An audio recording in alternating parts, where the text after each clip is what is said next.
Okay, Google. Good morning. Hello, it's 1:34 a.m. Right now in Raytown, it's 51 degrees and mostly cloudy.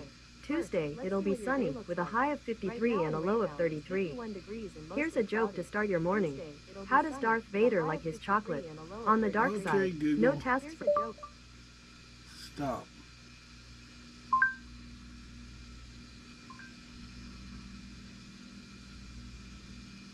Okay, Google. Good morning. Hi, it's 1:35 a.m. Right now in Raytown, it's 51 degrees and mostly cloudy. Tuesday, it'll be sunny, with a high of 53 and a low of 33. Here's a joke to start your morning. What do you call a bear with no teeth? A gummy bear. No tasks for today. Have a nice day. Here's the latest news. From AccuWeather Daily, at midnight yesterday. From AccuWeather.com, this is AccuWeather Daily, a brief host-read article. It's weather news in a nutshell. Reese's Peanut Butter Cups. They go perfectly with music, podcasts, and welcome back to the show. Even nature sounds. Oh, and the thing where someone crinkles tissue and whispers at you. Hello. Look, I'm not here to judge what you listen to. I'm here to judge you for not eating Reese's while you listen to it. Reese's. Actually, go back to the nature sounds. Nice. Yeah, that's really nice. The National Center for Atmospheric Research confirmed that a 252-mile-per-hour wind gust was measured in Hurricane Melissa, setting a new record for the highest wind speed reported by a dropsonde, a weather instrument released by Hurricane Hunter aircraft.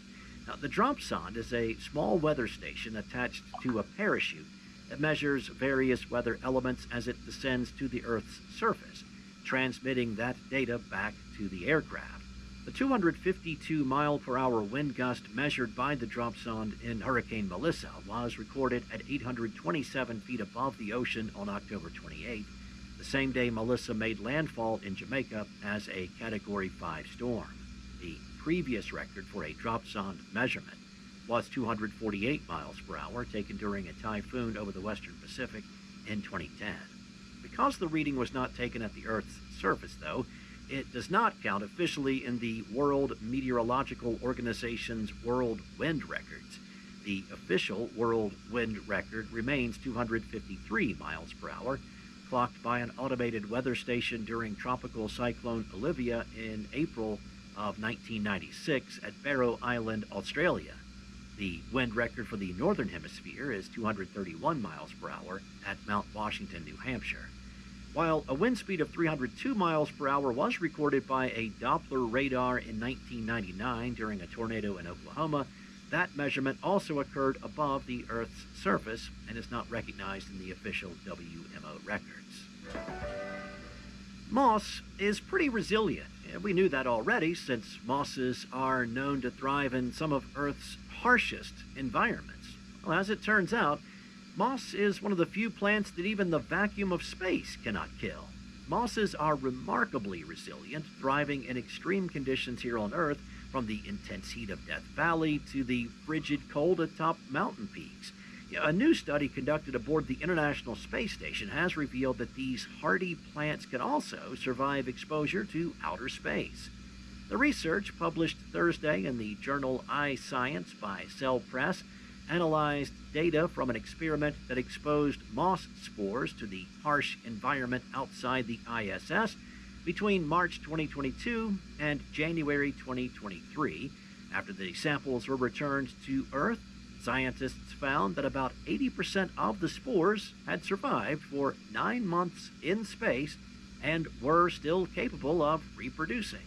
The lead author of the study, Tomomichi Fujita of Hokkaido University, said, "We expected almost zero survival, but the result was the opposite. Most of the spores survived. We were genuinely astonished by the extraordinary durability of these tiny plant cells." Fujita said his team chose to study moss because of its ability to withstand extreme environments here on Earth. Still, researchers hypothesize that the stresses of space, including cosmic radiation, extreme temperature shifts, and microgravity, would prove too damaging for the plant cells to endure. Instead, the moss's success in space challenges that assumption and could have far-reaching implications. Scientists say the findings could help inform future efforts to develop sustainable ecosystems on the Moon, Mars, or other planets, where plants might one day play a key role in supporting human life. That's all for now. You can find more regional forecasts and science-based articles at AccuWeather.com. And for your local forecast at your fingertips, download the AccuWeather app. Enjoy the rest of your day. Be safe. I'll be back tomorrow with more from AccuWeather. Hey, Ryan Reynolds here. Wishing you a very happy half-off holiday, because right now Mint Mobile is offering you the gift of 50% off unlimited. To be clear, that's half price, not half the service. Mint is still premium, unlimited wireless for a great price. So, that means a half day, yeah? Give it a try at mintmobile.com/switch. Upfront payment of $45 for 3-month plan, equivalent to $15 per month required. New customer offer for first 3 months only. Speed slow after 35 gigabytes if network's busy. Taxes and fees extra. See mintmobile.com. From NPR News Now at 1 a.m. today. Live from NPR News, I'm Giles Snyder. Federal judge has dismissed the criminal cases against former FBI Director James Comey and New York Attorney General Letitia James. The judge says Lindsay Halligan, the prosecutor who brought the charges at the urging of President Trump, was illegally appointed by the Justice Department. Here's NPR's Ryan Lucas. What Judge Curry found is that Halligan's appointment violates a statute that governs interim U.S. attorney appointments, as well as the Appointments Clause of the U.S. Constitution. And because of that, the judge says in her ruling, everything that came after Halligan was appointed, including the indictments against both Comey and James, all of that was unlawful. And so she dismissed this case, but she did so without prejudice, and that means the Justice Department could, in theory, refile the charges, although it's unclear how exactly that would look. With Comey, there's an added complication, and that's that the statute of limitations has now passed. Farm workers unions suing the Trump administration to stop steep pay cuts for foreign guest workers. Frank Morris of member station KCUR reports the administration is trying to address a labor shortage aggravated by immigration raids. The Trump administration wants to ease an acute farm labor shortage by dropping the wage rates for foreign guest workers under the H-2A visa program.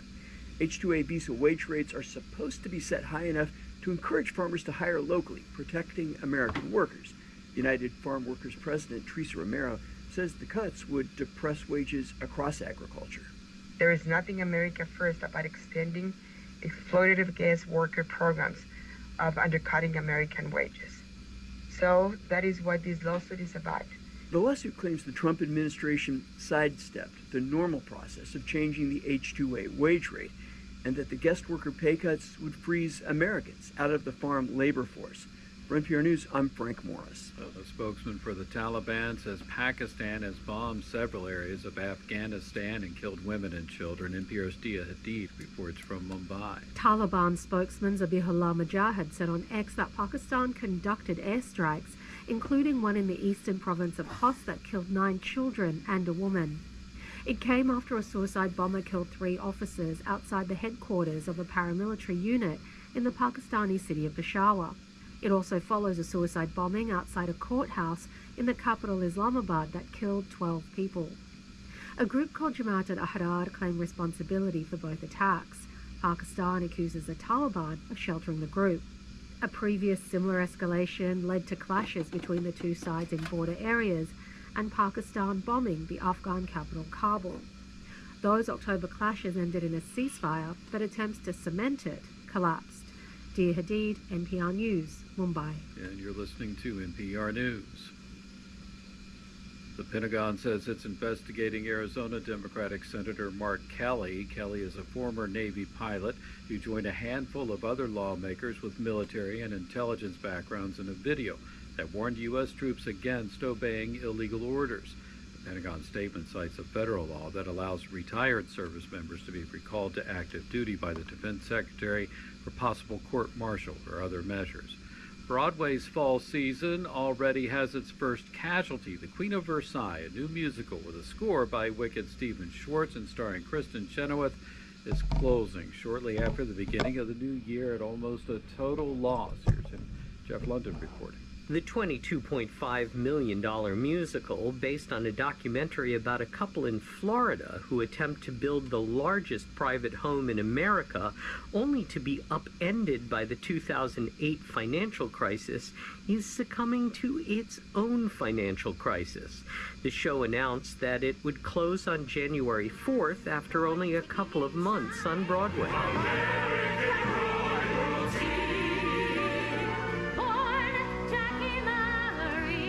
Despite grossing over $1 million a week, most of the reviews were mixed to poor, word of mouth has been negative, and the advanced sales have been soft. For NPR News, I'm Jeff London in New York. Tech stocks leading the way in Asia. The major financial markets are edging higher in Tuesday trading following Wall Street's rally on Monday. I'm Giles Snyder. This is NPR News. From Fox News at 11:06 p.m. yesterday.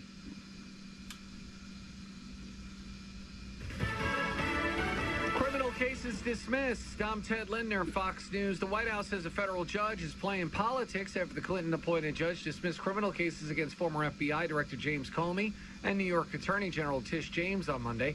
U.S. Attorney General Pam Bondi reacting to the judge's decision. We'll be taking all available legal action, including an immediate appeal, to hold Letitia James and James Comey accountable for their unlawful conduct.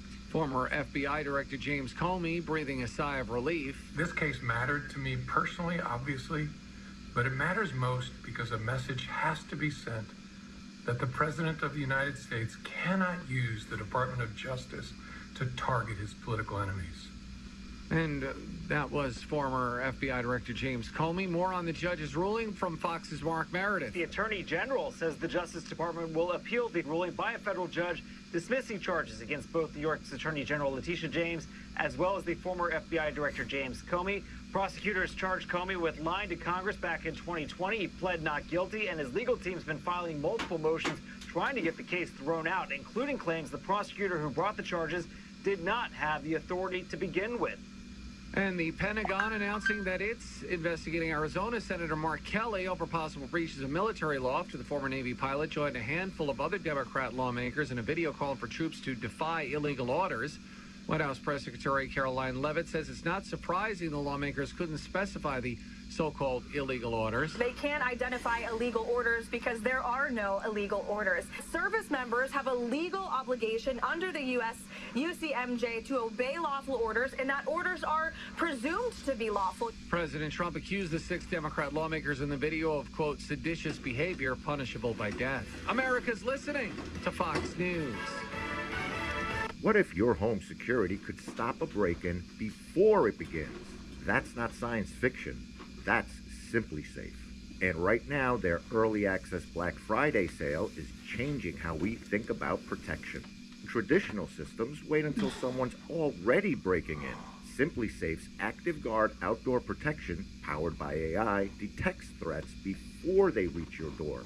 Real security agents jump in instantly, confronting intruders, letting them know they're on camera. The police are on their way, and, if needed, setting off sirens and spotlights. It's proactive protection that stops crime before it starts. And here's the best part.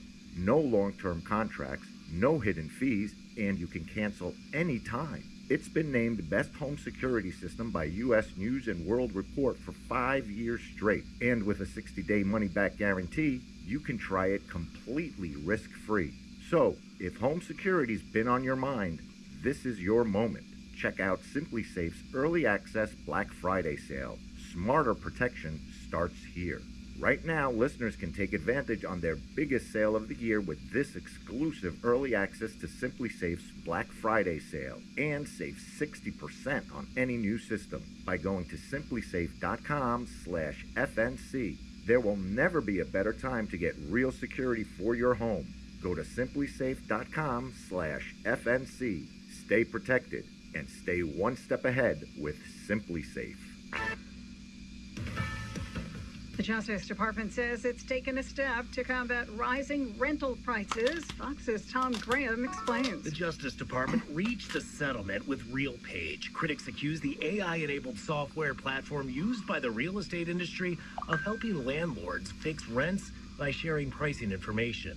The software also recommends rent prices. The administration says the settlement will force RealPage to make changes and help restore free market competition for millions of American renters. The DOJ had sued in North Carolina federal court last year, accusing the platform of letting landlords collude against renters. Tom Graham, Fox News. A veterinarian who wanted to save a dog is now headed to jail. Here's Fox's John Saucier. A Michigan veterinarian sentenced to 10 days in jail for refusing to return a dog to a homeless man after finding the sick pit bull mix tied to a truck. Amanda Hergenreeder saw the 16-year-old dog and took him to her clinic, cleared up a severe urinary tract infection, and removed a rotten tooth.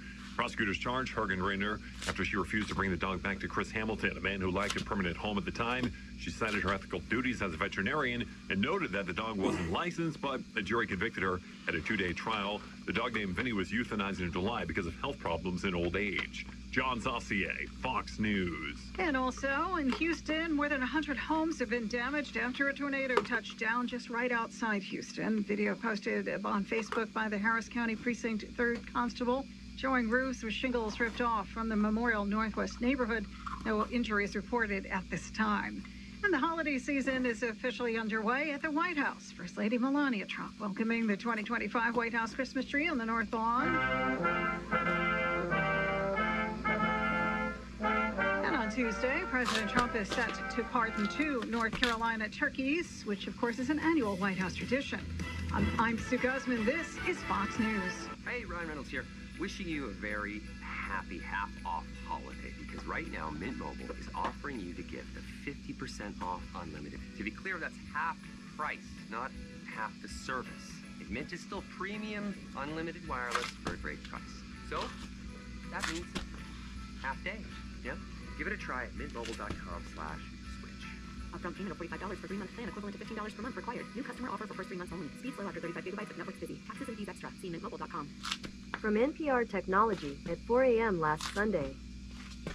Concerns that the artificial intelligence industry is in the middle of a financial bubble are bigger than ever. It's not just the billions of dollars pouring into the technology, it's also what's going on under the hood. NPR's Bobby Allen reports on new types of business tactics Silicon Valley is using to pump up demand for AI and to hide the debt being taken on. If you listen to big tech executives or investors, you hear one thing. We're in an AI boom, not an AI bubble. AI itself is not a bubble. That's a crazy concept. That's like saying our computer's a bubble. From our vantage point, we see something very different. I don't think this was the beginning of a bust cycle or something like that. I still think that we're in a boom. I still think we're in a investment super cycle. That was JP Morgan Chase executive Mary Callahan Erdos on CNBC, NVIDIA CEO Jensen Huang on an earnings call, and White House AI czar and venture capitalist David Sachs on his podcast All In. When you step away from those pushing the hype, another picture emerges. Duran Esamoglu is an economist at MIT who received the Nobel Prize in Economics last year. His research indicates that the impact of AI may be far smaller than the industry is predicting, that just 5% of jobs will be replaced by AI in the next decade. Much of what we hear from the industry and some of the analysts allied with the industry is exaggerated. The rate at which these technologies will spread, especially in the corporate sector, will be slower than anticipated. Yet the industry is operating under a much different assumption. Amazon, Google, Meta, Microsoft, and Oracle say they are set to sink $400 billion this year on funding the construction of new data centers. Or to put it another way, every iPhone user on Earth would have to pay more than $250 to cover that tab. Right now, AI chatbots are not profitable. The only way these massive investments in infrastructure would pay off is if they get people and businesses to pay for AI, and right now most do not. Take the leading AI company, ChatGPT maker, OpenAI. CEO Sam Altman says the company's on track to pull in $20 billion of revenue, but the AI industry is expected to spend $3 trillion on data centers through 2028, according to Morgan Stanley analysts. We don't need $3 trillion worth of data centers. That's analyst Gil Luria of the D.A. Davidson investment firm. And the only way we get to $3 trillion worth of data centers is if we borrow half of that. Borrowing money to make a speculative investment is not a good idea. So there's a gusher of money pouring into building out infrastructure for a technology that hasn't come anywhere close to meeting the potential its boosters are promising. Then if you get even closer, there are two more things going on with the AI boom that have financial analysts really worried. First, tech companies are using something called special purpose vehicles to keep billions of dollars of spending off their balance sheets. These vehicles are essentially shell companies financed with Wall Street money to build out data centers. Here's Luria again. They can use this loophole to make their financial statements, their balance sheet, look cleaner and better than they really are. Financial analysts I spoke to said using billions of dollars of debt and complicated financial instruments to hide exactly how much they're spending on data centers should be cause for concern. The second issue is what's known as circular deals. Here's Paul Kudrowski, a venture capitalist who's now a research fellow at MIT's Institute for the Digital Economy. So the idea is that I'm NVIDIA, and I want OpenAI to buy more of my chips, so I give them money to do it. Right? And that's essentially how this circular financing works. So you might be characterized as fundraising by, say, on OpenAI, but the terms on the money are, I'm giving you this so you can buy things from me. A recent $100 billion deal between NVIDIA and OpenAI was structured just like this. The fear is that some of the demand for AI services is being artificially propped up by this kind of circular spending. Kudrowski noted that the last time these kinds of deals were really popular was during the dot-com bubble of the late 1990s. Economist Asimoglu told me while it's too early to tell, there's a real question these kinds of partnerships raise. Are they creating a house of cards? But the AI industry compares its investments to railroads or the early internet, generational transformations that will pay off with time. And AI execs often say underinvesting could mean that China will race ahead. Bobby Allen, NPR News. From ESPN Radio at 12:54 p.m. yesterday. ESPN Radio Sports Beat with Freddie Coleman. How about those comebacks between two teams that get more attention than anybody else what they did on Sunday? Involving the Kansas City Chiefs, they were down bad, down 29 in the fourth quarter at home versus the Indianapolis Colts. They found a way to win that game in overtime on a Harrison Butker field goal. Meanwhile, in Dallas, the Cowboys gave up a 21 spot to the Philadelphia Eagles. Then that offense got going. Those new guys on defense helped out, and they beat the Philadelphia Eagles at the buzzer 24-21. Now, both of these teams have a chance to play each other the middle game on Thanksgiving Day for your NFL weekend. Mark my words, that is going to set a ratings record. The NFL did this on purpose. And then you have these two teams, after what they did on Sunday, when it looked like they're going to lose those games, and they win, and then they meet on Thanksgiving Day. That's why the NFL is the biggest, baddest thing going. Even when they don't know, they certainly know. Apparently, the athletic director at Ole Miss has had enough. Abe Lane, when this Egg Bowl is over, meaning Lane Kiffin, the coach of Ole Miss, when they take on their rival Mississippi State this Friday, he says something will be announced or a decision will be made or we have some clarity, although I don't know how much clarity we're going to have if Lane Kiffin decides that he wants to stay or does not want to stay, but the athletic director from Ole Miss has had enough. It comes down to this. If Florida and LSU are the two leaders in the clubhouse to procure the service of Lane Kiffin to leave Ole Miss to go to one of those schools, which school needs him more? Add a chance to a Tennessee-Florida football game in ESPN Radio this weekend, and boy, the student section, they really want Lane Kiffin. Meanwhile, LSU reportedly has put out a $90 million plus contract for Lane Kiffin to leave Ole Miss and go to LSU and stay in the same conference. It is good to be Lane Kiffin, no matter what kind of demand the Ole Miss athletic director put out there.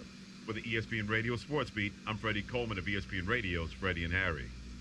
From ABC News Update at 1:04 a.m. today. ABC News, I'm Stephanie Officer. Weather worries for early travelers ahead of the holiday. ABC's Ginger Z has Tuesday's forecast for the Midwest to the Mid-Atlantic. Heavy rains for I-64 or 75 in the Mid-South. You see Louisville highlighted there. That could impact travel. Speaking of, rain from Pittsburgh to Philadelphia and New York City tomorrow afternoon. It's not going to be anything too heavy, but we'll see snow on the backside of this and a lot of cold air. That's where Minneapolis transitions. Sudan's top general rejected a ceasefire proposal provided by U.S.-led mediators, dealing a blow to efforts to stop a devastating war that has gripped the African country for more than 30 months.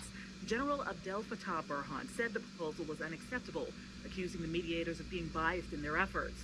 Sudan's war started in April 2023 when a power struggle between the military and paramilitary rapid support forces exploded into open fighting in the capital, Khartoum. The devastating war has killed more than 40,000 people, according to the UN, but aid groups say that is an undercount. And now a message from McAfee. Your package couldn't be delivered. You owe thousands in unpaid tolls! You want a free gift? If texts like these sound familiar, McAfee can help. McAfee automatically identifies text and email scams as well as AI-generated audio to help you stay safe. If they're faking it, they're not making it past us. Get award-winning scam detection today. McAfee.com/keepitreal. From AP Radio News Updates at 8:51 p.m. yesterday. AP News, I'm Ben Thomas. President Trump says he and his Chinese counterpart will trade visits next year. Sagar Meghani has details. The president says he's accepted an invitation to visit Beijing in April and has reciprocated by inviting President Xi Jinping for a state visit to the U.S. after that. His announcements on social media came after a phone call with Xi, nearly a month after they met in South Korea. They spoke days after Japan's new prime minister said her military could get involved if China takes action against Taiwan, which Beijing insists come under its control. China says that crossed a red line, and that Xi told the president returning Taiwan to mainland China is vital. The U.S. has taken no side on Taiwan's sovereignty, but is against using force to seize it. Sagar Meghani, Washington. Russia has launched a fresh wave of attacks on Ukraine's capital, Kyiv, striking residential buildings and energy infrastructure. The Tuesday morning attacks follow talks between U.S. and Ukrainian representatives about a U.S.-Russia brokered peace plan. A federal judge dismissed the criminal cases against former FBI Director James Comey and New York Attorney General Letitia James. The Trump administration's appealing, and a memo indicates the Trump administration plans to review all refugees admitted during the Biden years. And if you're traveling this week, expect a lot of company. We're projecting nearly 82 million people. That would be a new record, not only in the overall category, but we're also projecting record travel in the air and on the roads. AAA's Aixa Diaz. Tuesday and Wednesday are notorious for being crowded at the airports, as well as the Sunday coming back. We are advising, give yourself extra time. We sound like a broken record, but especially this year, we're expecting that people need to arrive at least 2 hours before a domestic flight. This is AP News. A death in the entertainment world. Lisa Dwyer remembers Jimmy Cliff, the charismatic reggae pioneer and actor who preached joy, defiance, and resilience in such classics as Many Rivers to Cross, You Can Get It If You Really Want, and Vietnam, as well as starring in the landmark movie The Harder They Come, has died. Cliff, a native Jamaican whose birth name was James Chambers, joined Kingston's emerging music scene in his teens, changed his name, and helped lead a movement in the 1960s that included such future stars as Bob Marley, Toots Hibbert, and Peter Tosh. Cliff was nominated for 7 Grammys, winning twice for Best Reggae Album. In 2010, Cliff was inducted into the Rock and Roll Hall of Fame. Jimmy Cliff was 81. Sound courtesy, Fuse. I'm Lisa Dwyer. There's more news at apnews.com. I'm Ben Thomas. Thanks for listening. Scent the season with Pura. Take up to 30% off site-wide during Pura's Black Friday sale, the biggest sale of the year, for a limited time only. Shop premium, long-lasting single fragrances, curated gift sets for everyone on your list, and sleek, modern diffusers for home and car, all at exclusive discounts. Head to Pura.com to unwrap the savings and upgrade your space just in time for the holidays. Are you scouring the web for the best Black Friday and Cyber Monday deals? Stop it. Get Rakuten. Rakuten is a shopping sidekick that gets you cash back on gifts for everyone on your list. Right now, you can get up to 15% cash back at the stores you love. You can even stack cash back on top of the biggest sales of the year. That's savings on savings. It's more time shopping and less time searching. With Rakuten, you're always saving at your favorite stores on the things you're already buying. Cash back is automatically added to your account as you shop, and you can get paid with gift cards, PayPal, or check. Or eligible American Express card members can even choose to earn membership rewards points instead of cash back. It's truly a no-brainer. Now's the time to join. Up to 15% cash back ends on 12/2. Plus, new members will receive a welcome bonus after minimum qualifying purchases. Just go to Rakuten.com, download the app, or install the browser extension. That's RAKUTEN. Terms and conditions apply. The McDonald's Snack Wrap is back. You brought it back. Ranch Snack Wrap. Spicy Snack Wrap. You broke the internet for a snack. Snack Wrap is back. Ba-da-ba-ba-ba. From Reuters TV, U.S. at 5:47 a.m. yesterday. Hi, I'm Kim Vanell in Wanganui, New Zealand. It's Monday, November 24th. Today, the US and Ukraine say they're making progress on a deal to end the war in Ukraine, with Trump putting the pressure on Zelensky. Back home, Trump pauses efforts into the midterms and keeping control of Congress. And NBA Hall of Famer Chauncey Billups heads to court. This is Reuters World News, bringing you everything you need to know from the front lines in 10 minutes, 7 days a week. So good, so good, so good. Give big, save big with Rack Friday deals at Nordstrom Rack. For a limited time, take an extra 40% off red tag clearance for a total savings up to 75% off. Save on gifts for everyone on your list from brands like Vince, Cole Haan, Sam Edelman, and more. All sales final and restrictions apply. The best stuff goes fast, so bring your gift list and your wish list to your nearest Nordstrom Rack today. The US and Ukraine say they've created an updated peace plan to end the war with Russia, after Kyiv complained Washington's earlier version ceded too much to Moscow's demands. American and Ukrainian officials are meeting in Geneva to try and get a plan both agree on. US Secretary of State Marco Rubio. It is probably the most productive day we have had on this issue, maybe in the entirety of our engagement, but certainly in a very long time. But work remains. Unresolved issues include how to guarantee the future security of Ukraine and the role of NATO. It's possible Ukraine's President Volodymyr Zelensky could travel to the US to discuss the plan with President Donald Trump as early as this week, where he will again need to walk a political tightrope. Correspondent Andy Sullivan in Washington, D.C. explains why. So Trump really laid into Zelensky. He's been really laying on the pressure, calling him ungrateful for his efforts and saying he's got to accept this 28-point peace plan by Thursday. So Zelensky was really backed into a corner here. He quickly came out and said, no, he is grateful for the U.S. support. There's also this open question of whether Zelensky will come to the United States for another White House visit with Trump. You recall the first time they met in the Oval Office in February, total disaster. They appear to have patched up that relationship, but that could add a whole nother volatile dynamic to these talks. Russia has yet to comment on the peace deal being discussed in Geneva. While Trump tries to maneuver a way to end the war in Ukraine, back home his attention is on next year's midterms, with the rest of his presidency hinging on the outcome. Reuters has uncovered frenetic behind-the-scenes efforts by Trump, calling candidates, making early endorsements, and shaping strategy to try and keep Congress in Republican hands. Reporter Tim Reed has more on why the stakes are so high. Trump is very engaged in this fight. Currently, the Republicans have narrow majorities in both the House and the Senate. And if Republicans lose just one of those chambers in next November's midterm elections, first of all, it will allow Democrats to fundamentally block Trump's domestic agenda for the last 2 years of his presidency.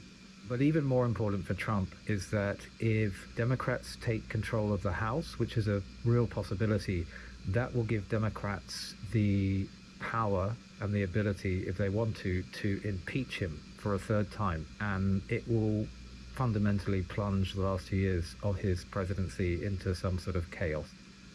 Election strategists are saying that although Trump's approval ratings are the lowest of his second term, he remains a driver to get people out to vote at all.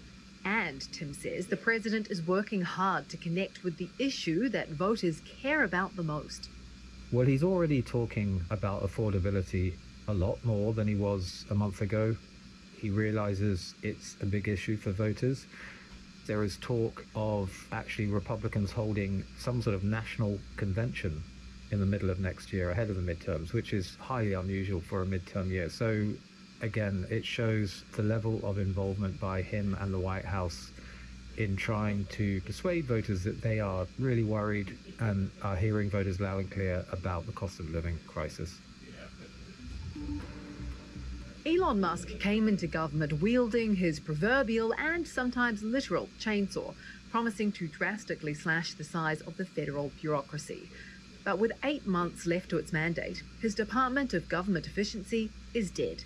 When Reuters reached out to Office of Personnel Management Director Scott Cooper earlier this month to inquire about Doge's status, he replied, "That doesn't exist." After its highly publicized and controversial effort to slash government agencies, critics say Doge delivered few measurable savings. About this time in the podcast, we go to markets, but we have something exciting to announce. Today, we launch our latest podcast edition, Reuters Morning Bid. Morning Bid will bring you everything you need to know in finance and markets in just 5 minutes, 7 days a week. You can ask your smart speaker for Reuters Morning Bid or listen on your favorite podcast app. You can also watch it on Spotify. Mike Dolan is with the Morning Bid team. Mike, congrats on the launch. What's on the agenda for today's episode? Thanks, Kim. Today we're talking about the wobbling tech sector and whether there's some signs of stability first thing on Monday morning. We're also talking about market speculation that a Fed rate cut in December is back on the cards, back in the mix. And also we're looking at the Ukraine peace deal and whether that's having a significant impact on energy markets. So if you want to hear more on those subjects, please tune into the podcast. For more market news, make sure to subscribe to Reuters Morning Bid so you never miss an episode. Israel has killed a top Hezbollah military leader in a strike on Beirut. The hit is the first in months on Lebanon's capital. Hezbollah confirmed the death of Ali Tabtabai, its acting chief of staff.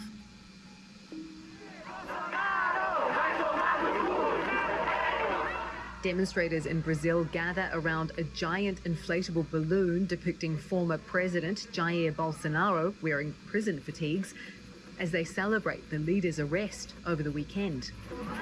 Bolsonaro had been under house arrest, but a Supreme Court justice ordered he be detained, citing a potential flight risk, as the right-wing leader awaits final appeals of his prison sentence for coup plotting. Bolsonaro is denying he tried to escape house arrest by attempting to remove his ankle monitor. His interaction with an agent was recorded on camera, where Bolsonaro can be heard saying he stuck a soldering iron on the bracelet out of curiosity. He later said he was hallucinating on medication that he takes for chronic hiccups and thought that there was a wire inside the bracelet. Chauncey Billups, an NBA Hall of Fame player and head coach of the Portland Trail Blazers, is due in Brooklyn federal court today to enter a plea in a sprawling criminal case alleging he conspired with organized crime associates to rig underground poker games. Here's legal reporter Jack Queen. So Portland Trail Blazers coach and NBA Hall of Famer Chauncey Billups was indicted alongside 30 others, including some alleged organized crime associates, members of New York City's Gambino, Bonanno, and Genovese crime families, of running this elaborate scheme to lure people into these underground poker games using the star power of people like Billups, and then using all of this high-tech equipment to cheat them at cards. And that included things like an X-ray card table and rig shuffling machines. And all of this stuff was used to communicate to the players who were playing with the victim what the victim had so they could cheat it. Another separate but related federal gambling case involves Miami Heat guard Terry Rozier, who's been charged with insider sports betting. Together with this case, that made a huge splash in the sports world, as you can imagine, because sports betting has exploded in popularity in the U.S. in recent years, basically ever since it was legalized. And now we have these revelations that players are also doing it and cheating at it. And so that raises, obviously, tremendous concerns for all the people who are betting and for the sports books and their sponsors, and it sort of raises the specter of this being super widespread across professional sports.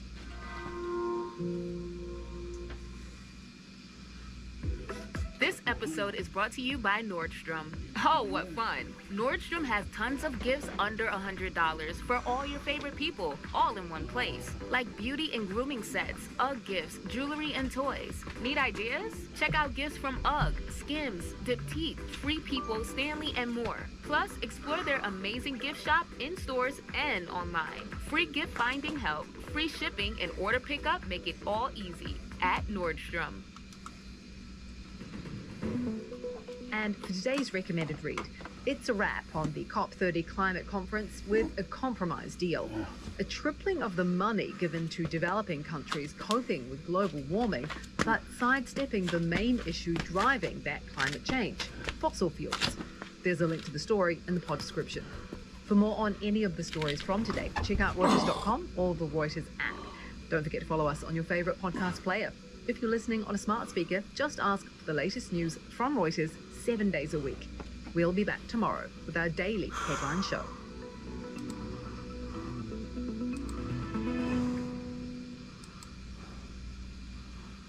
From ABC News Nightline at 4 a.m. last Saturday.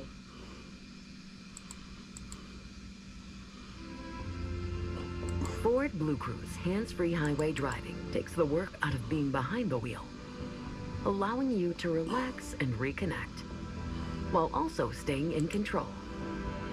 Enjoy the drive in Blue Cruise-enabled vehicles like the F-150, Explorer, and Mustang Mach-E. Available feature on equipped vehicles. Terms apply. Does not replace safe driving. See Ford.com/Blue Cruise for more details.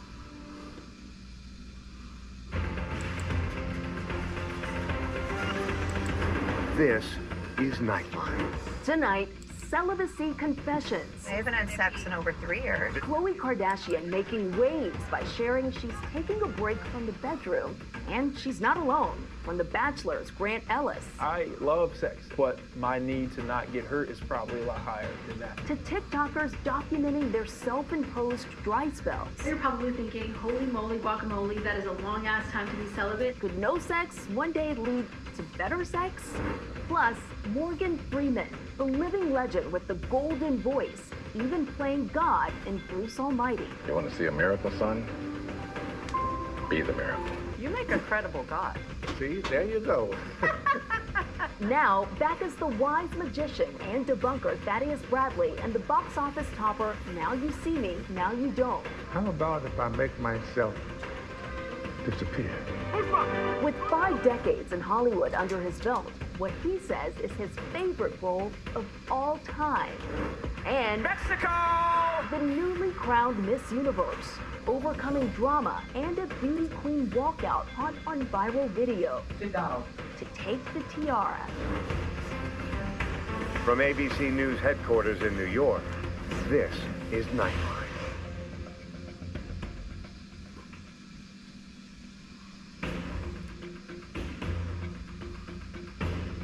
Good evening and thank you for joining us. I'm Morgan Norwood.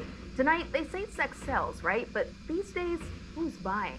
More and more people are taking a break from the bedroom, with celebrities like Khloe Kardashian, even Lenny Kravitz, getting candid about being celibate. Here's ABC's Melissa Adon. I haven't had sex in over 3 years. Khloe Kardashian's most recent confession on the Kardashians, stunning many. There's no one on your roster? Nope. Like not even anyone you're DMing? No. For years, her romantic entanglements have been fodder for reality TV and dissected by the public. From her marriage to NBA star Lamar Odom. Hi, Khloe. Hi, Khloe. Give you this ring. Give you this ring. To her on-again, off-again relationship with Cavaliers champ Tristan Thompson. The swirling obsession over her love life making her most recent confession even more shocking. It's mortifying. So this December will be 4 years that I haven't dated or anything. Khloe opening up on her podcast about why she's taking a break from the bedroom. Like, I'm busy with my kids. I really don't want to. My life is peaceful, less dramatic. Her revelation making headlines and reigniting the conversation around singles going celibate. Khloe Kardashian became a very notable and large mouthpiece for a movement that had been quietly picking up a lot of momentum. Ghosting, breadcrumbing, love bombing, just a few of the terms that plague the dating field.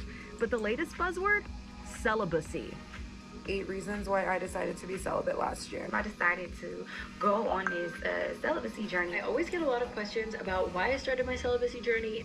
More and more adults are choosing to keep their relationships out of the bedroom. It was honestly one of the most transformative periods of my entire life. I think hookup culture, as you mature and you realize that doesn't necessarily lead to long-lasting relationships.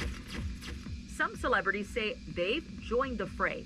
From Julia Fox dropping this hot take on Watch What Happens Live. I just think nothing good comes from having sex, including children. No, I'm just kidding. To Tiffany Haddish telling Jay Shetty about the state of her sex life on his podcast, On Purpose. I just don't want to lay down with nobody, just anybody. I just feel like, dang, I am the prize, and these dudes got to qualify. Justin Bieber, 50 Cent, Orlando Bloom, Lenny Kravitz, all speaking out about stints of celibacy. The truth of the matter is, from the data, we know that millennials had less sex than their grandparents, and now Gen Z are having less sex than millennials. So the trend is continuing to decline in terms of the amount of sex that people are having and the ways in which young people are initiating sex. I'll be the first to admit, sex is great. I love sex, and just because you abstain from it doesn't mean that your libido or your metabolism for sex is not as high, but my need to not get hurt is probably a lot higher than that. Just a few months ago, Grant Ellis was The Bachelor's leading man. Juliana, will you accept this rose? Absolutely.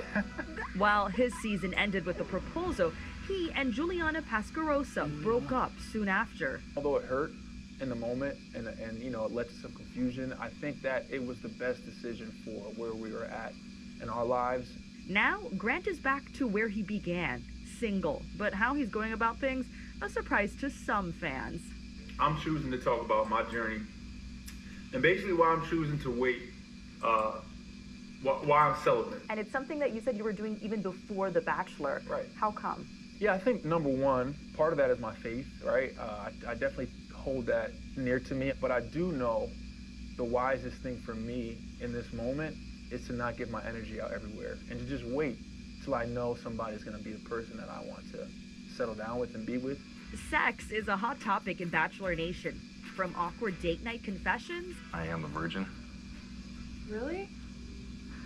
Yeah. To heated moments about those dramatic overnight dates. I have had sex. Say what? Yeah. And Jesus still loves me. Do you feel like when you do have sex early on, that would influence the relationship or change the direction it would be going? 100%, especially if it's good, especially if it's great, and you can definitely get those bubbly eyes and be like, oh, this is my person, and then you don't get to see the red flags that might be there. And you by the time you realize that, you're already 12 months into a relationship. Sex speeds things up. It speeds it up by at least tenfold. There are innumerable ways to feel connected in this world. And sex is a very great one, a very powerful one, and one that a lot of us have to thank for our existence. So we're not going to knock it, but we're also not going to center it. Shan Boudram is a certified sex educator and intimacy expert. She is not celibate, but studies these growing dating trends. Give me a Her experience on full display on the Netflix competition dating show Too Hot to Handle, where she counseled singles who have to give up sex for a chance at the grand prize. This workshop, this is an opportunity for the men to respect women. Hookup culture still has its prevalence. You're still going to have people who are sexually explorative, people who are sex positive. The younger generation, although having less sex, is actually more sex informed. And now we're learning there's so many other ways to love, to have connection, to have intimacy. There's a way we could do it where we could still have that swag, we could still have that confidence, we could still know how to talk to a woman and charm her. It's not to lead her to the bedroom, it's to lead her to a second date, a third date, and then it's to lead to something that women respect. I think once I de-centered men from my life, it was so easy to weed out exactly who was there for the right reasons and who just wanted a quick one-night stand, one night of fun. For Mandana Zarghami, being celibate, she says, was supposed to be a months-long experiment after being disappointed in the dating pool. I decided that for about 6 months to a year, I wasn't gonna entertain a man. I wasn't gonna go on any dates. Honestly, the only downside is that you just crave that physical intimacy all the time. But I think that once you pass that like 6 month to 1 year mark, it just gets so much easier. 1 year turned to 4. You're probably thinking, holy moly guacamole, that is a long ass time to be celibate. The entire experience, Mandana says, was so life-changing, she began sharing it on TikTok. Watch how much not only you grow, but how much you attract the right type of people into your life. I learned that once you really, really decenter men, your life will become that much more abundant. I got into the best physical shape of my life. I worked on my spirituality, starting a business, doing more things that I want to do because I want to do that. And I don't need the validation from another person that maybe isn't contributing to my life in a more positive light. So for me, the takeaway was just learning to truly love myself, to respect myself. A similar sentiment recently sparking a conversation online with this Vogue UK article titled, "Is having a boyfriend embarrassing now?" A lot of people were essentially just saying that there is this new movement happening of self-love, of self-sufficiency, and of women waking up and realizing, I don't need a man. I would say that having a boyfriend is embarrassing if your boyfriend is embarrassing. Mandana shared that her celibacy journey is currently over. She's now dating someone. As for Grant, he's still looking for love, but committed to doing it his own way. I'm just at a point where I'm focusing on trying to be the best version of myself, so when my future wife does come into the picture, we're both in tandem. It turns out less is more. Our thanks to Melissa for that. And now a look ahead at Monday's show. We're inside the global phenomenon of Wicked for Good. From the stars to the fans, the frenzy over the return of Elphaba and Glinda, we head to Broadway, where it all began. High Horseman. And when we come back, living legend Morgan Freeman opens up about his magical box office smash. Now you see me, now you don't. After the break.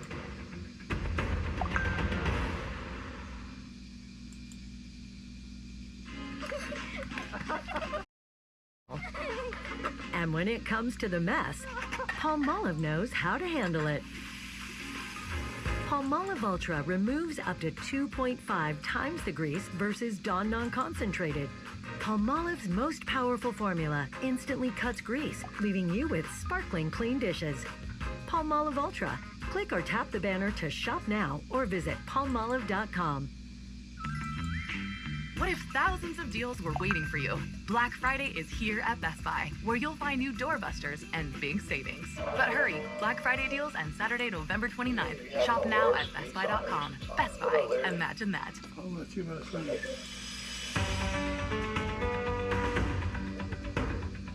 Welcome back.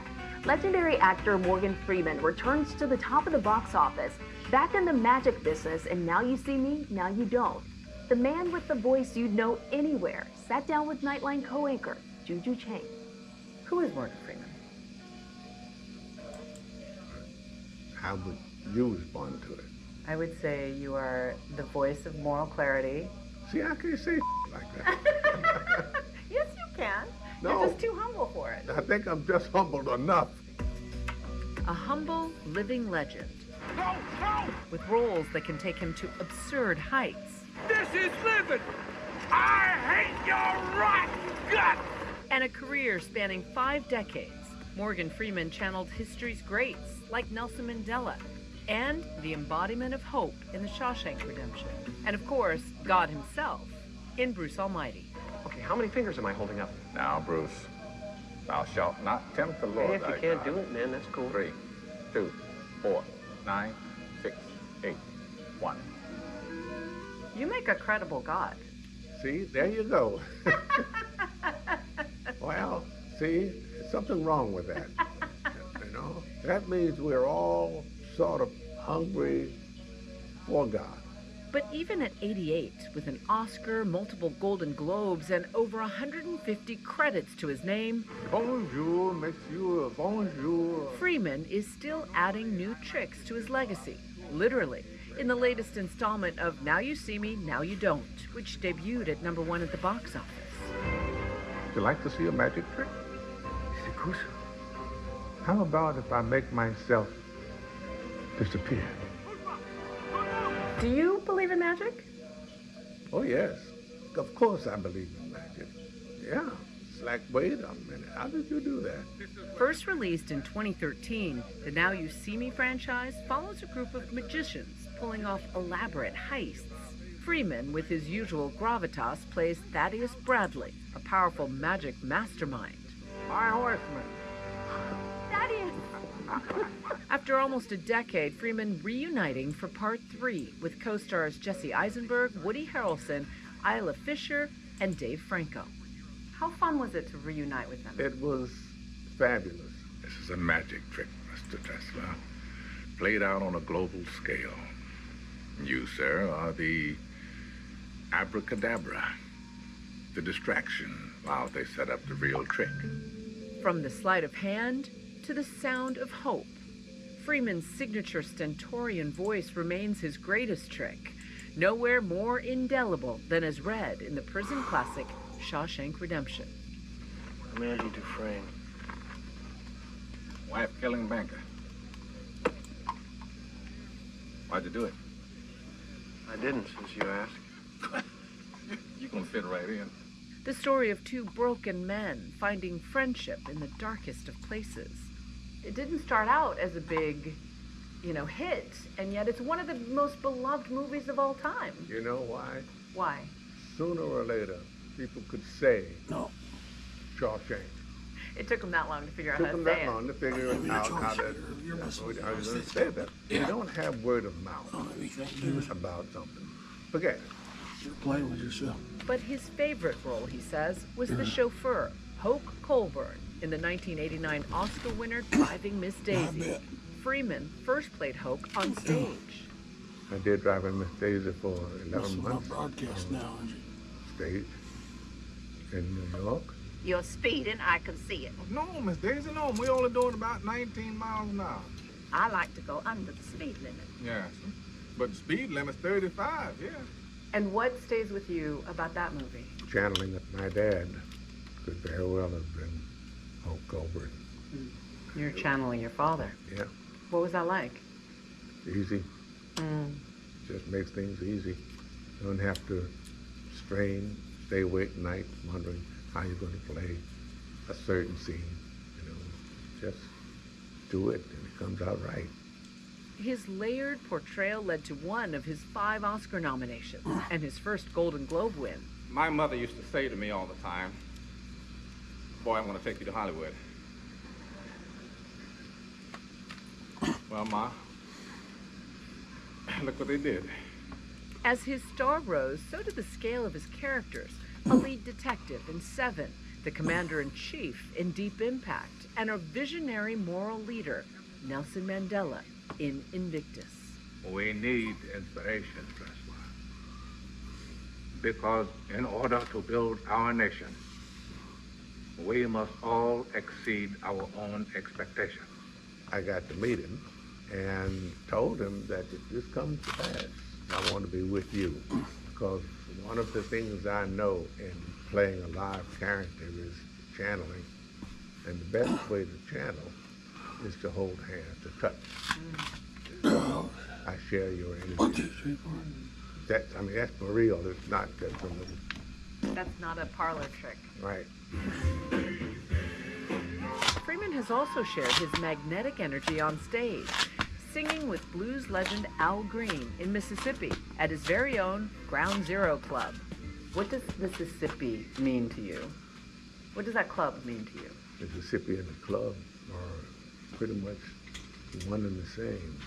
I had a terrific time growing up. I got a terrific education. And when I graduated from high school, I was on my own. Sky's the limit. The hometown hero has come a long way. and if his iconic words from Shawshank still ring true. Get busy living or get busy dying. He says his body of work is far from complete. Is it true you're never going to retire? You're having too much fun? I don't know if that's true or not. You know, I sit here right now, I can say, yeah, I'm never going to retire. And then day after tomorrow, I may just decide differently. See, it's just, I cannot predict my future. Well, hey, he may not be able to predict the future, but at least he still sounds like the voice of God to me. All right, thanks to Juju Chang for that. Now You See Me, Now You Don't is in theaters right now. And when we come back, after a drama-filled run-up to the pageant, Miss Universe crowns its queen, why her victory is particularly sweet.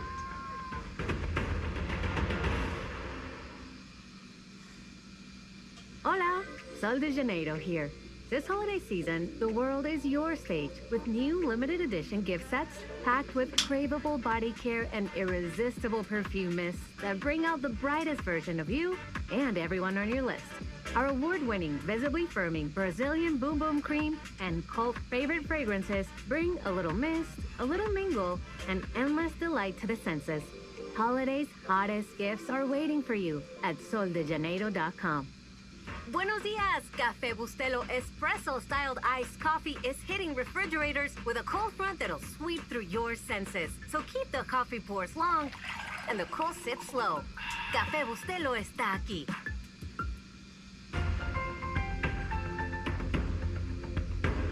And finally tonight, Miss Mexico wins Miss Universe.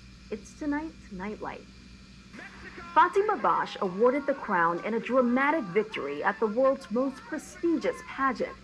Her win coming after earlier drama backstage, going viral as Bosch was berated by a pageant executive. If you follow the order from your national director, you are done. Be polite for me. I'm still talking. Listen. Miss Mexico walking out as others followed, then speaking out. We are empowered women, and this is a platform for our voice. Returning to the pageant and emerging triumphant. And congratulations to Miss Mexico. That's Nightline. We'll see you right back here Monday. Thanks for staying up with us. Take care of each other. Good night, America. Hey, Ryan Reynolds here. Wishing you a very happy half-off holiday, because right now Mint Mobile is offering you to get the 50% off unlimited. To be clear, that's half price, not half the service. Mint is still premium, unlimited wireless for a great price. So, that means a half day, yeah? Give it a try at mintmobile.com/switch. Upfront payment of $45 for 3-month plan, equivalent to $15 per month required. New customer offer for first 3 months only. Speed slow after 35 gigabytes of network busy. Taxes and fees extra. See mintmobile.com. From ABC World News tonight at 8:31 p.m. yesterday.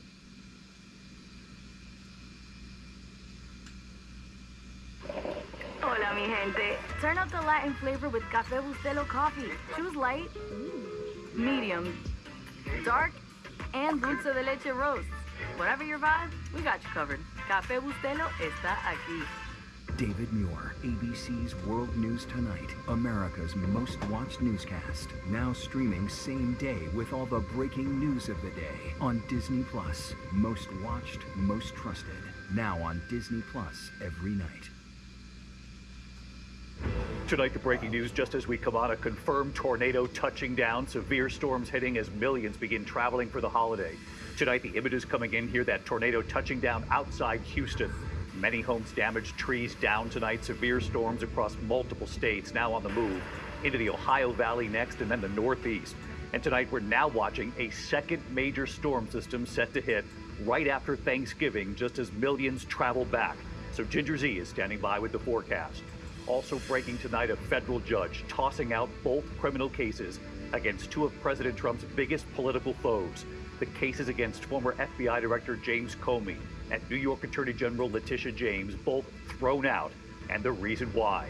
Tonight, in an extraordinary move, the Pentagon now threatening to court-martial Senator and retired astronaut Mark Kelly after he appeared in that video telling American troops they are allowed to refuse illegal orders. President Trump accusing Kelly of, quote, seditious behavior, punishable by death.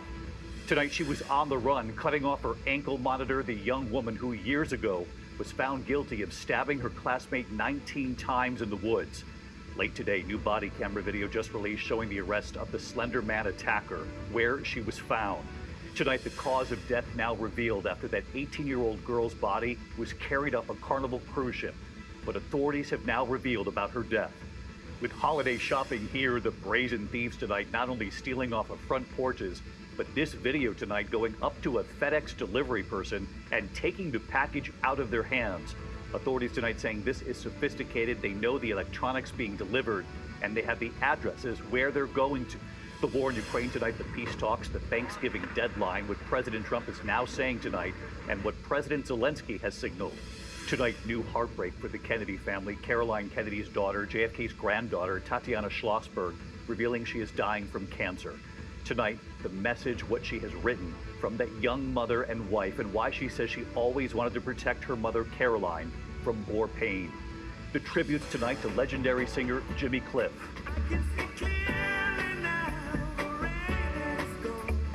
How fans are remembering him. And America Strong tonight, the new baby, just in time for Thanksgiving. This might just be one of the cutest babies you have ever seen. From ABC News World Headquarters in New York, this is World News Tonight with David Muir. Good evening, and it's great to have you with us here on a Monday night. We do begin tonight with not one, but two major storm systems we're now tracking as millions travel this Thanksgiving. We have now learned a confirmed tornado touching down just outside Houston. Tonight, severe thunderstorms from Texas to Mississippi, the system then moving across the south before pushing through the Ohio Valley and into the northeast as millions travel for the holiday. Now a second storm system, more powerful, this cross-country storm, it's brewing for right after Thanksgiving as many, of course, travel back home. Meantime, that tornado forming quickly today, visible from the highway in Houston. We've learned more than 100 homes and structures damaged and destroyed, trees down across multiple neighborhoods tonight. Major power outages have been reported. Airports already reporting delays and cancellations across the south, and authorities tonight warning as the system moves, those delays could expand to other cities. Ginger Z is standing by with the forecast, and Gio Benitez with the images already coming in tonight. Tonight, a powerful line of storms slamming multiple states in the south. That's crazy. Just as the record-breaking holiday travel season kicks off, multiple reports of tornadoes touching down north of Houston. If you've got loved ones in this part of Harris County, give them a call, check in on them. In the storm's wake, sheet metal wrapped around utility poles. This home's roof ripped apart. Doug Simmons lives nearby. Started to hear things help the house, and that's when I got concerned and I called my son downstairs. No injuries reported, but severe weather causing hundreds of delays and cancellations at airports in Houston and Dallas. Across the country, the TSA expects to screen nearly 18 million people in the coming days. Tomorrow and Sunday could be the busiest days for air travel. Today, we went inside the United Airlines Station Operations Center at Newark Airport. They tell me people were eager to fly after the longest government shutdown in history. Right after the shutdown finished, our bookings increased 15%. This man on his way to Florida, flying early to avoid potential disruption. No delay, and coming in pretty smooth, but it's not Tuesday or Wednesday yet, so that's why I'm flying today. And David, as you mentioned, there are already delays and cancellations in the south as those storms move east. And of course, there are more delays possible throughout the weekdays. Let's get more on this. Gio Benitez leading us off. Gio, thank you. Let's get right to Chief Meteorologist Ginger Z with the all-important Thanksgiving week forecast. Hi, Ginger. Hi, David. We still have about 90 minutes left in this tornado watch. That includes Houston. It goes up to Lufkin. If you're traveling I-20 between Longview and Shreveport, Louisiana, you've got to watch out. Now, these, just because they aren't going to be tornadoes, could still be severe overnight. Meridian, Mississippi tomorrow, Tuscaloosa and Birmingham, Alabama, also right there in the zone. Heavy rains for I-64 or 75 in the Mid-South. You see Louisville highlighted there. That could impact travel. Speaking of, rain from Pittsburgh to Philadelphia and New York City tomorrow afternoon. It's not going to be anything too heavy, but we'll see snow on the backside of this and a lot of cold air. That's where Minneapolis transitions. Wednesday morning, you start to see it move through Wisconsin, and then the scattered showers are still around the east, but they're pretty spread out. Real quickly, I do have to tell you that the lake effect snow is the big thing on Thursday, and then as we get through the weekend, Saturday there could be snow in Chicago, and on Sunday, the earlier you leave, if you're traveling I-95, David, the better, because rain moves in from west to east. Yeah, and that could potentially be even bigger than this first storm system. Ginger Z, our thanks to you tonight as well. Tonight, a federal judge throwing out both criminal cases against two of President Trump's biggest political foes. The cases against former FBI Director James Comey and New York Attorney General Letitia James have both been tossed out. And tonight here, the reason why. Here's our Chief Justice correspondent, Pierre Thomas now. Tonight, a federal judge dismissing the Justice Department's cases against two of President Trump's political enemies. Former FBI Director James Comey and New York Attorney General Letitia James, ruling the president's hand-picked prosecutors who oversaw both cases had no lawful authority to present the indictments. I'm grateful that the court ended the case against me, which was a prosecution based on malevolence and incompetence. James saying, I remain fearless in the face of these baseless charges as I continue fighting for New Yorkers. Judge Cameron Curry finding the prosecutor Lindsay Halligan was not an attorney authorized by law to conduct grand jury proceedings. Halligan, an insurance lawyer who had never prosecuted a criminal case, was a White House aide when Trump named her acting U.S. attorney to, quote, get things moving, after he publicly urged Attorney General Pam Bondi to go after Comey and James. We have to act fast. Halligan took over after Trump forced out her predecessor, who had determined there was not enough evidence to bring charges against either Comey or James. But today, the judge ruling Halligan's appointment was unlawful because she was replacing another interim U.S. attorney, saying any other decision would mean the government could send any private citizen off the street, attorney or not, into the grand jury room to secure an indictment, so as long as the Attorney General gives her approval after the fact. That cannot be the law. We'll be taking all available legal action, including an immediate appeal. Comey says the stakes couldn't be higher. The message has to be sent that the President of the United States cannot use the Department of Justice to target his political enemies. You have to see that as fundamentally un-American and a threat to the rule of law that keeps all of us free. DOJ vowing to appeal the case, but tonight the judge suggesting that the Justice Department may not be able to pursue the same charges against Comey because the statute of limitations on those charges has run out and the indictment is now void. David? Pierre Thomas live in Washington. Pierre, thank you. Now to an extraordinary move tonight. The Pentagon now threatening to court-martial Senator and retired astronaut Mark Kelly after he appeared in a video with other Democrats telling American troops they are allowed to refuse illegal orders. Here's Mary Bruce tonight. Tonight, the Pentagon announcing it's investigating, quote, serious allegations of misconduct against Arizona Senator Mark Kelly for recording a video with 5 other Democratic lawmakers urging military troops not to follow illegal orders. I was a captain in the United States Navy. Former CIA officer. Former Navy. Kelly, who flew 39 combat missions in Iraq before going on to become an astronaut, now threatened with a court-martial for saying this. Our laws are clear. You can refuse illegal orders. You can refuse illegal orders. The president has blasted the lawmakers as traitors, accusing them of seditious behavior punishable by death. He shared another post that said, hang them, George Washington would. Kelly, who is married to former Congresswoman Gabby Giffords, who was shot in 2011, calling Trump's comments disturbing. I know a little bit about political violence. My wife, Gabby, was nearly assassinated. She was shot in the head because of political violence. She nearly died. The White House insists Trump wasn't calling for the lawmakers to be executed, but the president making it clear they should pay. Well, I think Pete Hegseth is looking into it, too.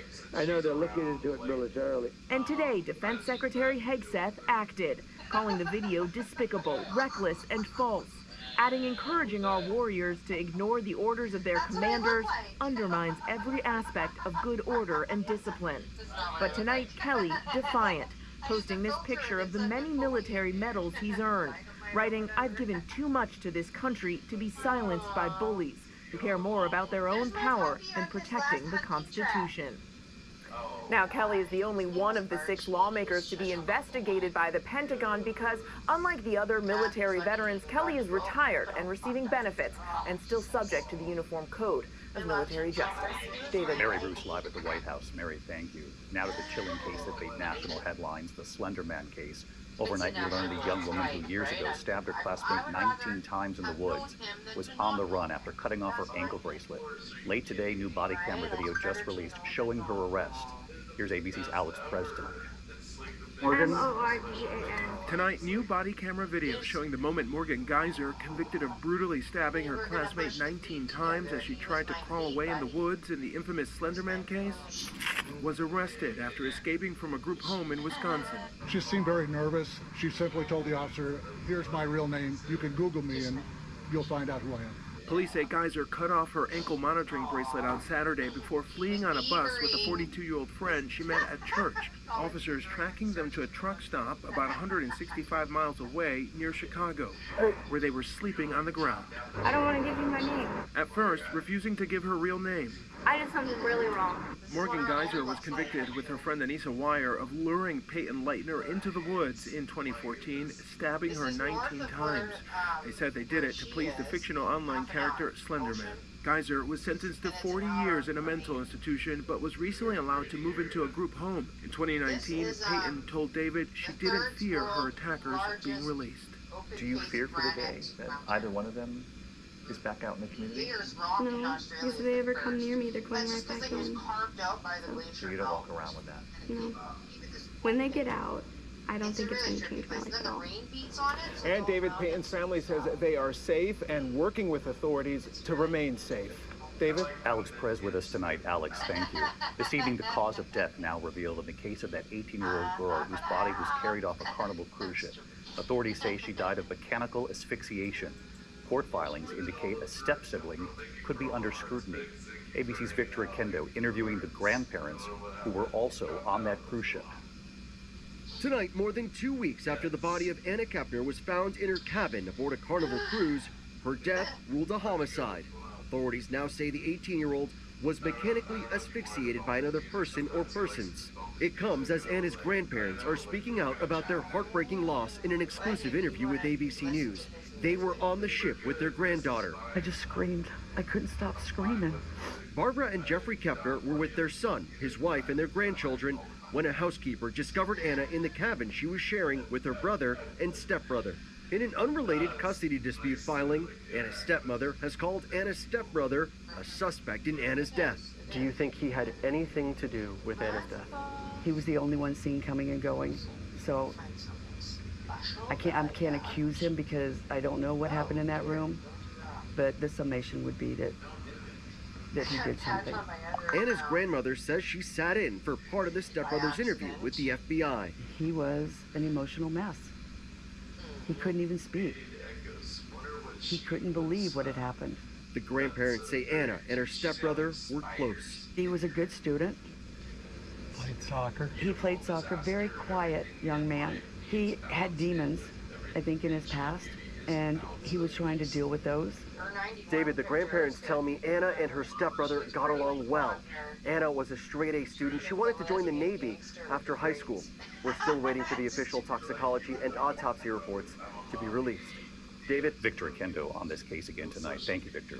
President Trump tonight signaling possible progress in ending the war in Ukraine. The president saying now, quote, something good just may be happening, following talks between Ukraine, the U.S., and the EU. President Zelensky tonight signaling the original 28-point U.S. plan has been slimmed down. Sources telling ABC News there will no longer be a strict limit on the Ukrainian army, and the proposal for Ukraine to give up land to Russia will be addressed when Zelensky talks to President Trump. Russia says it will have to review the plan again. Tonight here, the new heartbreak for the Kennedy family. Caroline Kennedy's daughter, JFK's granddaughter, Tatiana Schlossberg, revealing she is dying from cancer, a rare form of leukemia. Tonight here, the moving words from the young mother and wife, and why she says she always wanted to protect her mother, Caroline, from more pain. Here's Rhiannon Alley. Tonight, Caroline Kennedy's daughter revealing heartbreak has hit the Kennedy family again. In her own devastating words, Tatiana Schlossberg, an environmental journalist, wife, and mother, writing that she is dying of a rare form of leukemia. Schlossberg is just 35. Writing in The New Yorker, my first thought was that this couldn't be happening to me, to my family. Grappling with her own mother, Caroline Kennedy's unimaginable pain during a lifetime of challenge. Caroline's father, President John F. Kennedy, assassinated when Caroline was just 5 years old. 5 years later, her uncle, Robert F. Kennedy, assassinated too. And then Caroline's younger brother, JFK Jr., along with his wife, Carolyn Bessette Kennedy, killed in 1999 when the small plane JFK was piloting crashed in foggy weather off Martha's Vineyard. For my whole life, Schlossberg writes, I've tried to be good, to be a good student and a good sister and a good daughter, and to protect my mother and never make her upset or angry. Now I've added a new tragedy to her life, to our family's life, and there's nothing I can do to stop it. As the 35-year-old now works through her own heartbreak, a young mother herself, 2 young children, she writes, my son might have a few memories, but of her daughter, I don't know who really she thinks I am and whether she will feel or remember when I am gone that I am her mother.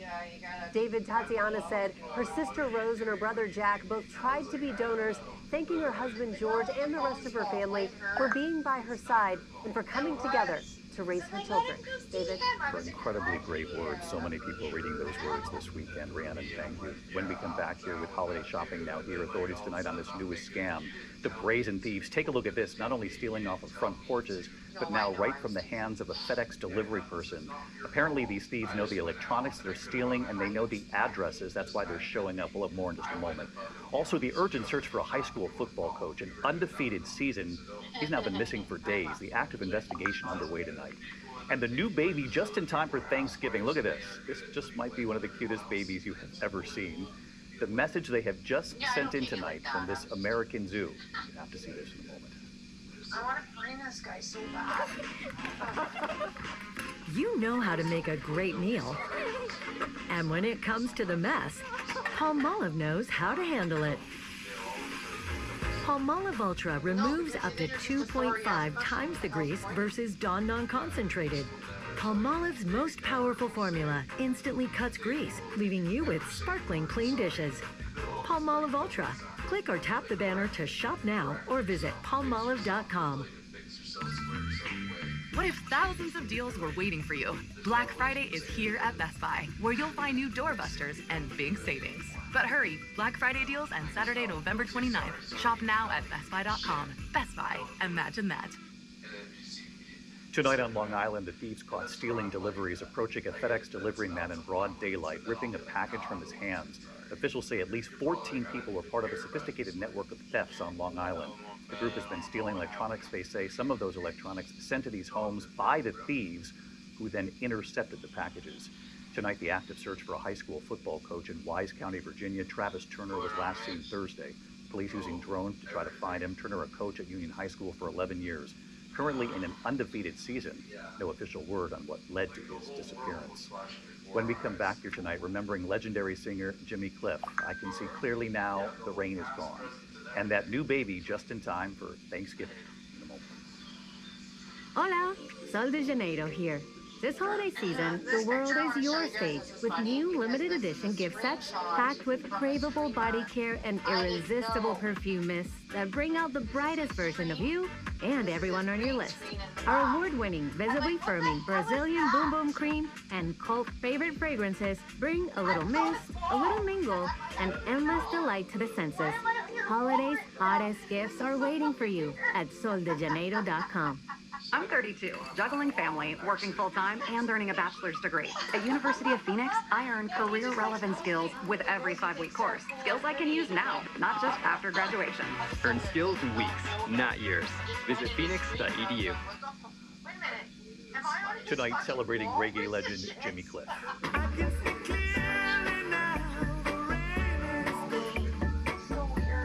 Tonight, his family saying the singer has died following a battle with pneumonia. His signature sound helped propel reggae to a global audience. Jimmy Cliff was 81. When we come back here tonight, the newborn who just arrived for Thanksgiving, but there's one very big question that remains tonight. Say hello to the all-new Alexa Plus and see how Alexa can do so much more for you. Need tickets to see your favorite artist? Craving your comfort restaurant? Just sit back, relax, and talk naturally. Alexa's on it.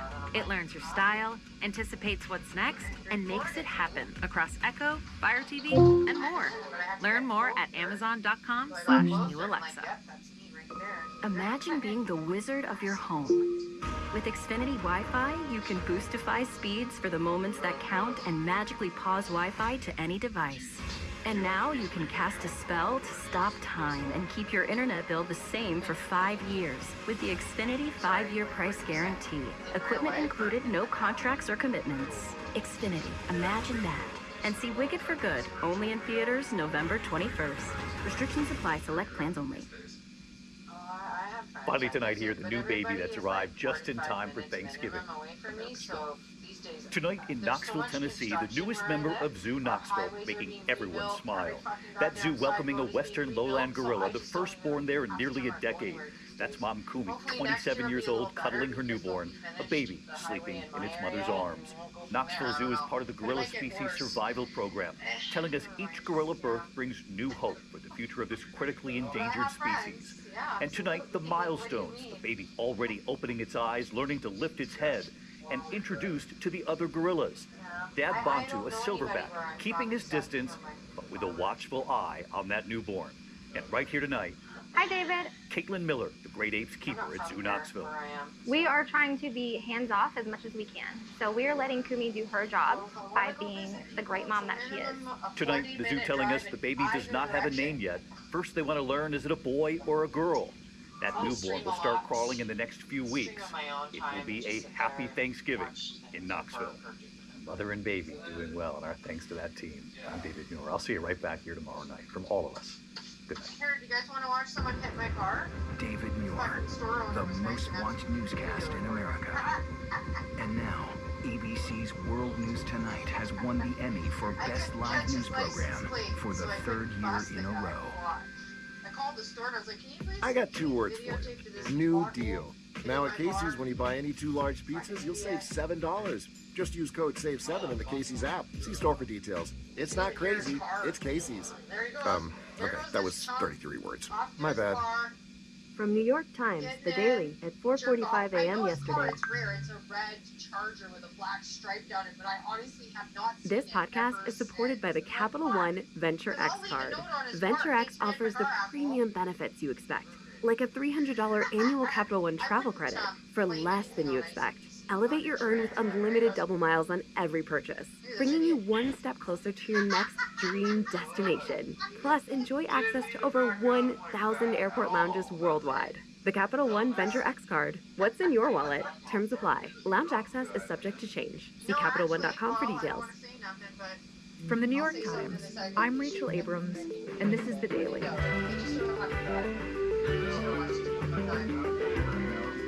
Robert F. Kennedy Jr. has repeatedly cited the skyrocketing autism rates as central to his mission as Health and Human Services Secretary.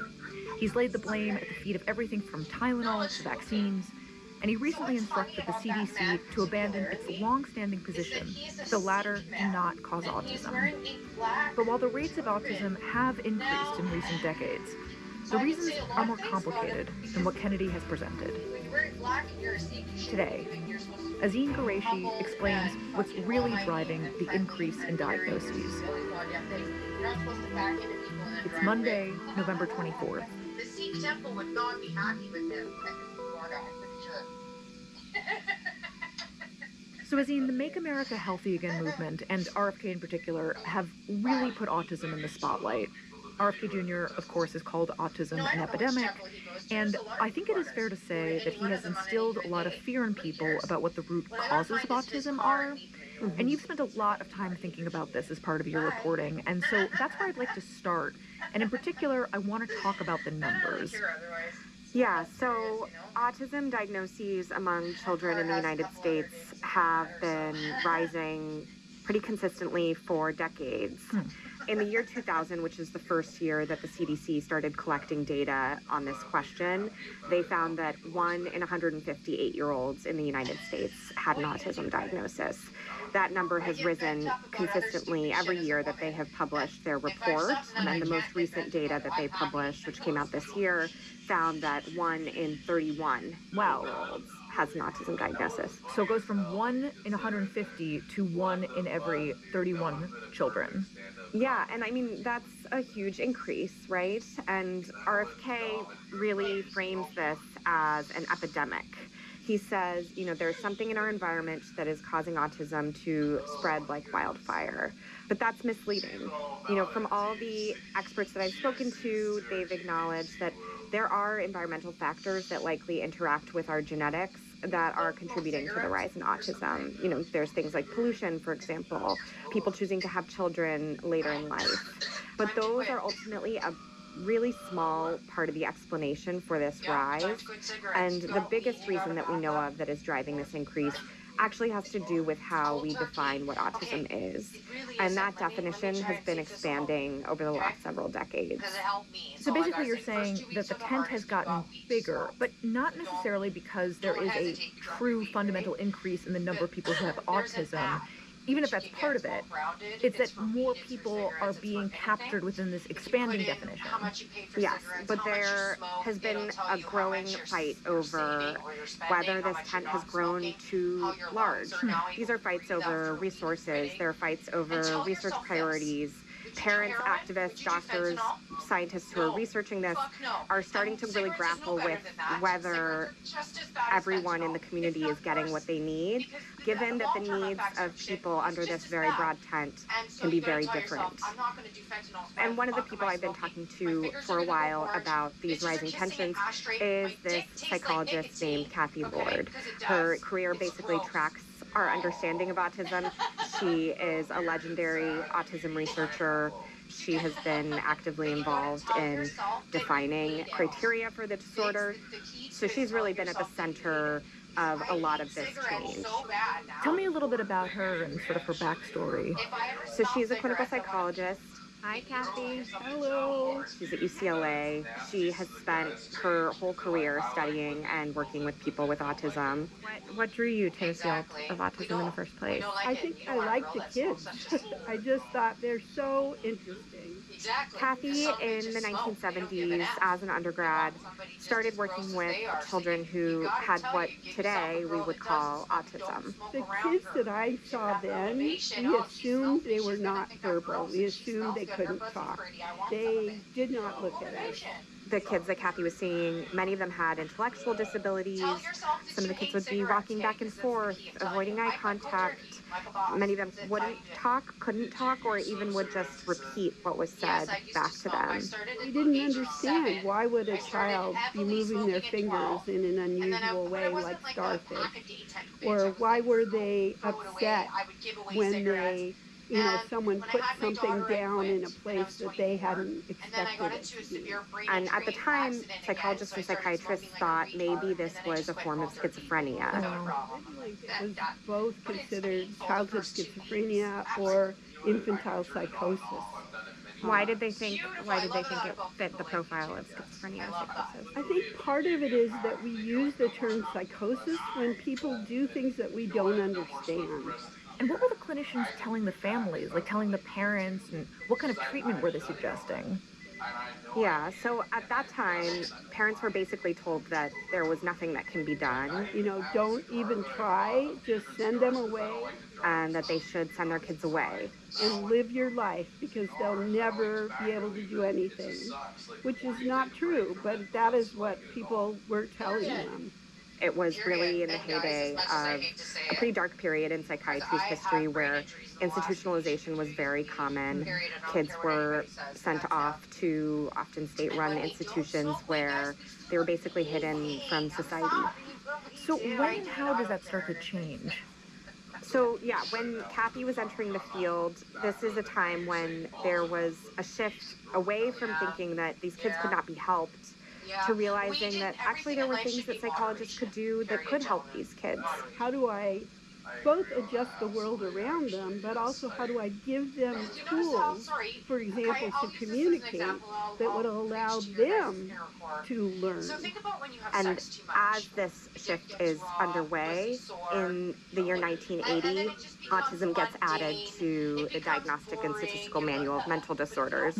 And this is considered the Bible of psychiatry. The fact that the diagnosis was added in that year was really significant. So this is the first time autism is officially recognized as a diagnosis. Where does it go from there? Yeah, so at the time, the definition for autism was very narrow. The DSM said that the essential features were lack of responsiveness to other people, language problems, and, quote, bizarre responses to various aspects of the environment. And all of that had to develop in the first 30 months of their lives. The DSM specifically said that autism was considered very rare, and it estimated that something like 2 to 4 kids in every 10,000 would have this diagnosis. But pretty much from the get-go, there were questions around what autism actually was, how it should be defined. And I'm thinking that, wait a minute, there are people that don't have language delays, but who actually have some of the same social difficulties that autistic kids have. Clinicians were asking really sharp questions about what autism really was. They were asking, what if a kid does not have a language delay? What if they're able to speak, but they speak differently? And I think also people were more aware that cognitive disabilities, like intellectual disabilities, are a feature, but they're not always there for autism. Not everybody with autism has an intellectual disability. How do we sort of draw lines around this disorder when there seem to be all sorts of kids with sort of different manifestations of what seems like the same thing? We then said, wait a minute, we need to make this broader. And that's sort of when this idea of the autism spectrum gets introduced for the first time, that maybe this is sort of a continuum of traits, and we're thinking a little too narrowly in the definition of autism that we have. Okay, but exactly, some men do. I've had men ask me. So the way the medical community deals with this is, in 1994, 2 really big changes happened. One, they loosen the criteria for autism itself. And second, they create a new related diagnosis called Asperger's. And that sort of captures a lot of the edge cases that we were just talking about. So it's the first step in really a broadening of what we think of as the sort of constellation of autism. So does broadening the definition and also capturing this other group of kids, does that help settle the question of what autism is and isn't? I mean, it was supposed to, but then Kathy does this research that attempts to look at how people are actually being diagnosed. We did a study where thousands of kids were seen and all given the same diagnostic battery. And she finds that Asperger's in particular is a really squishy diagnosis. So what determines whether a child would get diagnosed with Asperger's had more to do with, what clinician they saw than what criteria they met. A clinic in the Midwest would say somebody had autism, and a clinic in the East Coast would say they had Asperger's. It made clear that these definitions are still not specific enough, and they're not reliable. It was very confusing and resulted in kids who often, over a lifetime, might get an autism diagnosis, then an Asperger's diagnosis, and then sometimes have to come back to an autism diagnosis. So it really seemed like scientifically this is not useful. Diagnoses matter because diagnoses are the key to getting the specific medical attention that you need, to getting the specific services at school that are going to help support you. A diagnosis is also key for insurance coverage for behavioral therapy. And then they also matter at the level of how a person and their family conceives of who they are and what they're struggling with. So it sounds like it's both meaningful personally, but also quite meaningful in terms of resources, as you mentioned. Like, there are meaningful stakes here for the people involved in terms of what they get access to, whether it's healthcare or school resources or beyond. Yes, exactly. And so that led to the medical community rethinking, once again, how they are defining autism. And so in 2013, Kathy was actually on the committee that made this change. Basically, what they decided was these lines that we're drawing are not reliable, they're not consistent. And the way that they decided to resolve this issue was to fold everything together under one single diagnosis, so autism spectrum disorder. And that meant that the kids who were severely disabled, the kids who maybe couldn't speak, or maybe had an intellectual disability, had the same diagnosis as someone who would have formerly been diagnosed with Asperger's. So basically, Asperger's as a category is getting eliminated, the definition of autism is expanding, and the whole tent basically is getting bigger. Mm-hmm. And it's being recognized as a single tent. You know, before I think there was recognition like these things are related to each other. Now it's being viewed as one thing, one group of people. And sort of in parallel to the changes that we've been talking about, there was also the growth of what became known as the neurodiversity movement. This movement was really about beginning to view autism through a different lens and rejecting the idea that it was a disease in need of a cure. I think I'll start out and just talk a little bit about what exactly autism is. Autism is a very big continuum. Often the advocates in the neurodiversity movement, like Temple Grandin, were on the milder end of the spectrum, or would have formerly had an Asperger's diagnosis. Einstein and Mozart and Tesla would all be probably diagnosed as autistic spectrum today. And they emphasized that many of these traits, instead of being seen as pathologies, they could be seen as just differences. Sometimes they even referred to them as superpower, that they could be things that made an autistic person, see the world in a different way that was actually really valuable to society. Literally in our investment committee meetings, we talk about whether or not this founder has the right balance of Riz and Tiz. Mark Zuckerberg's sister is quoted as saying that, to succeed in the technology industry, you need a little bit of the Riz and a little bit of the Tiz. Riz being charisma and Tiz being autism. Neurodivergence is a superpower, and we look for people that live their lives differently, and I think it also represents an intensity and directness. Downstream from the efforts of those early activists was just a broader awareness and embrace of autism in society. I'm actually making history tonight as the first person with Asperger's to host SNL. You have that at the level of Elon Musk going on Saturday Night Live and saying at the time that he had an Asperger's diagnosis. Or at least the first to admit it. So we'll make a lot of eye contact with the cast tonight. There's sort of a cultural embrace of autism that, extends to media and TV. We have, the Big Bang Theory. I realize you're also on your own tonight, so if at some point you find yourself with nothing to do, please do not disturb me. Love on the Spectrum. I can't think of anything to say about I'm still having a good time. Me too. We have a character with autism on Sesame Street. That's right. And she may not do what you expect, like give you a high five. Yeah, she does things just a little different. So it's really this movement away from stigmatizing autism and being in some cases proud of autism as a label. Just let me know. I think she's good, but also there's times when I'm not sure if she's... It's really striking, Azine, how the label autistic has really changed so dramatically just in my lifetime. Yeah, I think this is all really a victory for the neurodiversity movement. And the stigma begins to fade so much that for a lot of families, it actually becomes desirable in some ways to have a diagnosis for your kid if they have some of these struggles. It actually becomes a way for them to be validated and, again, be able to access resources that might be able to help them. But all of these changes, the increase in diagnoses and the really increased awareness, all of this ends up leading to a lot of unintended consequences for the autism community itself. Why not? Yeah. We'll be right back. This podcast is supported by AT&T. America's first network is also its fastest and most reliable. Based on RootMetrics' United States Root Score Report 1H 2025, tested with best commercially available smartphones on 3 national mobile networks across all available network types. Your experiences may vary. RootMetrics rankings are not an endorsement of AT&T. When you compare, there's no comparison. AT&T. Hear that?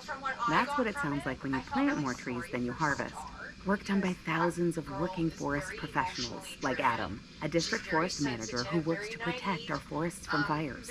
Keeping the forest fire resistant, synonymous with keeping the forest healthy, and we do that through planting more than we harvest and mitigate those risks through active management. It's a long-term commitment. Visit workingforestinitiative.com to learn more. You probably know Vistaprint for business cards, but did you know we print everything you need to brand your business? We print banners and signs that help you stand out, and must-have merch like tote bags, t-shirts, and hoodies. Right now, new customers can get 20% off with code NEW20, because if you need it, we print it at Vistaprint.com. So, Azim, before the break, you mentioned that the widening group of people diagnosed with autism had unintended consequences. Explain what those were. So, while broadening the tent did expand access to help for a huge number of people, it also brought in many different kinds of people with many different kinds of needs. And that has raised these tensions over which of those needs get prioritized in a world where there's a really limited pile of resources to help. And there's two really big areas where we see this. And the first is schools. You know, I spoke with a lot of families who had kids with severe autism who said that as the number of kids with less severe disabilities has increased so much over the years, it's made it harder to access school services that are actually geared towards their kids needing a lot more help and a lot more support to get through the day. I talked to parents who said that their kids had been kicked out of multiple schools. Basically, they're being told their kids are too autistic to be in the classrooms that are actually designated for kids with autism. I spoke with another parent who talked about having to actually pull her son out of a school where he was eloping, the word for running away, which is a common problem among kids with severe autism, and the school didn't have gates. It was just not a safe environment for him. And there was actually a survey that was conducted by the National Council for Severe Autism that found that, you know, of the 800 parents that they surveyed, 80% said that they had been told that their kid was actually too disruptive, even for programs that were geared towards kids with autism. So these families are really frustrated because the pool of resources is not expanding at the same rate as the number of children with autism is expanding, and they're actually finding it harder to get the help that they need for their kids, and their kids need a lot of help. What is striking me here is that years of work went into destigmatizing autism, and the end result of that is that you have people increasingly being included in different aspects of society, included in schools, included in classes, being prouder to talk openly about their condition. However, that has also meant more people competing for a finite number of resources.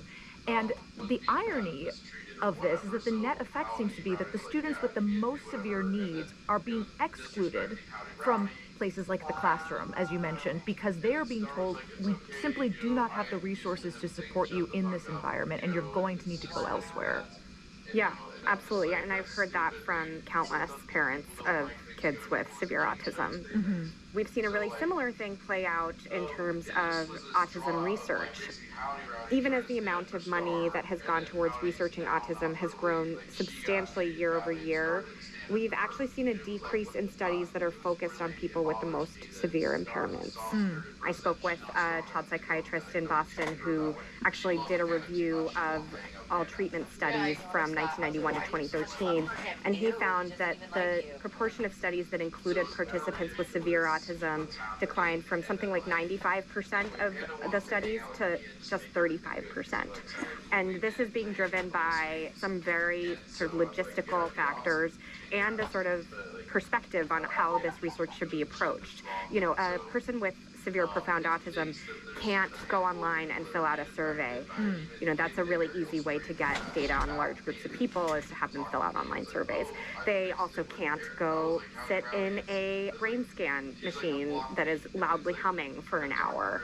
And at the same time, the research priorities around autistic people's lives have moved away from the sort of questions that are seeking a cure or a treatment for autism, and more towards the sorts of questions and concerns that are of a lot more importance to people on the milder end of the spectrum. So questions around mental health or employment. And, you know, the parents of the severely autistic kids who I spoke with said, those concerns do not relate in any way to their kids' lives. Their kids are struggling with things like eating or learning how to talk. Right, employment is not going to be an option for these families. They have different concerns. For a lot of them, it won't be. So this group being lumped together has led to a lot of disagreements over how to approach these problems. It sounds like a lot of the discussion that you're describing is actually not about trying to understand what autism is. It's actually about what kind of resources those designations unlock for families. And I can imagine that could maybe pit families against one another. Is that going a step too far? No, I think that is definitely a dynamic that is playing out. I think the dividing line in the community is a little more complicated than that too, in that it's really these parents of the kids with severe autism who are now at odds with activists who are self-advocates, who are autistic people themselves, who say, we have a shared experience as members of the autistic community that you can't understand. And I think that is a really difficult dynamic that is played out in this community, is who gets to speak for the community when there are such broad needs, and the people on the most severe end of the spectrum often cannot speak for themselves.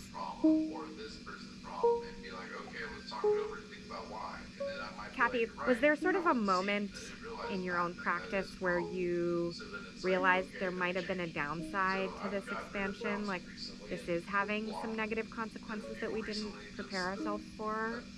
Yes, I think so. And Kathy has this experience as well on a committee where they are discussing housing for autistic people. And there was an autism self-advocate and then a bunch of other people from different agencies.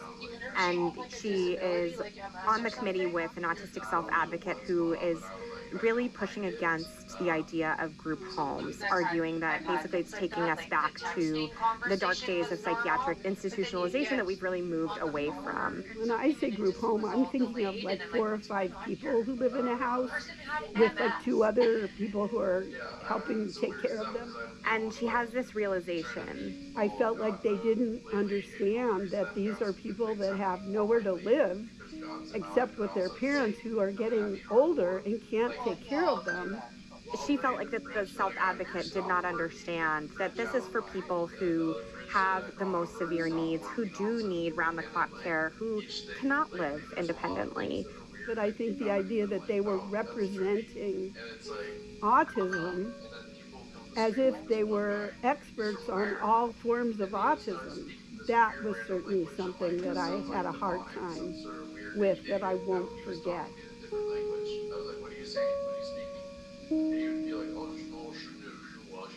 And she talks about how that experience really made her worry about who gets to speak for the experience of autism, who gets to make choices for that community, who gets represented, who gets resources, has been made much more difficult by just how broad the range of experience contained in this diagnosis has now become. So as Kathy sees these unintended consequences playing out, what does she see as the solution? Can you talk about the proposal of this category of profound autism, sort of when that came to be, and then obviously your involvement in it too? Yeah, so Lancet offered us the opportunity to set up an international commission across disciplines. Kathy and a group of other researchers and clinicians and autism advocates have actually been, over the last several years, proposing that perhaps there needs to be a separate category for the people with the most severe disabilities. So she, in 2021, is leading this thing called the Lancet Commission. Wow, so basically it sounds like she's undoing the work that she's backed for decades in order to broaden the category. Yes. Also, do you think these people in the world here are good for me? Or should these people, are these just like wasting our energy, time, in a way? And then there was a lot of discussion about what on earth we call this. What this group of experts ends up proposing is a separate category that is called profound autism. And the way they defined it is having minimal or no ability to speak, or an IQ of less than 50, or both, and requiring 24-hour access to a caregiver. So it's really about recognizing that there is a part of this population with very severe needs, and having a label so that that group of people can be identified. So essentially, after years of expanding this definition, Kathy is now proposing something that would chop up the spectrum once again. But what would the practical effect of that be, of that cleaving off of one other group? First, this is not an actual diagnosis that has been proposed. Profound autism is a label that has casually grown in use over the years. I hear clinicians using it all the time. The reason to have this label, I think, ultimately boils down to recognition. So recognition that this is a group of individuals with really severe needs. The round-the-clock care being right there as part of the definition, I think, tells you a lot. And I think flowing out from that is the hope that this will be a group that will be able to get more in terms of the services that their families have really struggled to get for them over the years. But for now, at least, even if they were to cleave this off into a separate category, it's not like it would direct resources to some of these people that need it most. Yeah, I think that's certainly the hope, but I don't think we know. And, it's definitely not clear that this is going to be a magic solution that fixes these issues that Kathy and others have identified. Given all of these consequences that we have talked about and this lopsided allocation of resources that some parents have pointed toward, does Kathy think it was a mistake to broaden the diagnosis, just especially given that she's trying to undo some of that now? I asked her if she regretted in any way the sort of role that she played in expanding the diagnosis. I do think it has backfired to some degree. I think there's broad recognition, and Kathy certainly also recognizes that folding everything under one diagnosis hasn't worked. The whole idea of autism awareness, those are things that are really good, but I do think that we have contributed unwittingly to having diagnoses that are very complicated. What is not clear is what will work and what will fix the problems that they were trying to solve for in the first place without leaving anyone behind. The parents of kids with profound autism maybe will be satisfied by having a distinct diagnosis, but that still leaves a lot of people with wide range of needs.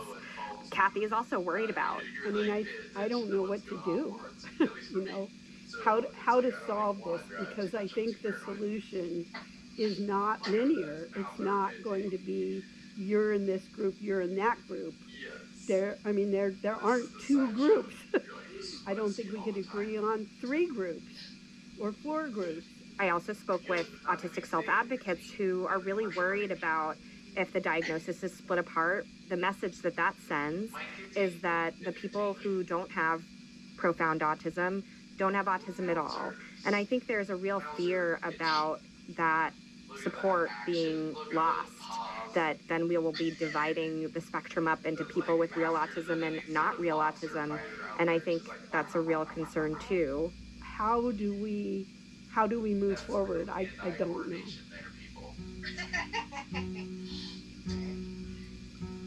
Kathy, thank you so much for taking all this time and for walking us through all of this. No, thank you.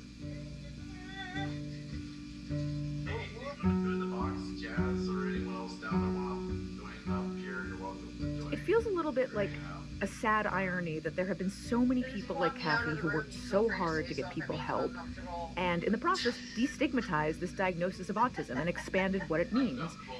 And in so doing, they now fear that that work might have harmed some of the people who needed it most. And it is not clear what any real solution for everybody in this community could look like.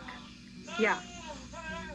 Having this separate category made for profound autism will maybe solve some of the problems that we've been talking about, but it still leaves a lot of unanswered questions about where is the line between a disability and a difference? Who should be speaking for a community that is as broad as this one? Where are diagnoses helpful and where can they, in some cases, cause harm? I think these are a lot of questions that the field of psychiatry in general is wrestling with right now. And I think those are still unanswered. My goodness, somebody's lucky to be in your life like the Getty. Just even the smells are worth it. Azine, thank you so much. Yeah, thanks for having me.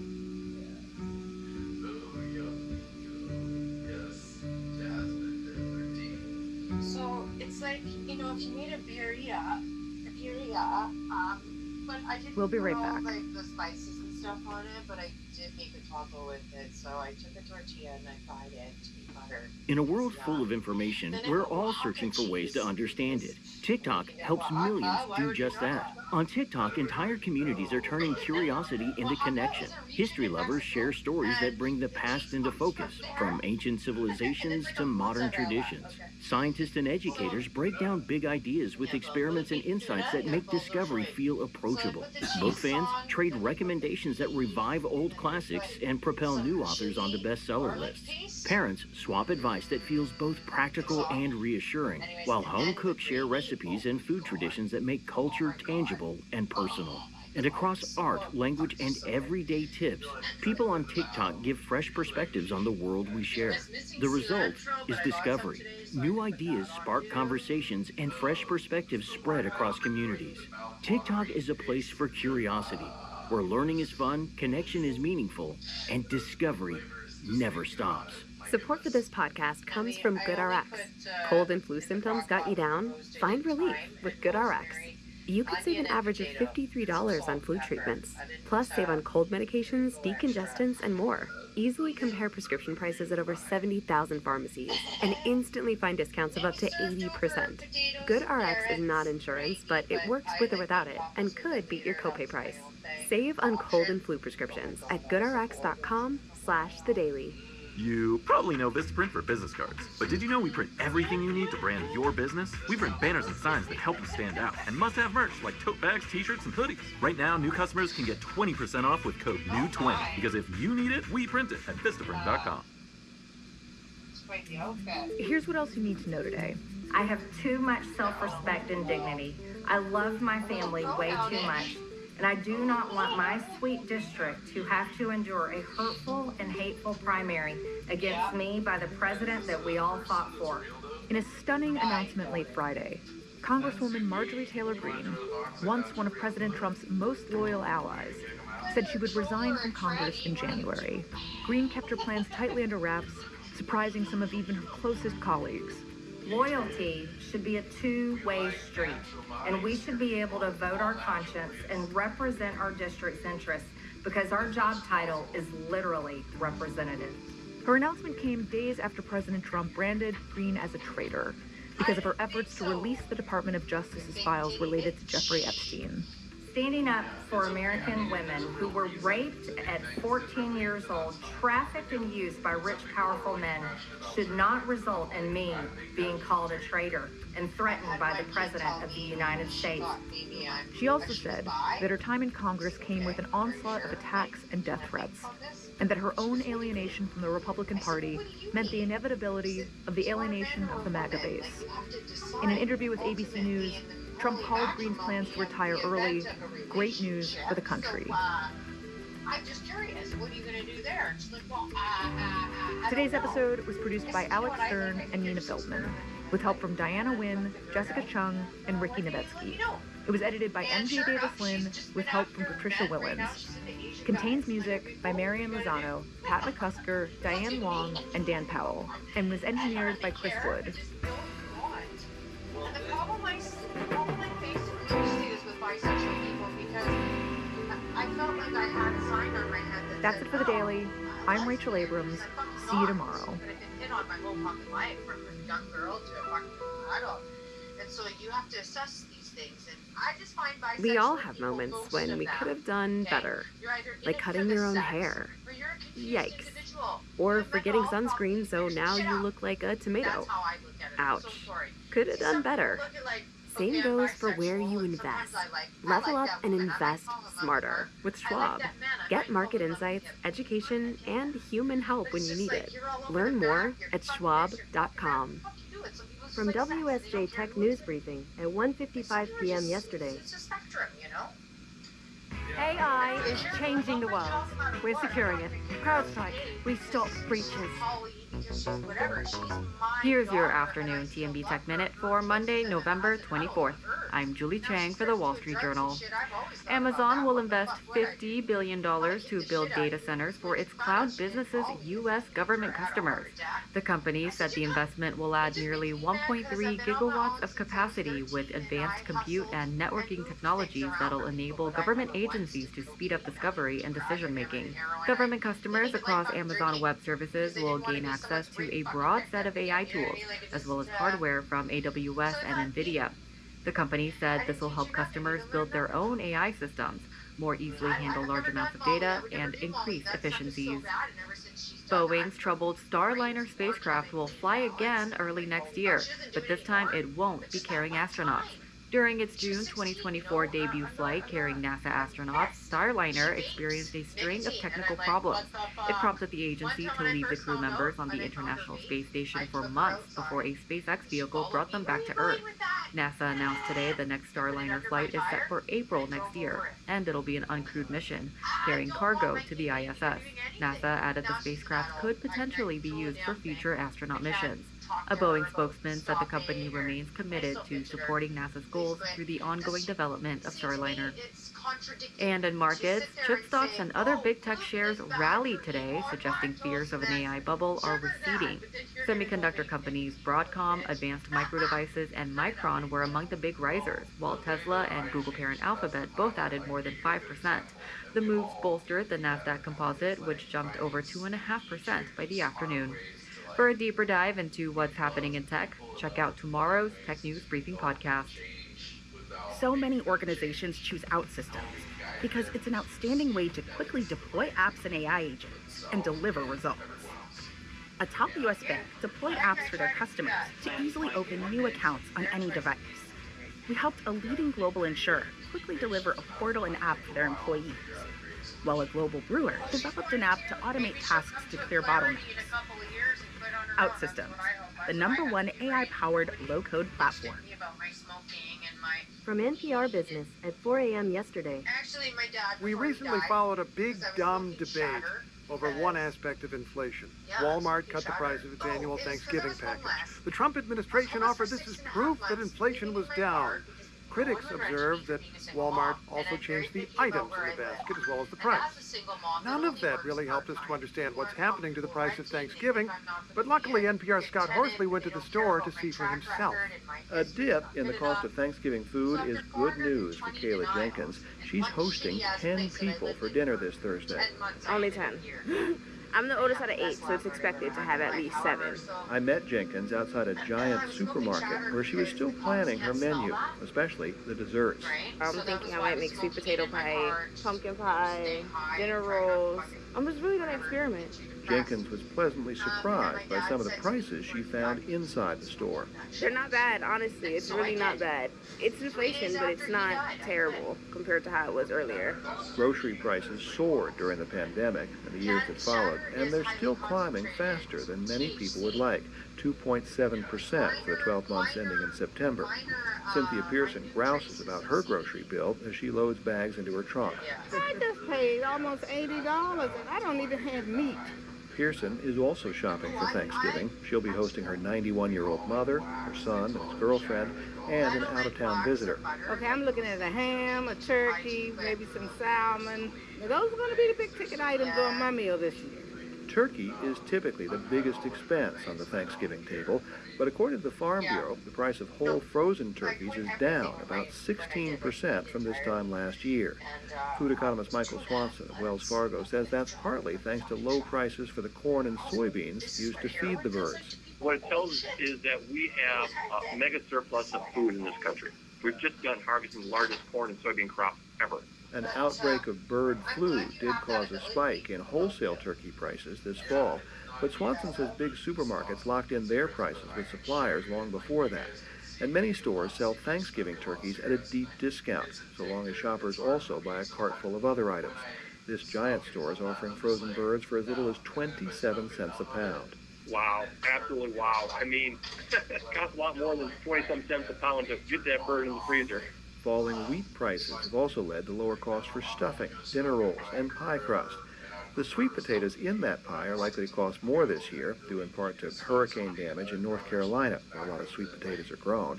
Fresh veggie prices are also up in the Farm Bureau's tally, but cranberry prices are down. All told, the Farm Bureau 5%.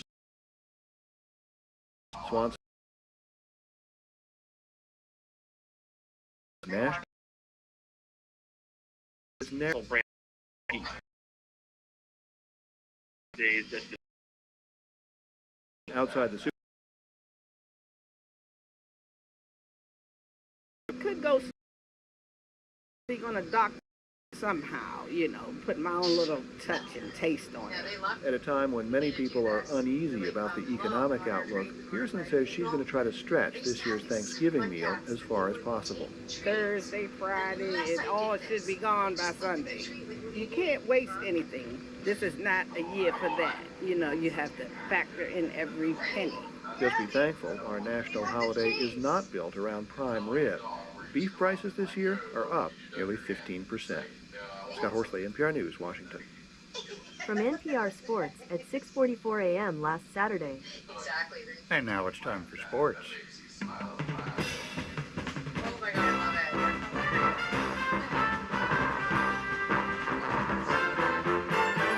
The championship of women's soccer, LeBron James, year 23 in the bigs in a town in California, takes after pickleball. Sports reporter Michelle Steele joins us. Michelle, thanks so much for being with us. Sure, Scott. National Women's Soccer League Championship tonight. Washington, D.C. Spirit face New York's Gotham FC. They play in the Bay Area. Washington has the star power in forward Trinity Rodman. How do you see the game playing? Yeah, Scott, you're a Chicago guy. There's actually a Chicago Bulls connection here. Dennis Rodman. Yes. Dennis Rodman, the legend, the Hall of Famer. His daughter, Trinity Rodman, is the superstar in Washington. And they're the favorites in this game. They score a lot, they play real fast. And New York's Gotham FC, meantime, is really the Cinderella here. They're the lowest ranked team ever to make the final. I think Gotham is definitely going to try to shut down Rodman, but I think Spirit fans should feel pretty good about this one. Her speed should break through, and I see Washington winning in a low-scoring game.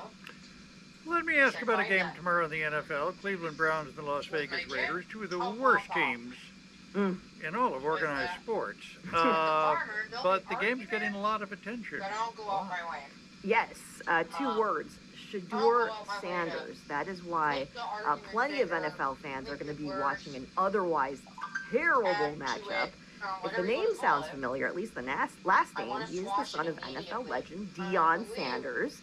And he's now the starting rookie quarterback for the Browns. He's making his first professional start. Now, he was the absolute talk of the draft this year because he slid from what some thought would be the first round to the 5th round. The Browns then made him their 4th string quarterback. But thanks to injuries and classic Browns bad luck, he was thrown into the game, middle of the game last week, did not play well. Tons of hype, tons of pressure around this kid.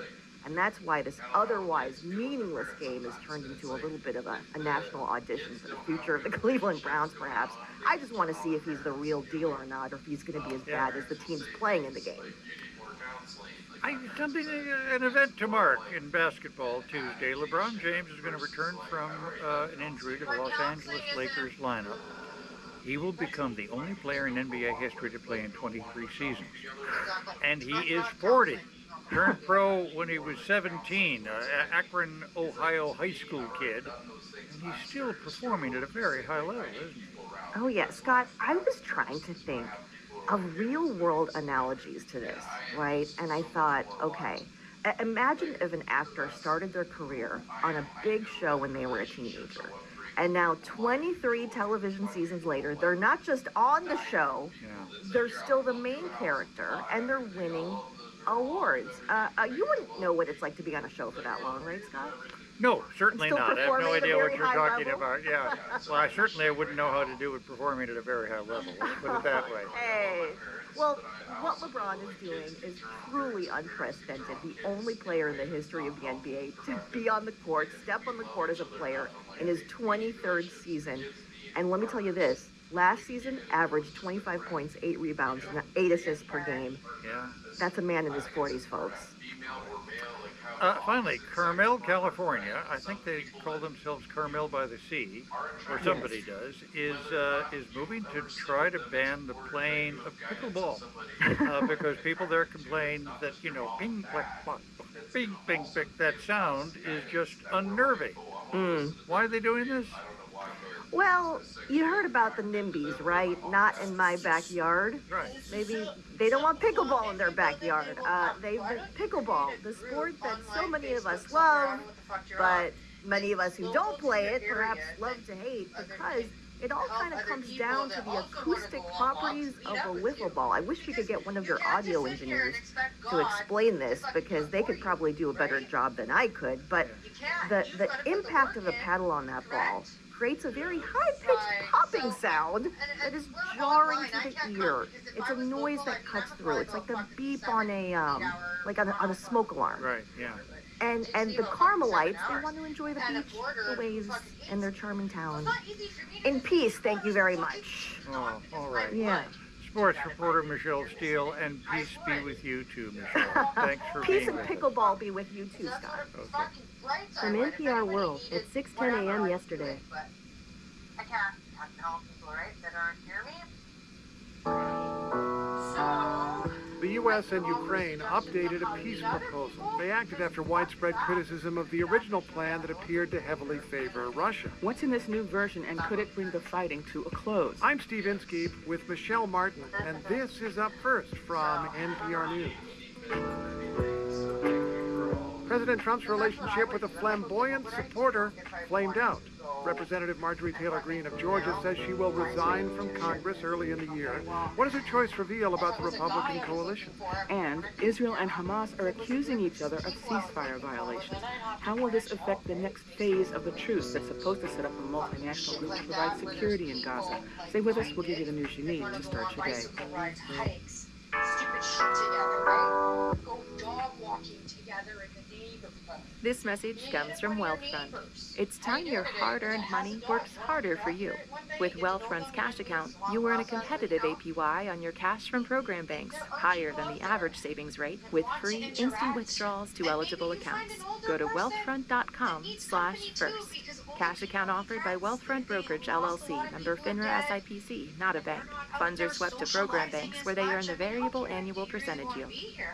Support for this podcast and the following message come from the University of Kansas Health System, where even the smallest acts have the power to transform lives, where innovations are made to advance patient treatment in order to provide the best patient care. Because every moment, every success story, and every life uplifted makes the University of Kansas Health System who they are. Learn more at kansashealthsystem.com. This message comes from NPR sponsor Odoo Business Management Software. Some say Odoo is like fertilizer because it promotes growth. Others say it's a magic beanstalk, scaling with efficiency. Odoo, exactly what a business needs. Sign up today at odoo.com. This message comes from NPR sponsor Shopify. Start selling with Shopify today. Whether you're a garage entrepreneur or IPO ready, Shopify is the only tool you need to start, run, and grow your business without the struggle. Go to shopify.com/NPR. Secretary of State Marco Rubio says he is optimistic about reaching an agreement between Russia and Ukraine. U.S. and Ukrainian officials met on Sunday in Geneva to discuss President Trump's proposed peace plan. This comes as the president criticized Ukraine for expressing what he called zero gratitude for American efforts. European leaders have been skeptical of Trump's plan and say it needs work. NPR's Berlin correspondent Rob Schmitz has been reporting on this. He's with us now to tell us more about it. Good morning, Rob. Morning, Michelle. So President Trump set a deadline of Thursday for Ukraine to agree to his 28-point plan. How are the Europeans feeling about this so far? They are feeling left out. Even though the Europeans were present for some of the meetings in Geneva, when President Trump and his advisors drafted this peace plan, they did not consult European heads of state. And in Europe's view, that is a big oversight because the plan is filled with commitments that Europeans would have to make, like ponying up $100 billion for the reconstruction of Ukraine or being part of an emergency blueprint if the peace plan is violated. This is a war, after all, in Europe. On the sidelines of the G20 summit in South Africa yesterday, German Chancellor Friedrich Merz had this to say to German broadcaster Deutsche Welle. I think that it's not achievable to have all the 28 points agreed until Thursday. So we are trying to figure out which part of this plan could be achieved unanimously between the Europeans, the Americans, and Ukraine on the one side and the Russian on the other side. Are there any parts of Trump's plan that the Europeans agree on? Well, yeah, there's one part they agree on, that Ukraine must remain a sovereign state. But there are several points in the plan that the Europeans say are non-negotiable, starting with the idea that Ukraine should cede territory that it currently controls. The European leaders have always held that the front line in the war has to be the starting point for negotiations. And the part of the plan that calls for Ukraine to reduce the size of its army, that is also a non-starter for the Europeans. Here's European Commission President Ursula von der Leyen on social media.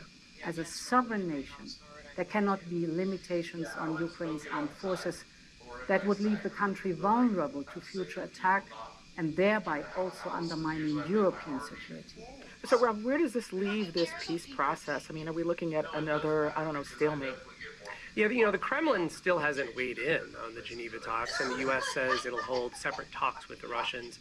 We've got Turkey's president offering to mediate talks between Russia and Ukraine. We've also got French President Emmanuel Macron saying he'll meet with the leaders of Britain, Canada, and other nations. So there's been this flurry of diplomacy here. And from what we understand, Ukrainian and U.S. officials have already changed the working version of the 28-point plan from the original. But there is still a fair bit of confusion about that original 28-point proposal. A bipartisan group of senators said over the weekend that Rubio told them the Trump plan was essentially a wish list of the Russians. Now, the State Department and Rubio himself both denied that, but what is clear is that however this peace plan started, it is quickly evolving, and it is now at the center of a big debate here in Europe about how this war could and should end. And here's Rob Schmitz joining us from Berlin. Rob, thank you. Thank you.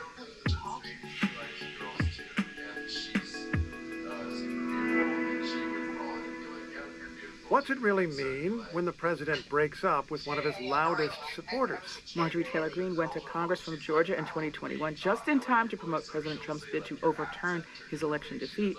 Her comments and conspiracy theories caused even her own party to shun her at times until she rose as a flamboyant Trump backer that made it all the more striking when she resigned on Friday, saying the president has abandoned his own agenda. This has prompted conversation about who gets to define the Republican Party. And NPR's Stephen Fowler is listening to that conversation. Stephen, good morning. Good morning. How exactly does Greene critique Republicans?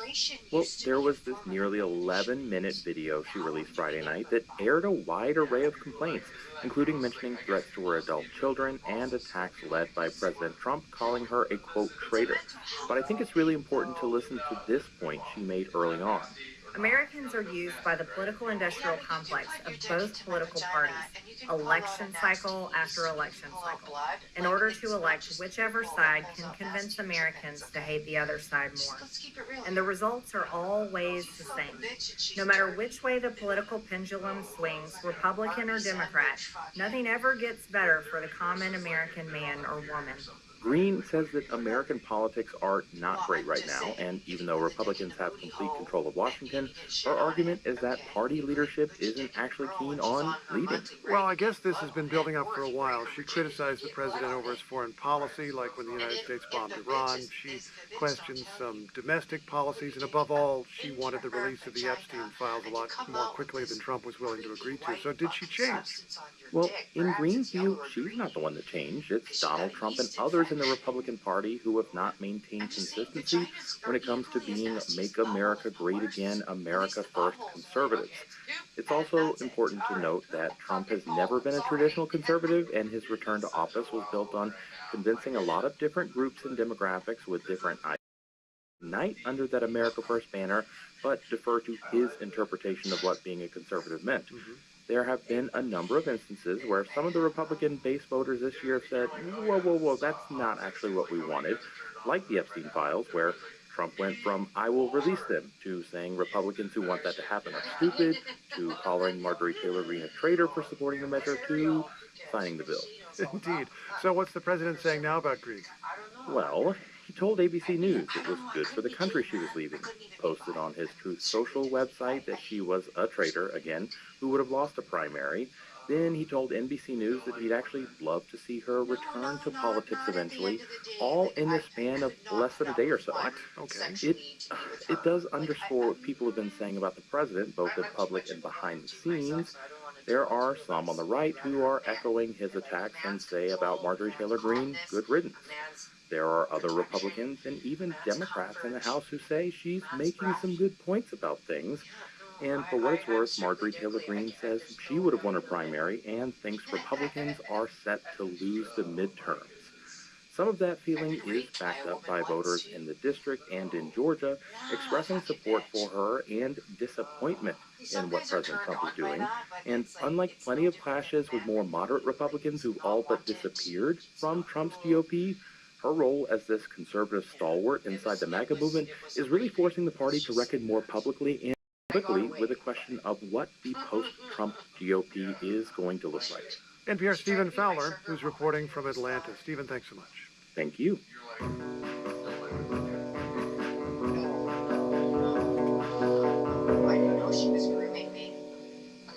Over the weekend, Israel and Hamas both accused each other of violating the ceasefire agreement in Gaza. The ceasefire is still officially in place, has been for a little over 6 weeks. Israel also struck a crowded suburb of Beirut, Lebanon, killing a commander of Hezbollah. This is the first Israeli strike in the Lebanese capital in more than 5 months and has many people asking about the nearly year-long ceasefire there. To catch us up on both, we're joined now by Empress Kat Lonsdorf in Tel Aviv. Kat, good morning. Hey, good morning. So let's start in Gaza. There were several Israeli strikes there over the weekend. What can you tell us about those? Yeah, on Saturday, Israel said that Hamas militants crossed the yellow line in Gaza, which is the dividing line between Israeli-controlled and Hamas-controlled territory right now. In response, Israel carried out a series of strikes across Gaza, which killed at least 20 people, according to health officials there. Hamas sent a delegation to Cairo yesterday to meet with mediators to discuss Israeli violations of the ceasefire. Israeli strikes have killed more than 300 Palestinians, including more than 60 children during this ceasefire. And Michelle, I know that sounds contradictory. We're talking about a ceasefire and there are still so many people being killed. As you said, both sides have accused each other of violations, but the agreement between the two is still holding and we have not seen a full return to war. So, get the ceasefire agreement between Israel and Hamas was put forward by President Trump. It's supposed to have several phases toward a lasting peace. Can you tell us where we are right now in that process? Yeah, we've gotten through a lot of the first phase, which saw the return of all remaining living hostages to Israel in exchange for thousands of Palestinian prisoners and detainees, and most of the hostage bodies have also been returned. And that's where it's kind of stuck right now. The next phase is supposed to set up an international stabilization force in Gaza, see Hamas disarm, and have Israel fully withdraw. I talked to Nimrod Novik. He's a fellow with the U.S.-based Israel Policy Forum, and he was also an advisor to former Israeli Prime Minister Shimon Peres. Novik told me he's worried there's not a clear path forward in this agreement. A lot of thought was given to phase one, a lot of thought was given to phase two. Very little thought was given to the transition between them. There's still a lot of question marks hanging in the air. Who will make up that international stabilization force? How will it be trained? How will Hamas disarmament work? Meanwhile, that means the nearly 2 million Palestinians living in Gaza still can't get a lot of the aid and assistance they desperately need. Let's turn now to Lebanon, where Israel struck Beirut yesterday. What can you tell us about that? This was an Israeli strike on a crowded residential area in Beirut. It killed a senior Hezbollah commander and also several other members, which the group confirmed. It also wounded dozens of civilians, including some children. Our colleague Jane Arash is in Beirut this morning. She's visiting the site of the strike. We'll hear more from her later today. This attack has raised fears that an all-out war could restart, despite a ceasefire that's been in effect for almost a year now. During that time, Israel has launched almost daily and deadly attacks in South Lebanon. This was its first strike in Beirut in months. Meanwhile, Hezbollah has refrained from striking Israel, but a Hezbollah official called this weekend's attack a new red line. That is NPR's Kat Lonsdorf in Tel Aviv. Kat, thank you. Thank you. fancy rich outing, whatever the fuck, like a. And that's Up First for Monday, November 24th. I'm Michelle Martin. And I'm Steve Inskeep. For your next listen, you should really consider this. Consider this from NPR News. Up First gives you 3 big stories. Consider This goes deep on one. Listen now on the NPR app or wherever you get your podcasts. Today's episode of Up First was edited by Villa Marks, Christian Jeff Calamont, Miguel Macias, H.J. Mai, and Martha Ann Overland. It was produced by Zia Butch, Nia Dumas, and Christopher Thomas. We get engineering support from Stacey Abbott, and our technical directors, Carly Strange. Our supervising producers are Vince Pearson and Michael Lipton. We hope you'll join us again tomorrow. I will be joining you. I will too.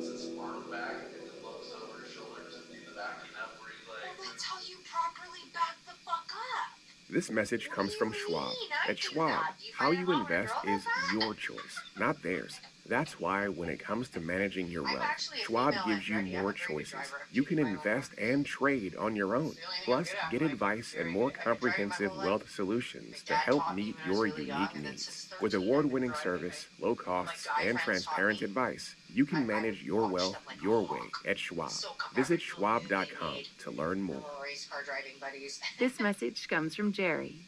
Are you tired of your car insurance rate going up, even with a clean driving record?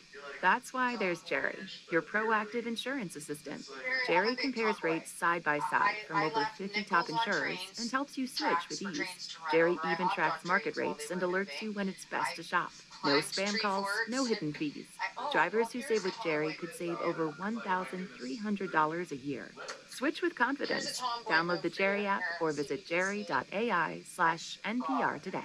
It's going to be very hard to see. From NPR Politics at 3:10 p.m. yesterday. Secretary of Defense Pete Hegseth says the Pentagon is looking into remarks made by Arizona Democratic Senator Mark Kelly. Last week, Kelly and 5 other Democratic lawmakers with military or intelligence backgrounds released a video saying that U.S. troops must not follow illegal orders. You can refuse illegal orders. You can refuse illegal orders. You must refuse illegal orders. No one has to carry out orders that violate the law or our Constitution. President Trump responded on social media that this was, quote, seditious behavior punishable by death, but now one of the senators is facing the threat of court-martial by the Pentagon. NPR's Quill Lawrence is here to explain. Hi there. Hi. Quill, start by reminding us exactly what that video was about. Why are all of these Democrats talking about illegal orders? Well, there are 2 areas here. Judges have been ruling that some of the Trump administration's deployment of National Guard troops against the will of state governors is illegal. But there's also the ongoing lethal strikes against boats allegedly carrying drugs to the U.S. And that's another case where legal scholars and some European allies have said that they don't think these killings are legal. So this is 6 Democratic veteran lawmakers who are reiterating what troops and especially officers learn is that you don't have to follow illegal orders, and that, importantly, just following orders is not a defense for doing something illegal. Right. So do you have a sense of why the Pentagon is specifically focusing on Senator Kelly? Yeah, Secretary Hegseth was very clear about this. Of all those 6, Kelly's the only one who is formally retired from the military, and as such, he's a former Navy captain, former combat pilot, so he can be recalled to active duty to face court-martial. But this would be unprecedented, I think. I spoke with military lawyer Kevin Carroll, who's a retired colonel who served in the first Trump administration, and he said the last thing even similar he could think of was in 1925, so 100 years ago, but that was an active duty officer. This is very different, and it seems, Carroll said, to be an attempt to silence political dissent. Doing this to a retiree who also happens to be, a senator who was considered for the vice presidency and might potentially be a presidential candidate in 2028 is really a horse of a different color. Well, has there been any response from Senator Kelly at this time? Yes, he put out a statement. I'll quote it partially. He said, Secretary Hegseth's tweet is the first I heard of this. I also saw the president's post saying I should be arrested, hanged, and put to death. If this is meant to intimidate me and other members of Congress from doing our jobs and holding this administration accountable, it won't work. He also posted a photo on social media of his dress uniform with a chest full of medals, which I think largely is seen as a trolling of Secretary of Defense Pete Hegseth, who doesn't have any of the sort of combat medals that usually would be expected for someone of his position. Any sense of where all of this goes from here? Well, the Pentagon said it was reviewing this. It's not clear they'll actually charge him or call him back to court-martial him, especially because all these Democrats did was state U.S. military code. But it's a tough spot for troops right now. NPR and others have reported that the Department of Justice has determined these boat strikes are legal, so these troops have to follow their orders. But already the head of Southern Command has left is going to be leaving his post shortly. Four-star Admiral Alvin Halsey reportedly had qualms about these strikes. That's according to U.S. officials who were not authorized to speak publicly. NPR's Pearl Lawrence, thank you. Thank you. From NPR Science at 5 a.m. yesterday. Where might we look for inspiration for new cancer therapies? Some researchers say perhaps the bowhead whale. Here's science reporter Ari Daniel. So there's this paradox in cancer biology. Large, long-lived animals have lots of cells, which in theory should mean more chances to develop cancer. But that's not what happens. Vera Gorbunova is a biologist at the University of Rochester. It suggests that these large and longer-lived animals have additional protections from cancer that they evolve. Take elephants. They have 20 copies of a key tumor suppressor gene. Humans have just one. This gene produces a protein called P53 that helps eliminate cells that turn precancerous. P53 protein can trigger cell death. Cells would commit suicide. With more copies of this gene, elephants may eliminate more potentially problematic cells and keep their cancer rates down. We took it to another extreme, and we decided, what if we look at whales that are even larger than elephants? Specifically, the bowhead whale. It's not the largest whale, but it is the longest lived, with animals capable of surpassing 200 years of age, something the Alaskan Inuit have known for generations. They use their traditional methods like rowboats to harvest a very small number of whales every year. So they very kindly agreed to share very small pieces with us so we could do our research. Research that Gorbunova says might benefit the Inuit someday, a community grappling with growing cancer rates. So with fresh bowhead tissue in hand, she and her team began their experiments. She figured that since bowheads are bigger than elephants, maybe they just had even more copies of that tumor suppressor gene. But that's not what we found. So the next step was to think, what else can they do to avoid cancer? Perhaps, she thought, bowheads are better at repairing DNA, since breaks in DNA can be dangerous and lead to cancer. Sure enough, the bowhead cells were far better at it than human cells. They were not losing pieces of DNA, they were fusing the ends correctly. An ability due, at least in part, to a different protein that's way more abundant in bowhead cells, and which is produced by a gene activated by the cold.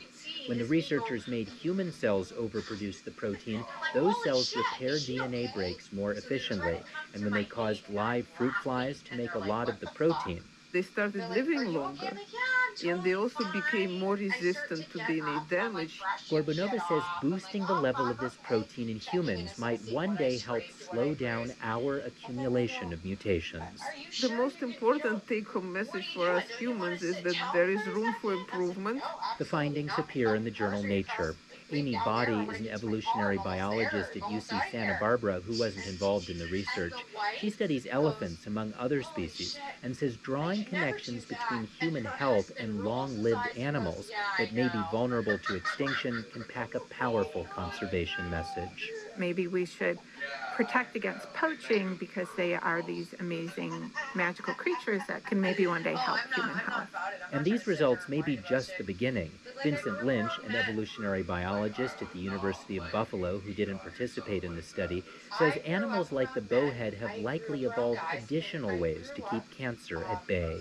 We have literally uncovered a handful of the mechanisms that are responsible for their cancer resistance. There's going to be a whole lot more to identify. This may well be the power of looking beyond typical short-lived lab animals like mice and flies, says Vera Gorbunova.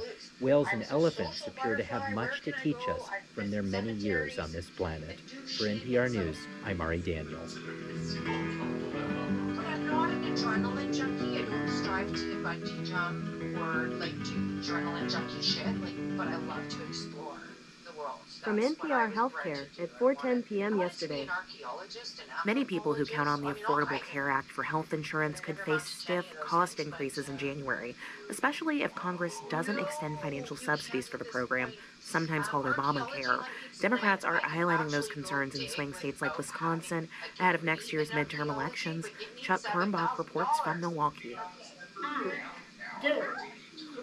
At Renaissance Child Development Center in downtown Milwaukee, a daycare teacher named Marie and about a dozen preschoolers are counting in different languages. Years back, the center looked into providing major medical coverage for the roughly 24 staff members, but found the cost too high. So many employees, including Executive Director Cara Pitt-D'Andrea, are enrolled in the Affordable Care Act. Pitt-D'Andrea says she's been greatly helped by the enhanced premium tax credits that went into effect a few years ago. And the credits allowed me to bridge the gap without concern of going without health care. Now, with premiums expected to rise and the more generous ACA tax credits in danger of going away, Pitt-D'Andrea favors at least a one-year extension of the financial help. The employer, who calls herself a moderate Democrat, thinks that more needs to be done to make sure workers can access affordable care. That is the reality of what makes a machine work well and a business work well, is that all the parts are taken care of, all the parts are oiled, all the people are given opportunities to be healthy. Pitt-D'Andrea spoke at a recent Wisconsin media call organized by Democrats. At another news conference in Milwaukee with Democratic Senator Tammy Baldwin, enrollee Nancy Pesky said if the extra help goes away, she'll face higher costs. The freelance writer said her son just landed a job, but it doesn't offer health insurance. So he's going to have such an astronomical premium that I'm probably going to have to pay that too. So, yeah, it's going to be very tight. Officials in Wisconsin say 275,000 state residents make use of the enhanced premium tax credits. A statewide poll by Marquette University found 58% of voters overall in Wisconsin support extending subsidies for the Affordable Care Act, but that most Republicans want to let the tax credits expire. About 50 miles outside of Milwaukee, at a pub in Watertown, about a dozen members of the Jefferson County Republican Party gathered to watch a Green Bay Packers football game on TV. Here, extending help for ACA enrollees does not have a lot of support.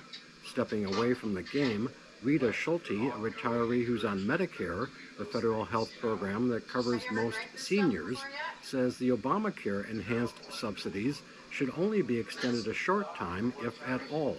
Schulte says for people who aren't retired like her, she wants bigger changes in the Affordable Care Act that lower costs for taxpayers.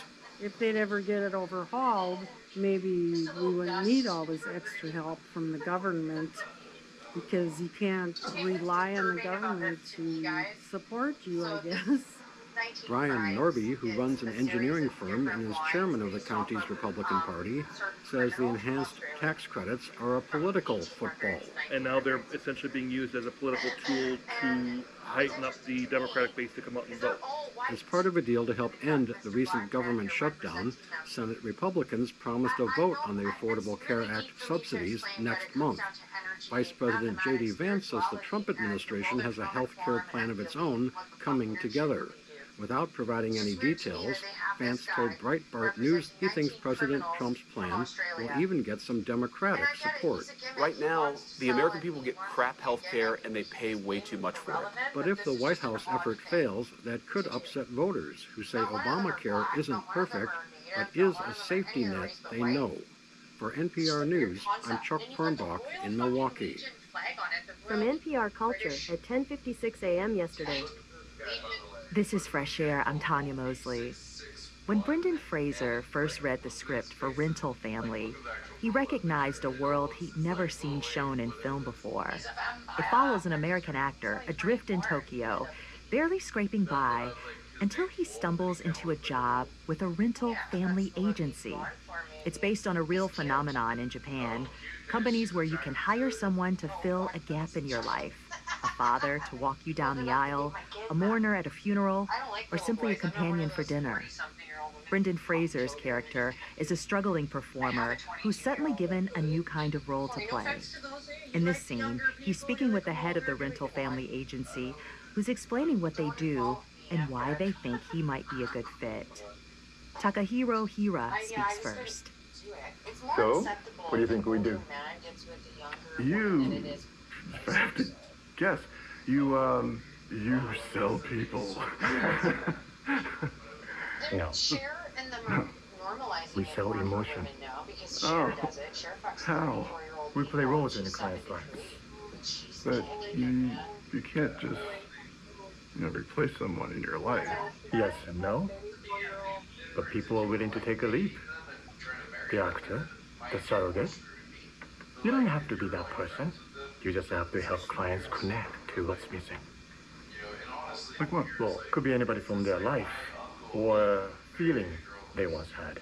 Parents, siblings, boyfriends, girlfriends, best friends. We played it all. Well, they could just get a therapist. It's not that easy here. Mental health issues are stigmatized in this country. So people have to turn to other things, like us. Oh. What do you need me for? We need a token white guy. It's a niche market, and I need someone to fill the role. Just token white guy. I'm just an actor. I don't know how to help people. But you know how to perform. Have you seen the resume? Look, what I'm offering here is a chance to play roles with a real meaning. As the story unfolds, Fraser's character discovers that pretending to be someone's family member just might be the most honest work he's ever done. And for Fraser, those themes resonate. His own career has been marked by transformation, early fame, a period of stepping back, and a comeback that felt like watching someone come into himself again. Fraser first broke through in the early 90s with Encino Man and School Ties, and later became an action star, anchoring the Mummy franchise. To this day, millions of theme park visitors see and hear him every time they step into the Revenge of the Mummy rides at Universal Studios. But after years in the spotlight, Fraser retreated from big studio roles, continuing to work, but often in smaller, quieter projects. Then in 2022, he delivered an acclaimed performance in Darren Aronofsky's The Whale, earning him an Academy Award for Best Actor. And Brendan Fraser, welcome to Fresh Air. Thank you, Tanya. Brendan, this is such an interesting premise because this is not fictional. There are rental agencies that provide this service to people in Japan. When you were offered this role, how was it explained to you? Well, there are about 300 or so businesses that operate now and have done since, I'm told, the early 1980s. The model is based on a need for people to fill the absence of loved ones or friends, but they still have a want to connect. So very often, as I've learned, in Japan, people can become quite isolated for such a populous place. It's so interesting, right? Because it's so populous. Right. It's even shown in the film, like you can feel how crowded, how the population is so dense. Beehive of activity. Exactly, and yet there's a solitude and a loneliness there. Yeah. And as an actor in our film, whose name is Akira Imoto-san, did point out for him, and he just turned 77, by the way, bless him.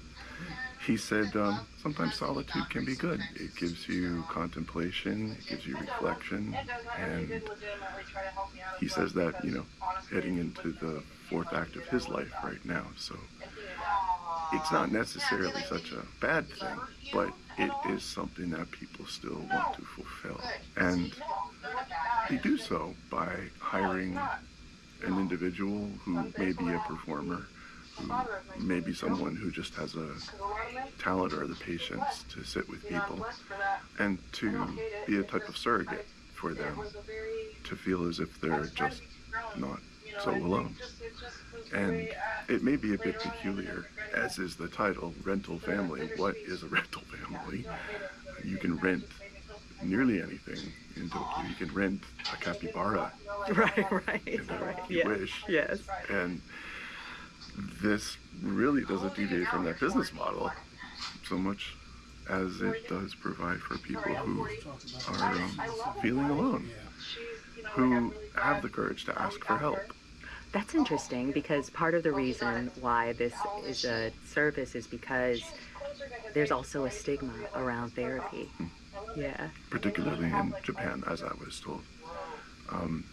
There's an attitude of, the word I think is honne tataimi, forgive me for my pronunciation for those who speak Japanese. It means the public face and the private face, and the public face is the one that is the mask preventing what you truly feel for whatever's going on in your life. It speaks to a certain demeanor of stoicism that is just inherent in the culture. In the film, we follow your character, Philip, as he begins working with the rental agency, and he really is conflicted about this whole thing. His first job was standing in as a groom at a wedding ceremony. A young Japanese woman needed her parents to think she was marrying a man, but really she was planning to move abroad with her girlfriend. And in the scene that we're about to hear, Philip is at a restaurant with his coworker, processing what he just did. And she calls him the Japanese word for outsider, which is gaijin. Let's listen. You knew the situation.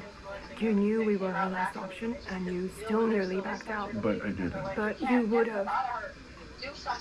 See, just a gaijin. You'll never understand how things work here. You're right, I am gaijin, but Japan is my home now. And I want to try to understand.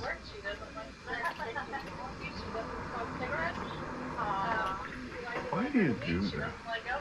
What? This job.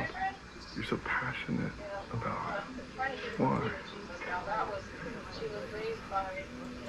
The way these people look at you, like they've been waiting for you their whole lives, despite everything Tara says. These people stay with you. Sometimes all we need is someone to look us in the eye and remind us we exist. That was my guest today, Brendan Fraser, with actress Mari Yamamoto in the new movie Rental Family. Brendan, your character, it's interesting. It makes a point to tell us that your character has been in Japan for 7 years. And he's still fundamentally disconnected. He's still othered. I mean, first off, because he is a white guy and a token white guy in a population. And a tall one at that, and too. A tall one. He stands out in a crowd. Yes. You actually spent how many months? 4 months in Japan. Yeah, I mean, with a predominantly Japanese crew, is that right? Entirely Japanese crew. This is a Japanese film. Japanese crafts and trades to make it, everything, with English language. Yes, with the English language. What did that experience for you, just being in Japan, experiencing being an individual, an outsider, how did that help inform what feels like this inherent loneliness in your character? Well, I can understand how I would stand apart in a crowd, but then again, I am tall, and I do look a lot like Brendan Fraser, so I may have attracted some attention here and there, but interesting to note, if ever I was recognized, it's anathema for people to approach you in a way that would be frothing, or would you please take a selfie, or have an autograph, something like that, to much of the population, because that would in some way indicate that you'd make the other person uncomfortable or inconvenience them. And I very often was never ever approached, although I was clearly obviously who I am. Could you tell that they knew who you were, but there was that courtesy? Oh yeah, but compare that to any other populous city that I've been to. People will climb into my lap, I mean, at a restaurant or something, basically. And that just doesn't happen in Japan. But people were redoubled in how they extended courtesy to me, to one another. The notion of burdening someone else with your troubles or your concerns is just not how the way things work in Japan as a cultural mainstay. There's a moment where you're asked in the film, if you in your own life were to hire someone to fulfill a role, would you? And I'm not going to say what you said in the film because people need to see it, but you did answer it in an honest way that gives us just a slice of an understanding of your character. Had you thought about that for yourself? Because it makes the audience think about that. If we were in this position where we had the option to hire someone to fulfill a role in our lives, who would it be? Did you ask yourself that question? Yes. Who would be a sister? I'm the fourth of four sons. And I can recall being a kid when our family lived in Europe.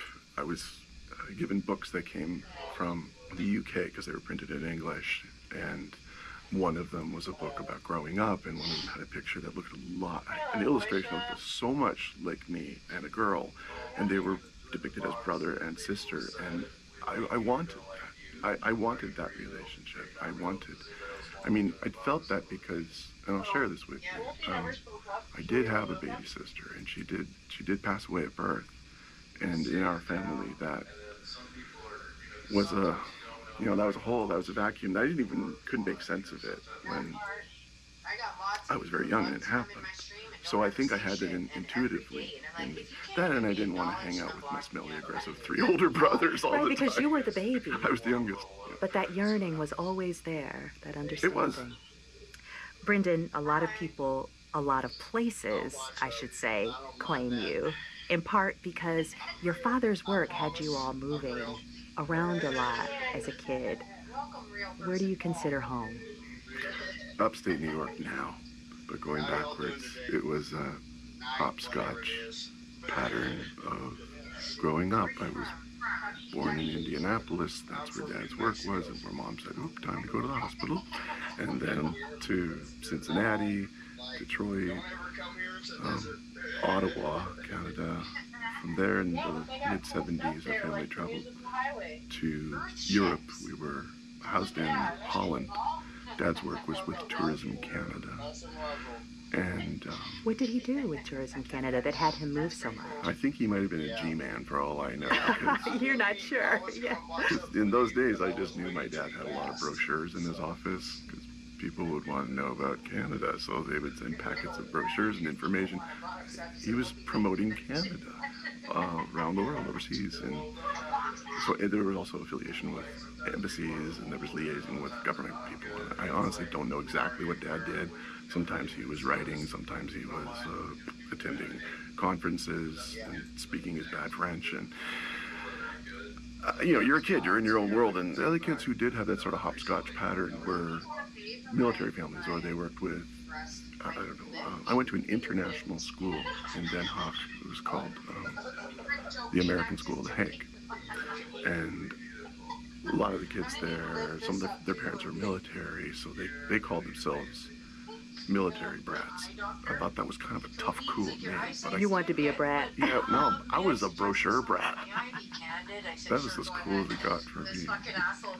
I think you hold the distinction of one of the only Canadian-ish people to have a star on the Canadian Walk of Fame, right? Because you're not technically a Canadian. I am a dual citizen. Born in the United States, my heritage is Canadian. I feel that every time I'm in Canada, the air somehow does something different for me. I feel energized. I truly feel like these are my people. My French-Canadian roots are strong.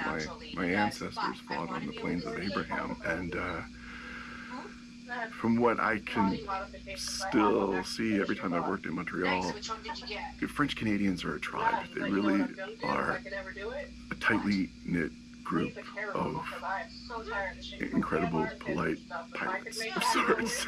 They're pierced and tattooed, and they've got, interesting hairstyles and a prevalent attitude of as long as you're not harming anyone or doing anything to hurt someone, you go ahead, you be you, you be good. And they're a tribe. They really do stick together. And I see that from the film sets I've worked on, but just also in the proud heart of cultural heritage that they have. And that really speaks to me too. But growing up, how did moving around in that way sort of impact your sense of belonging? Challenged it, because to reinvent yourself or be picked up and moved and picked up and moved and picked up and moved causes you to need to redefine yourself, to find a way to assimilate. You're always the new guy, so it can be a challenge, but many of the actors I've met have had similar backgrounds in their lives by moving around. But I have to say that it worked out for me in a way that made me feel like I was always constantly striving to find a place that was home. And it turned out to be home was where I was, wherever that was. You also found home in this idea of acting. How old were you when it first came to mind for you that, first, I really like this, and then second, oh wait, I think I can do this? It would have been when I lived in Holland and we'd take our holidays to the UK and London. I first started seeing plays on the West End there in musicals. I think one of the very first musicals I saw was Oliver, which is seeing a revival right now in London. I noticed. I hope I'm there in time to catch it. When did it come to you that I'm going to make this something that I pursue? I'm going to pursue acting. I went to a boys' boarding school in Toronto, and I was not a very good student. And it's not because I was uneducated or dim or didn't understand. It's because I didn't have consistency in curriculum. The other boys that I went to school with had all been there through the same system continuously. Mine was disjointed and all over the place, so I did struggle academically a great deal, and it gave me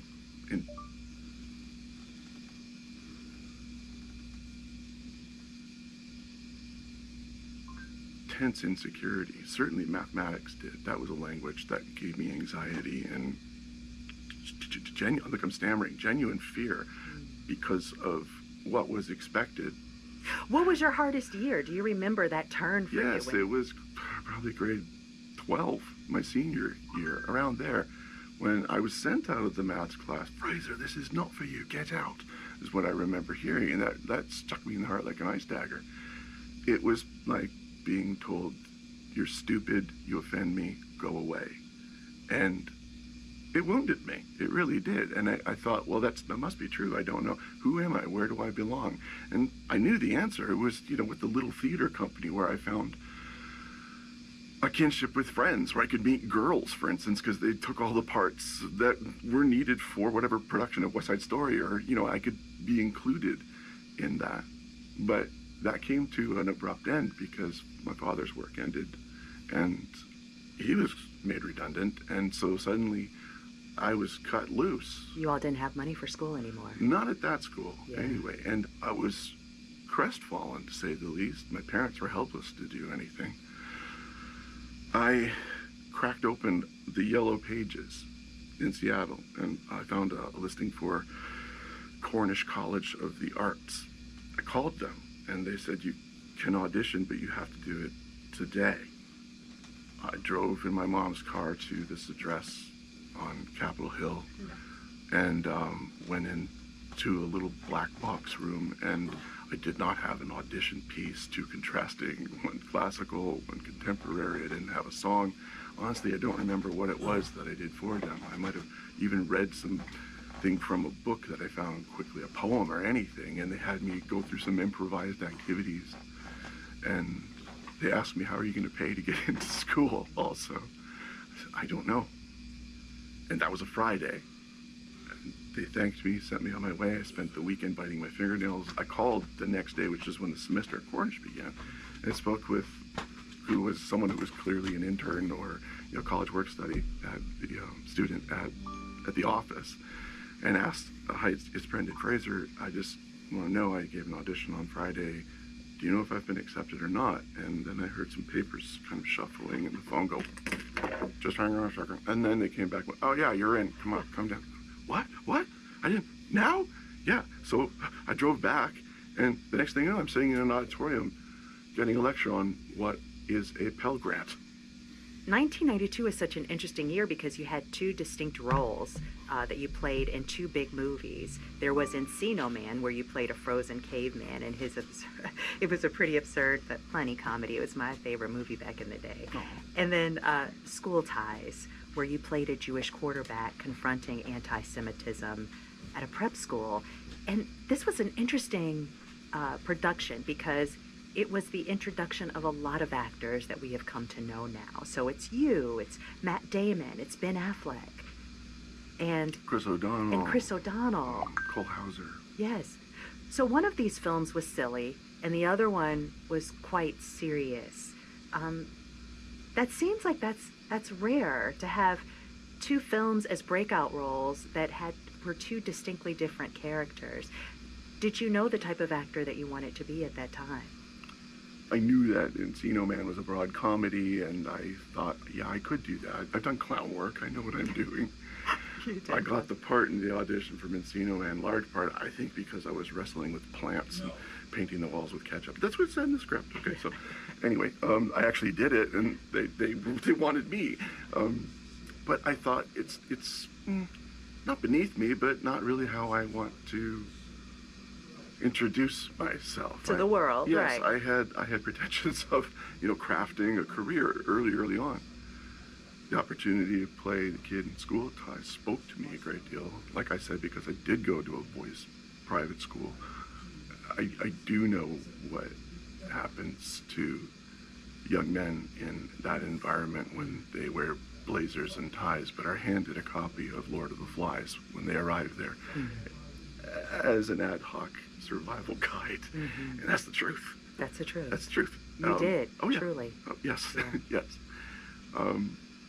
So I wanted to be a part of the film. What does it mean to be handed that book and to be told while you're wearing a tie and a suit?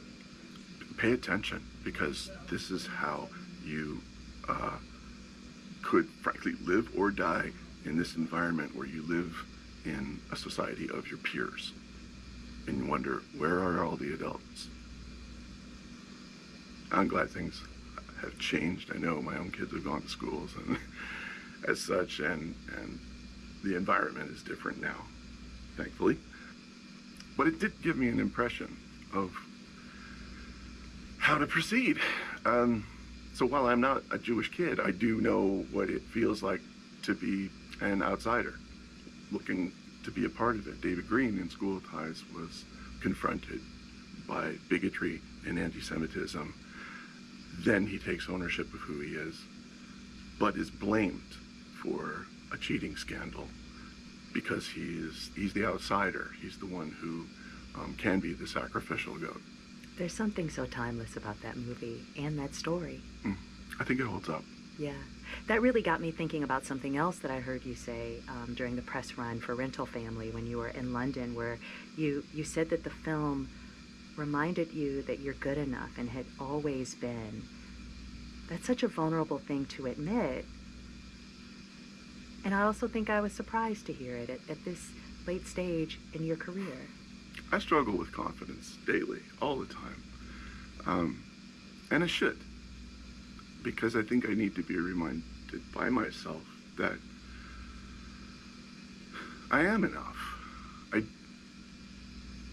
I don't have anything to prove necessarily any longer, and I have everything to prove still.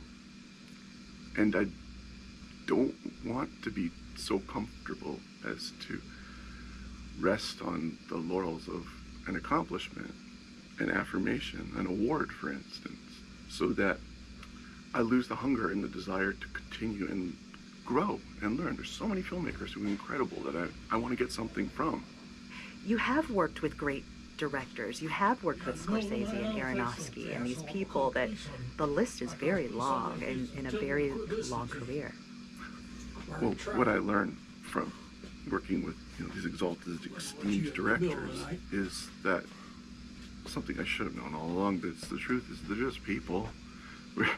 Martin Scorsese pushes furniture around himself on the floor to block scenes. He wants to solicit ideas from actors, and he makes decisions on the spot in the moment to deviate from a plan. And here I had these pretentious ideas that he was masterful and that he would have everything prescribed as he wanted it and deemed it to be. Yes, he certainly knew what he was doing, but he is a collaborator. He's really an ensemble player. He doesn't perceive himself as being so exalted as I was imagining that he would do. And to see Scorsese worked that way, and Aronofsky worked that way also. Being surrounded by people who are so committed to what they do and committed to the vision of the one bringing it to them is truly inspiring. Scorsese said that he chose you to play in Killers of the Flower Moon, which is a film about a series of murders of members of the Osage Nation in Oklahoma in the 1920s. And you played an attorney, and you come in pretty late in the film, but you're pretty bombastic. And one of the things he said, he admired your skill, but he also admired your ability to take up the space on the screen. That's what he wanted. When I spoke to him, he said he needs to be large, he needs to be powerful and assertive, because that character actually was a composite of many different lawyers representing that of trials, and there were many during that film. But it's, you know, it's the fourth act of a Scorsese movie. It's when the hammer drops, and now everybody, the reckoning is here. And so what happens? Well, they're in court, and everyone has to atone for their sins, as it were. And he absolutely directed me to be large. And I was carrying some extra pounds on my own body at that time from having finished doing The Whale. The Whale, right. Previously. You had just gotten done with that, yeah. So I was quite larger than I am now, for instance, in this stage of wherever my body is now. And that was useful to him because, I mean, not only was I sitting next to Bob De Niro and defending him in federal court and going head-to-head with John Lithgow in a bellowing contest to a judge who, at that time, lawyers fought trials based on how colorful and bombastic and large they were. I want to actually play a clip from the film so that folks can know what we're talking about. So Leonardo DiCaprio stars as Ernest, who works for his uncle, played by Robert De Niro. And Ernest worked on the uncle's ranch and also carried out many of the murders that happened. Your character enters, as I mentioned, late in the film, playing this combative attorney representing the uncle. And in this scene I want to play, your character in a room full of powerful people try to pressure Ernest not to testify against his uncle. We hear you speak, followed by DiCaprio and then other people in the room. Let's listen.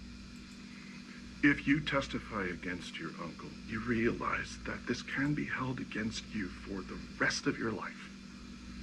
And you can be convicted for the Smith murder. Spend the rest of your days in prison. Do you see that?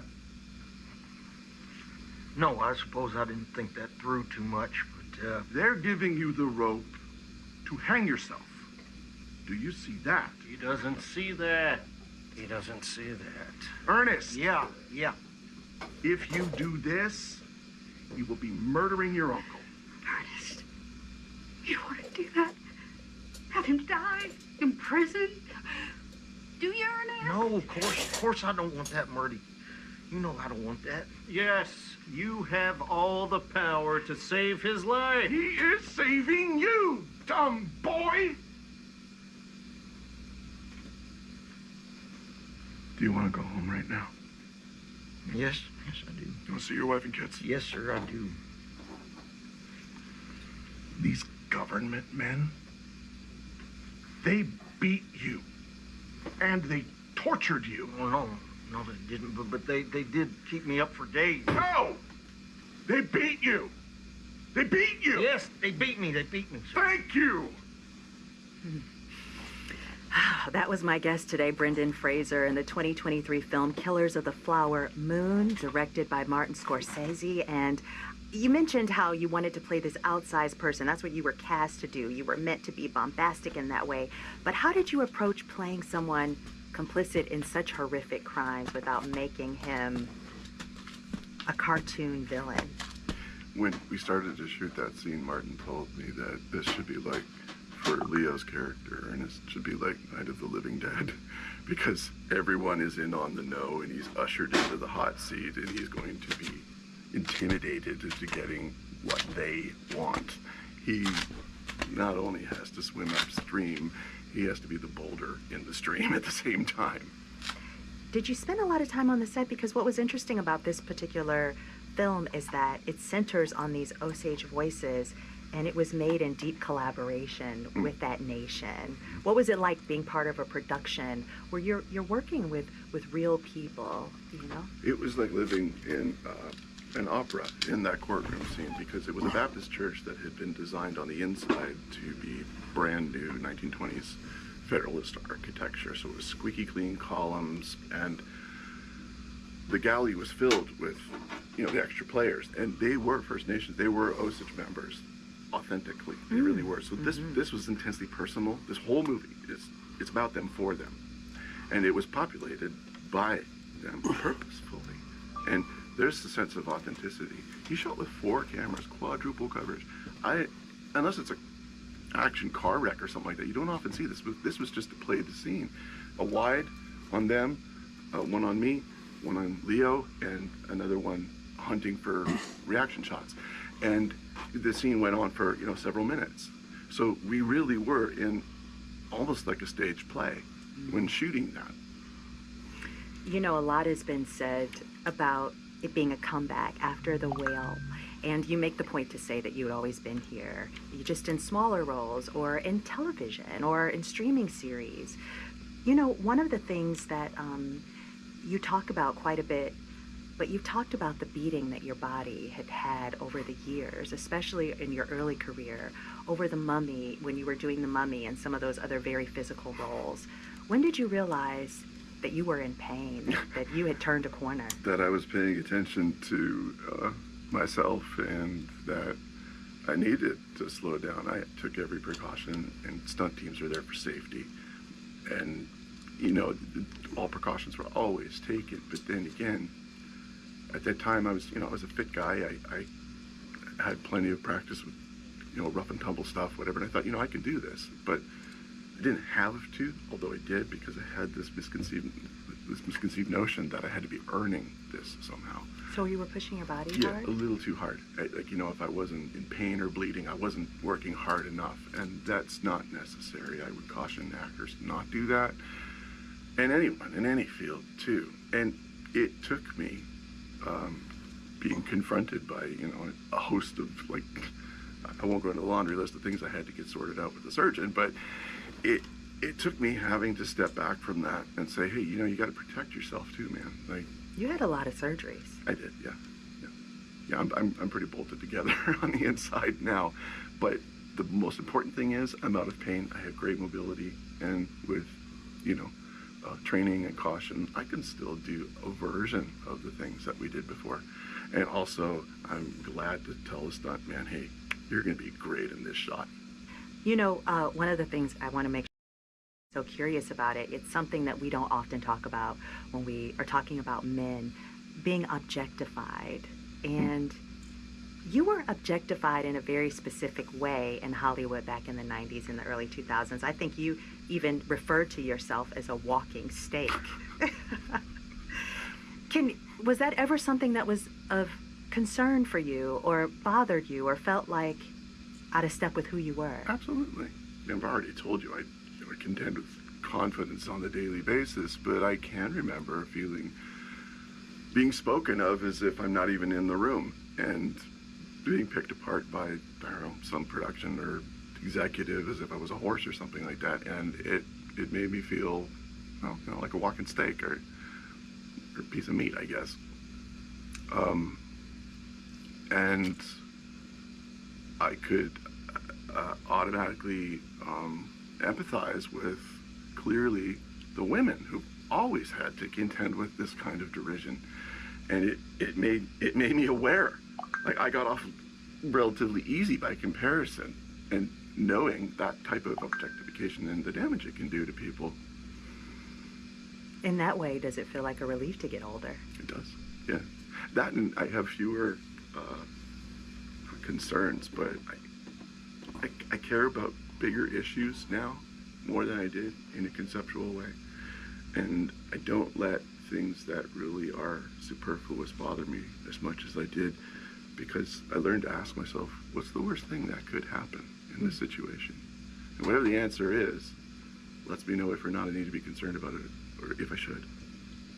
What aspirations do you still have As you look at roles, you've now won an Oscar for Best Actor. You're taking on roles that really push you in directions, stories you've never heard before. Or what do you want to do that you haven't done yet? I want to make movies that people genuinely want to see. And it's a challenge, like I say, in this landscape of so much clutter and noise that comes from the product being beamed at us all at once. I have to look for the places where it's quiet. Or I have to look for the projects that can dominate in that very crowded place. Get in there and throw elbows. And that's what it would take. So, to answer your question, at the end of the day, I really just want to make movies that people see. Brendan Fraser, this has been such a pleasure to talk with you. Thank you so much. You do, Tanya. Academy Award-winning actor Brendan Fraser. His new film is Rental Family. From Forbes at 11 p.m. yesterday. Here's your Forbes Daily Briefing for Tuesday, November 25th. Today on Forbes, will Bitcoin's dive threaten Michael Saylor's strategy?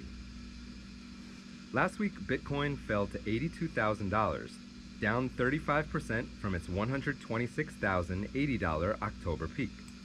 For most big NASDAQ-listed companies, that drop is background noise.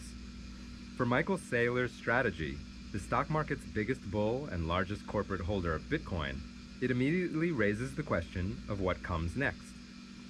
For almost 2 years, Strategy traded far above the value of its Bitcoin holdings, at times 190% higher, turning its stock into a turbocharged Bitcoin bet for most institutional investors. Saylor's transformation of his Tyson's Virginia-based data mining software company into a masterwork in using traditional corporate finance to harness Bitcoin's volatility has already attracted hundreds of copycats, publicly traded holding companies known as digital asset treasuries, or DATs, while his net worth climbed from $1.6 billion in 2022 to $5.4 billion. But Strategy's premium has disappeared, and its own shares have fallen 60% in a year, bringing its market capitalization down to $49 billion, lower than the value of the $56 billion in Bitcoin it holds. Last month, S&P Global Ratings assigned Strategy a B- credit rating, deep into junk territory, citing, quote, high Bitcoin concentration, narrow business focus, weak risk-adjusted capitalization, and low US dollar liquidity as weaknesses. JP Morgan analysts also warned in a recent note that Strategy is at risk of being removed from major benchmarks, including MSCI USA and the NASDAQ 100. If MSCI moves ahead, as much as $2.8 billion could flee the stock, with more at risk if other index providers follow. Passive funds tied to Strategy account for nearly $9 billion of exposure.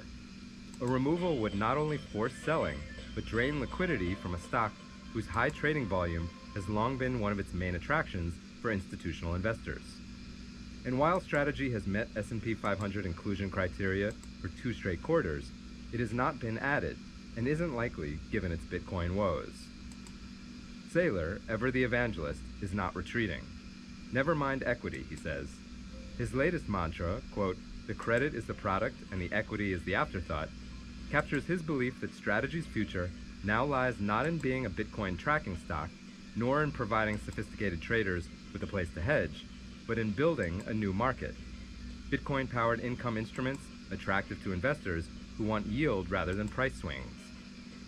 To do that, Strategy has spent the past year rolling out an unusual menu of perpetual preferred securities. These are preferred stocks that have no maturity.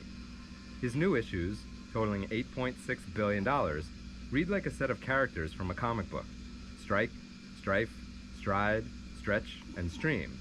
But each is a different variation of the same idea: high, fixed dividends backed by Strategy's Bitcoin-centered capital structure. Strike, trading under ticker STRK, pays an 8% annual dividend on a $100 stated amount, payable quarterly. Strife, or STRF, pays 10% annually and sits at the top of the preferred stack. Stride, or STRD, also pays 10% on a quarterly basis. Stretch, or STRC, introduced in July with an initial 9% dividend, pays monthly, with the rate adjusted each month to keep the price near its $100 par. Saylor's key selling point is that the dividends on Strategy's preferreds are being treated as, quote, return of capital, which means investors reduce their cost basis instead of paying taxes on the distributions each year. For taxable investors, that translates into a significantly higher effective yield than similar corporate preferreds. But the latest downturn in Bitcoin has hit Strategy's new preferreds. STRC now trades below its $100 par and yields roughly 11%. The euro-dominated STRE, announced earlier this month, fell below its 100 euro issue price in under 2 weeks. Its yield has gone from 10% to 12.5%. Investors are no doubt concerned about Saylor's ability to cover his interest costs in a prolonged Bitcoin bear market. Between preferred dividends and interest on its convertibles, Strategy now faces roughly $700 million a year in payments. For full coverage, check out Nina Bambasheva's piece on Forbes.com. This is Kieran Meadows from Forbes. Thanks for tuning in. From Post reports at 3:45 p.m. yesterday. 2020 was a rough year. My brother was graduating nursing school, and I was finishing high school with our parents stuck in India. And I saw how much Rasmussen University helped him. Seeing him graduate with all the support pushed me to do the same. I knew I didn't want to go to just any university. Having help navigating my education was important to me. Are you ready? Online and on campus. Rasmussen University. Supportive faculty and student resources when you need them. Learn more at rasmussen.edu. That's rasmussen.edu. Can I tell you a funny Black Friday story? This was years ago. My dad and my brother, there was like an electronics store in our town called Circuit City. I don't know if that was a chain. Oh, yeah. That was a chain? Okay. I'm old enough to remember Circuit City before Circuit City went out of business. So Circuit City was having some crazy, like, first 20 people in the door get a laptop for $200, which was like a great deal. My brother and my dad camp out all night, like, get in line at like 10 p.m. And so everyone's like in line and they're orderly, but the minute those doors open, it's crazy. Mad rush, right? So now there's no order. So my then 15-year-old brother goes up to the manager and says, "You have violated the fire code, and if you don't give the people that were actually the first 20 in line these laptops, I'm calling the fire department." Wow. And they did it. And they did. They did it. Oh, I love your brother. He and my dad each got their $200 laptops. I love it. After staying up all night. Michelle Singletary is the personal finance columnist for the Washington Post. And any of her loyal readers can tell you that she has no patience for overspending around the holidays. And that includes on Black Friday, the day after Thanksgiving, when stores lure in holiday shoppers, like my dad and brother, with sales and promotions. This season, Michelle says concerns about the rising costs of food, housing, and healthcare have consumers rethinking how much they spend. So I asked Michelle for some tips about how we can approach these holidays at a time when it seems like so many people are cash-strapped. From the newsroom of the Washington Post, this is Post Reports. I'm Colby Ekowitz. It's Monday, November 24th. Today, financial advice from budget queen Michelle Singletary. We talk about everything from hosting a cost-effective holiday gathering to inexpensive yet meaningful gift ideas. Michelle, do you have any fun, like, Black Friday shopping stories? Oh my gosh. No. I don't like shopping, and so I don't like to shop when there are crowds. But I get it. You know, people are kind of excited about getting deals. I actually see sales as like a sneaky trick to get you to spend more. I feel like Black Friday has changed a lot, because I remember when I was younger, like Black Friday, it did legitimately seem like, you know, midnight strikes and you're going to get all of these great deals and people are lined up outside of Walmart or Target. But now I feel like Black Friday deals start on like Labor Day. Like, to your point, like... No, 4th of July. Right? I mean, like, there's like these same deals that you get on Black Friday, they're available to you all year long. That's exactly right. Is it the internet? Like, what's made the Black Friday experience change so much? Well, I think a lot of it had to do with the pandemic, so more people started shopping online. I think the online shopping has given us the ability to shop more. You don't have to leave your house to buy something. And so Black Friday sort of has lost its luster, right? Because you can get the deals anytime during the year, just one click and you have it. Is shopping on Black Friday, like, are you getting a deal? Like, is it smart, if you're being a savvy shopper, to like search for those deals around this time of year? I would say that you have to search smartly. Like my producer, I love Charlotte. Hey, Charlotte. We all love Charlotte. So she turned me on to this. So there are apps that help you track prices. Don't listen to them. Oh, it's 50% off. It's all 70% off, because it's been 70% off the whole year. Right. So you're not really getting a deal. So if you know that there's certain things that you want to get, look at the history of how that was priced. So then you will have information to know whether or not it's a good deal. Yeah. And you can go back and see what something cost, several months ago. And then if they say it's 50% off, but it's really pretty much the same price, then you know that's not really a deal. You might still go ahead and get it, but you're not driven by the sale. So do you have any strategies for how people should go about like tackling their shopping lists for the holidays? I mean, gift giving is one of the major love languages, and this time of year is all about the thrill of giving gifts to the people that you love, and it's also about the thrill of the deal. Yeah, it is. I love that you use that phrase, love language, because it's not my language. No surprise, right? But it is my son's. And my son is on the autism spectrum. And he's so kind. And he wants to please. And so around the holidays, he'll get a little notebook and he'll start quizzing. Mom, what's your favorite color? What game did you like when you were growing up? And so I would discourage him. And I discouraged him so much so that one time he kind of left with his head tucked down. And I was like, okay, Michelle, he wants to give you something. So why don't you give him some ideas for some things? And I say that to say that even though when people hear me, it's like, oh, she's just going to tell us what to spend. I recognize that for some people, that is their love language. Yeah. And I have to respect that. And so now I do give my son a list. I give him some ideas of some things I want. And I encourage him to go ahead and get me something, even though it's not my love language. You want to give. You're a pleaser. But have a plan so that instead of writing a whole list of everybody you have to give to, start with how much can you afford to spend. Say $300, $500, whatever it is. Set that amount and then fit the list into that amount. Don't do it the reverse way. List then how much you're going to spend on each person. Start with the amount of money. Start with the amount of money. And then you want to get an index card. And at the top, say it's $300. And you've got your list of people. And you put them on there. And then as you're buying something, subtract from that $300. So you're constantly keeping track of how much you have. And then if you're really challenged, take your credit card bill that you can't pay off every month. And when you to remind you and pull it out and go, yeah, this is why I can't spend a whole bunch of money. Yeah. And here's a tip. Take the friend who hates shopping. Don't take me then. Right, don't take me. So people won't take me. So take the person who is always frugal.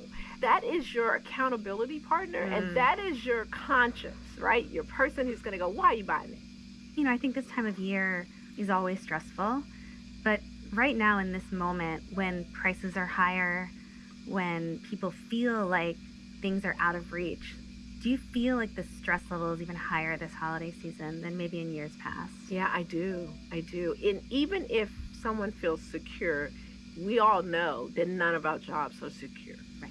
And unfortunately, what happened with the federal workforce, where we always thought, I don't know about all the people listening, but when I was growing up, federal job was like locked. If you did your job, you're going to hold on to a job. And that kind of made people realize that your job is not 100% safe. Look at tech, right? It used to be, get a job in tech and you'll always have a job. That's not true anymore. And so I think a lot of people are worried, rightfully so, right? I don't want you to be fearful, but I do want you to realize that none of us are secure. And knowing that, you have to spend and give appropriate, right? I think it's okay to feel what you feel, but don't let that drive you to the point where, like, if you can give, then give, especially to charitable groups this time of year. Michelle, what would you say to, like, a family with kids? And let's say they're a family that can't pay off their credit card bill every month, they're in debt, but Christmas is coming, Hanukkah's coming, and they want to give their kids a special holiday. I believe in managing people's expectations, even children. I don't come from many. I remember sparse holidays where my grandmother couldn't give us a whole lot. I remember that during the holidays, she'd have a bowl of fruit and nuts in the middle of the table. And we each had our own space around the tree. To make the pile a little bit bigger, she would take the fruit from the bowl and add it to your pile so you felt like you had more. The best present you can give your children if you are struggling financially is not to increase that anxiety by giving them things that you can't afford. It's a hard thing. I get that. Another strategy is, why don't you wait and open up the presents when you're visiting your family? So like if you're going to have a holiday dinner, you say, hey, listen, let's wait and open up the presents when we get to grandma's house. So grandma's going to have something, auntie might have something, and then your gifts, and then they don't feel so deprived. Yeah. So you sort of kind of do ways to make them feel as if they're not getting less.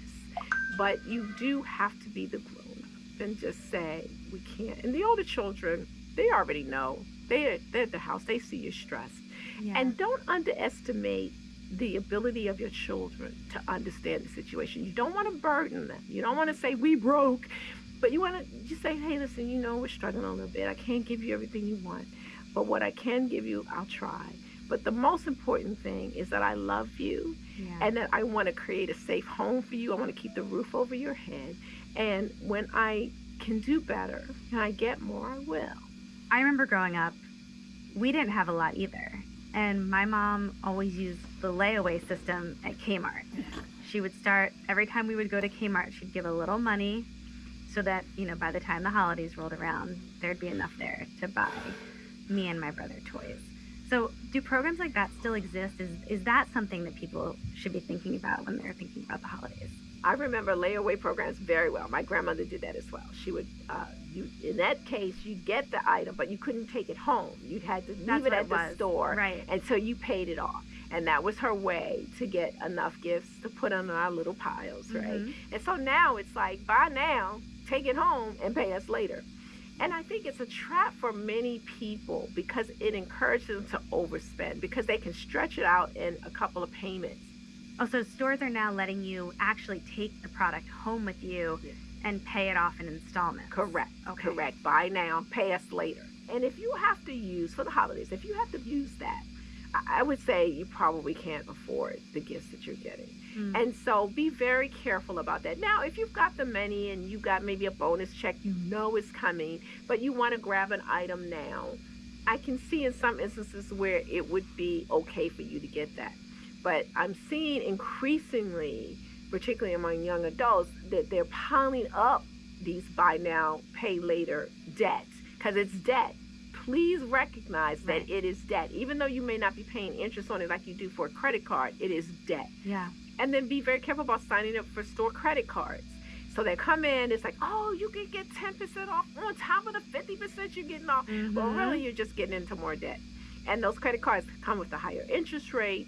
And then every time you sign up for a card, it can ding your credit score. So you want to be careful about that, particularly if you've got other cards that you definitely are not paying off the balance. Yeah.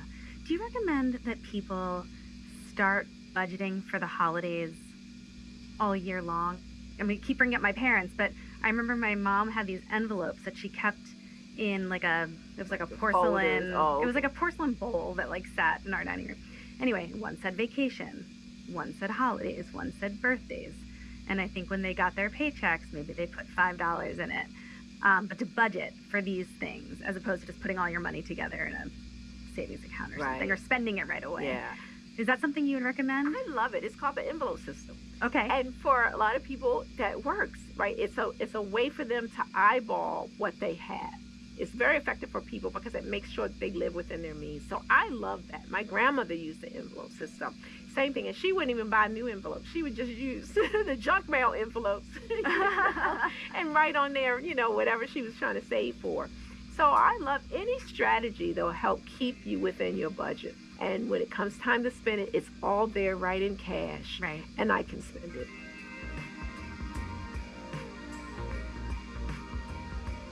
We're going to take a quick pause, and when we're back, Michelle shares some tips for how to approach hosting this holiday season if you don't want to break the bank. We'll be right back.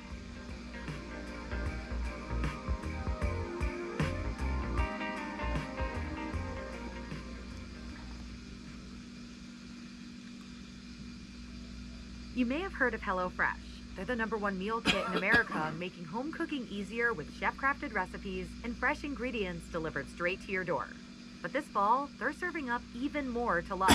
This isn't the HelloFresh you remember. HelloFresh is now bigger, having just doubled its menu.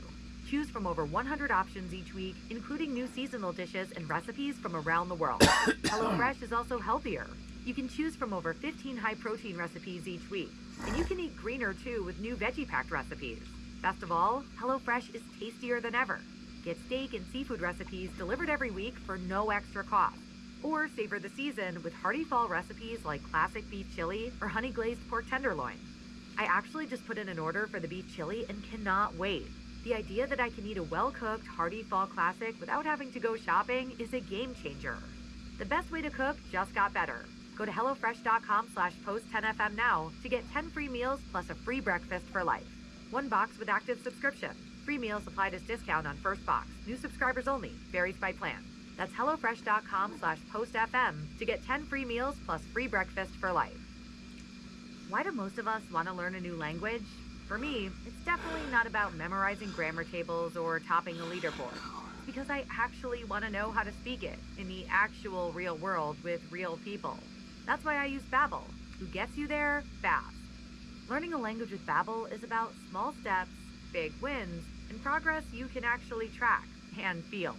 Just 10 minutes a day is enough to start seeing real results. Babbel lets you practice real-life conversation without the stress. You'll build the confidence to speak up when it matters, from ordering a coffee to chatting with new friends abroad. I'm personally super excited to try to learn French and then actually go to France, put my new skills to the test, and immerse myself even deeper into the culture than I can now. Here's a special limited-time deal for our listeners. Right now, get up to 55% off your Babbel subscription at babbel.com/reports. Get up to 55% off at babbel.com/reports. Spelled BABBEL.com/reports. Rules and restrictions may apply. I want to ask you about Thanksgiving because you had a column recently, and the headline was, quote, "I'm on a budget, but I want to host Thanksgiving dinner. Can I charge guests?" First of all, I don't know. Is that like an actual thing that people do? It's an actual thing. That people charge people to come to their Thanksgiving? Well, I mean, okay, I want to hear your answer. But I think I could understand, like, can you split the groceries with me? Yeah. But like a cover charge seems a little weird. Basically, they're saying, I'm going to be host, I'm going to cook dinner, but I need you to bring money so that I can host. So they'll say, okay, we're having, can you give me $25? Or everybody pay me $25. But it really is a charge, right? Yeah. I mean, it's almost like they're at a restaurant. I think it's rude. I think it's not right. If you can't afford to host, don't host. Yeah. I mean, guests should not pay. It's as simple as that. Now, I know, like, a lot of young people like, you don't know what you're talking about. You okay, boomer, right?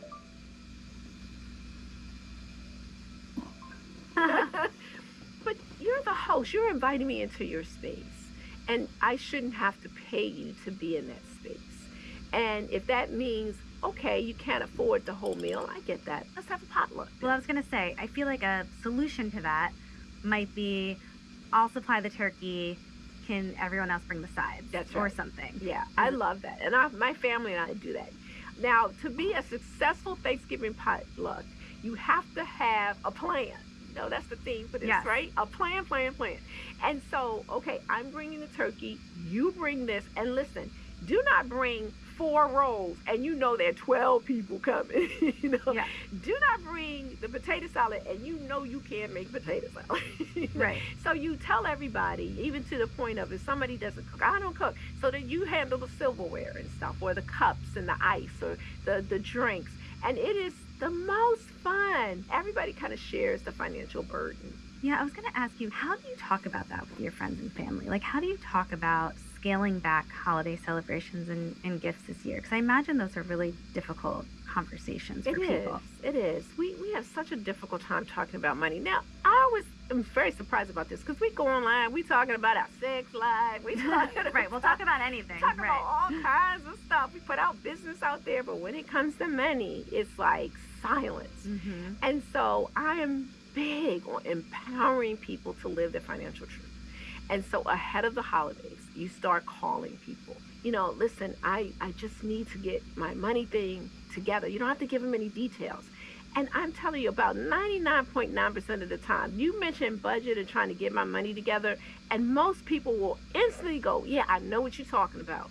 And then you actually probably free them up because they're scared to talk about it. But once you bring it up, I know my budget too. My emergency fund isn't where it should be. And it just releases everybody from this responsibility of spending money on each other.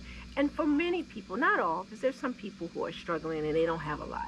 But there are a lot of people who, what more do we need? Your husband don't need another tie. No, I know, I know. I don't need another scarf or bath set or lotion set. We're such a consumerist society, though. Like, we just love stuff, right? Right. And we love accumulating stuff. And I feel like that's where you will come in and say, but you don't need it. You don't need it. You don't need it. And listen, one year my husband and I did $100 holiday. It's actually a book called $100 Holiday by Bill McKibben. And he said, just spend $100 on everybody. Like everybody. Fully, like only $100. Only $100. Okay. And it was the best Christmas we ever had. Everybody in our family, except for one relative, was so relieved because we said, we're not going to spend a lot, and you're not spending on us. And it was the best Christmas. Now, there was a relative, I'm not going to lie. He didn't speak to us till Easter. Really? Because there weren't enough gifts for him? That's exactly right. But it was our fault because we didn't manage people's expectations. We kind of sprung it on them. Now, most people were cool with it, but we should have said ahead of time, like maybe at Labor Day. Yeah, well, like you were saying, have those conversations. Right. Let people know what to expect and not to expect from you this holiday season. Right. There's alternatives, I guess, to having to buy everyone on your list a gift. Do you have any other tips for being able to give but not overspend? Yeah. You know, we joke about sort of the handwritten coupon you know, for things, but it really is an effective way to give and not overspend or spend at all. And I was a mom of 3 kids. You know how hard it was to find a babysitter for 3 kids. And if someone said, instead of buying you, you know, some sweater that in some color that I don't like, I will take your kids one Saturday night. So you don't even have to go out. You can just go upstairs and take a bath. I would have been, yay. Yeah. So things like that. Or you've got a working mom and she like works downtown and this was me stretching, you know, just to try to pick up my kid. And for a gift that you said, listen, how about, you know, once a month, I'm going to go get your kids so that you're not stressing trying to fight commuter traffic. I love that. Oh my goodness. Yes. I'll be like, that's the best gift ever. Totally. And one of my daughters is such a great chef. She is such a great cook. She gave me a certificate for 3 home-cooked meals, and I can invite a guest. Ooh. And she actually put an expiration on it. And she would buy all the ingredients and cook, and I'm telling you, it's like the best gift. And at Thanksgiving, we also do Secret Santa. So that was the other thing. Large family, lots of presents. That was getting crazy. And so now we do Secret Santa, meaning everybody picks a name, right? And you only buy for that person. You only have to get one gift. And please, please remember that the thing that we treasure the most is time. And that's something you can't buy, right? We don't have enough time for our friends. We're ripping and running and on our phones. But how about you come over and we have some tea and we just talk? I love that. It's so precious. Yes. Right? And even our kids, we talked about a lot about kids and wanting stuff. They're going to remember the times that you might have just, walked around the neighborhood and picked up pine cones. Or maybe you go see the Christmas tree in the community square or park or whatever. Those are the things, and I know this sounds so cryptic, but I'm going to say it anyway, that when you pass away, that's what they're going to say. Those are the stories they're going to tell. Hearing you say that, my dad passed away 2 years ago. And you're right, I don't remember a single thing that they gave me for my birthday or for the holidays when I was a kid. But boy, do I remember, drives with my dad to go get donuts in the morning, or, when he would be able to give me time in an otherwise really busy work week. Like, that's what I treasure and that's what I miss. So I think that's such wonderful advice. Yeah. Michelle, thank you so much for coming on, and I hope you have a very, very happy Thanksgiving. Thank you. Google. Michelle Singletary is the Post's personal finance columnist. News. That's it for Post Reports. Thanks for listening. Today's show was produced by Charlotte Freeland. It was mixed by Sean Carter and edited by Rena Flores and Ted Muldoon. Thanks to Helen Fessington. I know we just spoke about not giving in to Black Friday deals, but there's one that we'd love for you to consider, and that is supporting the reporting that we do here at the Washington Post. For a limited time, you can access the Post for just 99 cents. That's unlimited access to all of the Post for only 99 cents every 4 weeks. That's a great deal for the first year. And after that, it'll cost $12 every 4 weeks. You can cancel anytime. Go to WashingtonPost.com/subscribe and grab this deal before it's gone. That's WashingtonPost.com/subscribe. And don't worry, Michelle Singletary would approve. I'm Colby Ekowitz. We'll be back tomorrow with more stories from the Washington Post.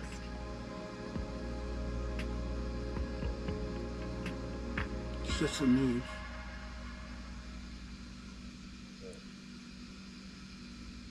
Washington Post. Think about why you listen to podcasts. It's like having a friend who makes you think, or can help you wind down, right? Well, the Washington Post has a lot of people you can turn to at any hour. You can read the most important and interesting stories. We can help you cook something delicious, give you advice on a tricky friendship, rave about a movie or book that you shouldn't miss. When you become a Washington Post subscriber, you have a companion for whatever part of your day needs it most. Get it all for just $4 every 4 weeks. That's for an entire year. After that, it's just $12 every 4 weeks. Cancel anytime. Go to WashingtonPost.com/subscribe. That's WashingtonPost.com/subscribe. On a broadcast I got. I'm Martha Stewart, and I believe the best gifts are not only beautiful, but useful every single day. And Lennox has brought timeless beauty and lasting quality to our tables for generations. And their Lennox Spice Village is the perfect holiday gift for someone you love or for yourself. Spice Village transforms everyday spices into inspired memories filled with warmth and joy all year long. Give a gift that lasts beyond the holidays. Discover the collection at lennox.com/spicevillage. Kansas City? Yes. I'm from California. Harvey.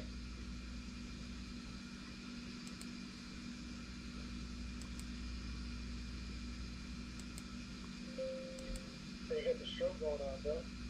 Oh, it's for a broadcast. News. Oh, you do podcasts? What's up, bro?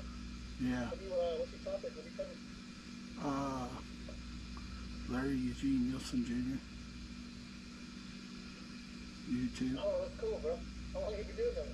Oh, since 2013. Dang, that's a long time, man. 2013, so what, that's, you're approaching your 12th anniversary?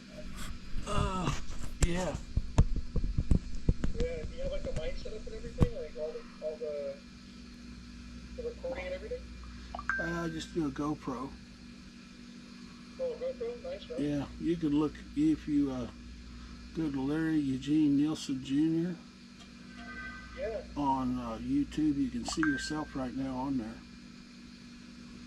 Oh, cool, man. Hey, I'm gonna look myself up then. Oh, okay, yeah. I just got done with a... My name's Ian from California. podcast right now, guys. Oh, you're on there too. We'll get a topic going and we can go from there, guys. But I like talking about financing, business, because I'm a business major, so we'll go from there, man. All right, Larry, have a good stream, bro. I appreciate it. Thank you. Yeah, absolutely, man. Thanks for having me. No problem.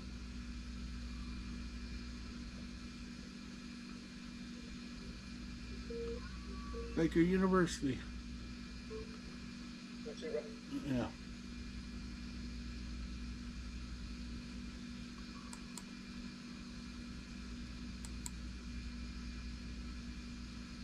I guess I ought to go ahead and end this.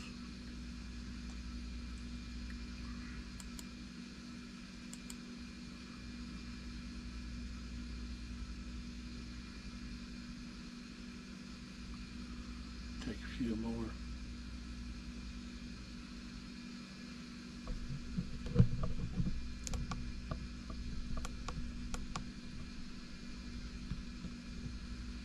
Hey, good morning.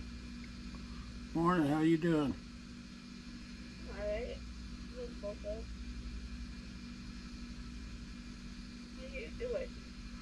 Oh, just doing some Meet Me.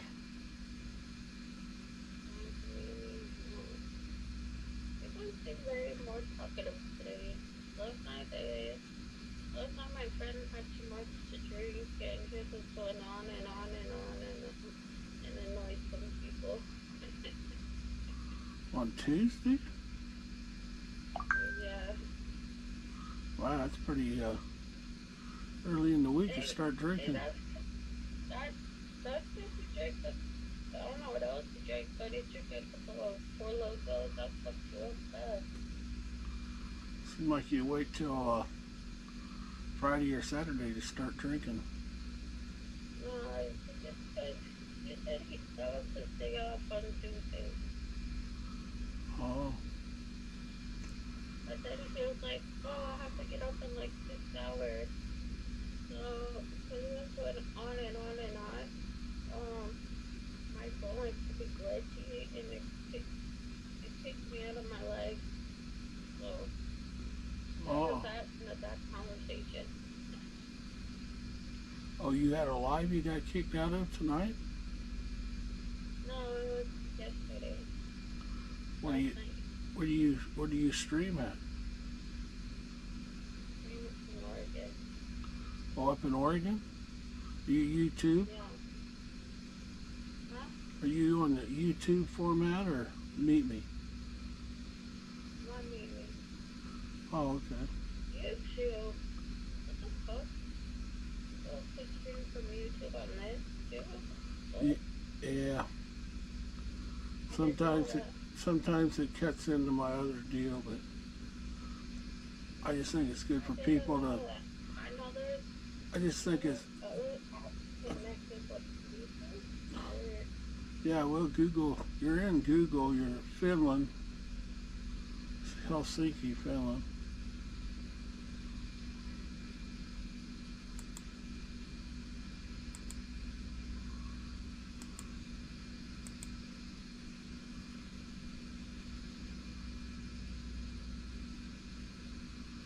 Hey, where are you from? Another what? Another part of the world? Looks like it's. No longer here. Looks like you're sun shining outside now. Yes, about to do the change coming up. See how it's pink? Oh, that's neat. Yeah. Where are you? What up, y'all? What's up? We're in the USA. I'm in the USA. Where are you at? Come on, because I'm trying to find my weed. That's what matters. You in the USA? No. Oh, I'm tripping. I was tripping. I took it out of it. Because this is all the weed I got left. And I was like, where is it? Oh, boy. Looks like you're getting down. You're going to have to buy some more. Yeah, I'm gonna buy some more tomorrow. Is it legal to smoke marijuana there? Or? Yeah, in Connecticut, yes. Oh, Connecticut. Oh, okay. It's 6:30. Yep, 6:30 here too. Watching the sun come up. Where are you from? Kansas City, Missouri. What's the name?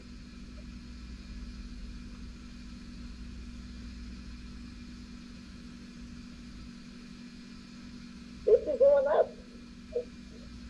Yeah. Huh? What am I doing up? Yeah, you up early. Are you just always up early? Oh, well, I did the whole night. I was doing some broadcasting stuff. So I got left. Oh.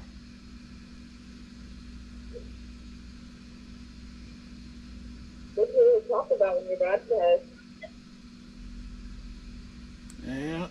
I-420 friendly, but I don't smoke it. You can talk about it, but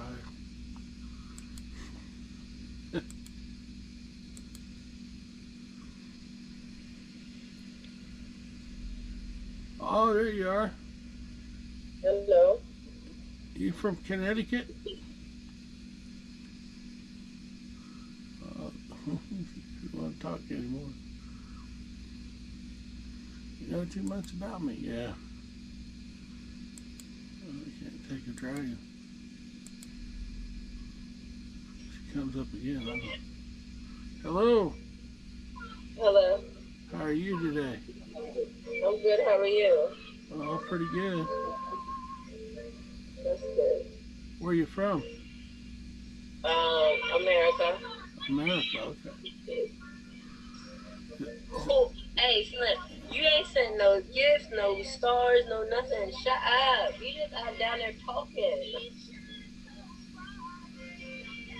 Mo, Joe, Bob, Slim. What you talking about, boy?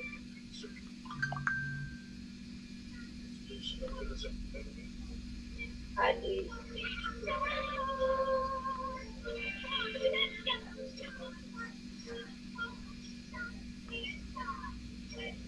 No, boy, stop what you're doing. Like, what you talking about? Talking about I'm on your ass. You need to wash your ass. What?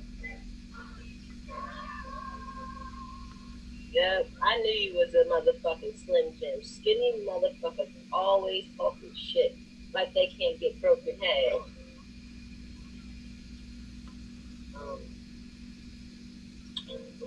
This is the line. Right.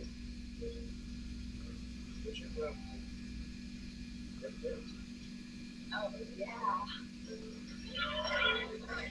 I'm a stiff. I'm thick, baby. Like, ain't shit sticky about me, shorty. Because he in my motherfucking comments going dumb, like, relax, dad. Fuck. Too early for that shit. You're a pretty lady. 6:30 in the morning, you wanna argue.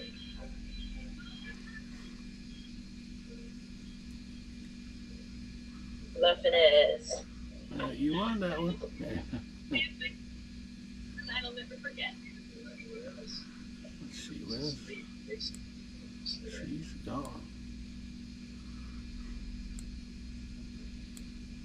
It's nice talking to you. Nice talk.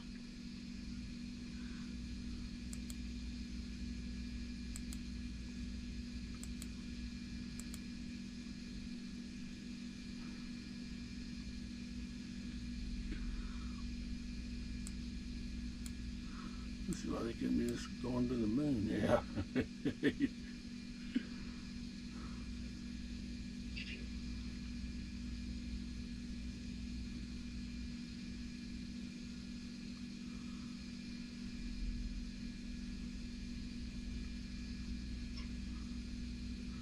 My God, yeah, what's this?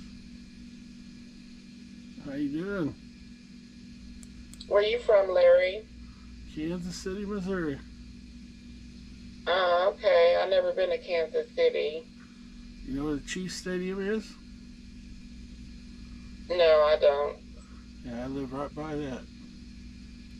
You say what stadium? Kansas City Chiefs Stadium, Arrowhead. Oh, okay. I've never been out that way. Yeah, it's right on I-70. Backbone of America. Oh, okay. You a Kansas City Chiefs fan? Born and raised in Kansas City. Oh, okay. Lived Do you ever go to Kansas City, Kansas? Yeah, I go there sometimes. Oh, okay. I saw Merle Haggard in Memorial Hall in downtown Kansas City, Kansas. Oh, okay. So Kansas City, Missouri is right next to Kansas City, Kansas, right? Oh, yeah. Mm-hmm. Oh, okay.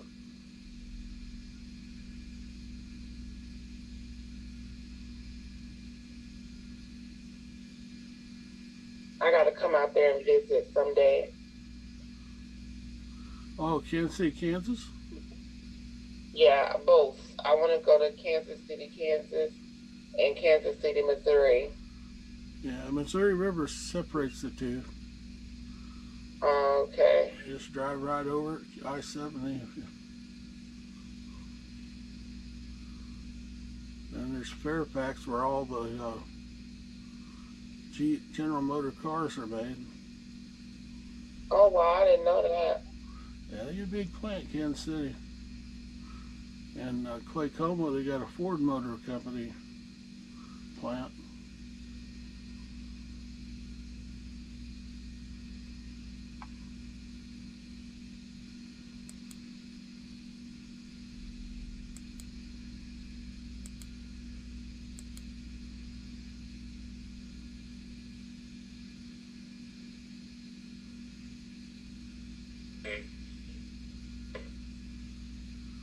Good morning. Good morning. What are you doing? I'm at work right now. Oh, really? Where do you work? In the building. Oh, okay. What do you make? Huh? What do you make? What you mean what I make? Do you make donuts or? You fry donuts or? It says security. Oh, okay. I see. Okay, you out the shower. That's why I was talking to you, little sis, and you wasn't saying nothing because you was in the shower. Okay. Okay. I don't know why you thought I worked at donut factory.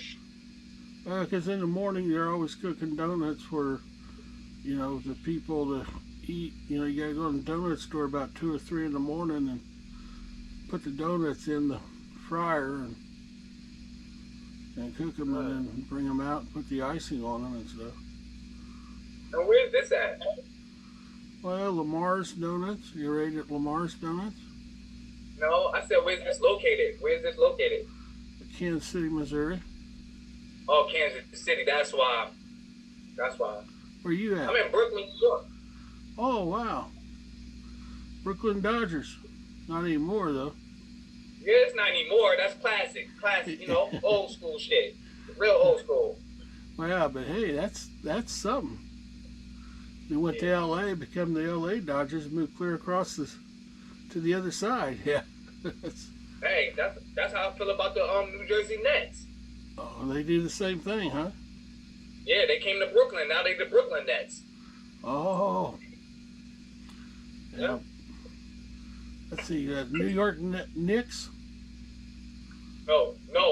It was the New Jersey Nets. Yeah. Now they the New York. Well, now they the Brooklyn Nets. You always had the New York Knicks. Yeah. They still big, right? They still win a lot of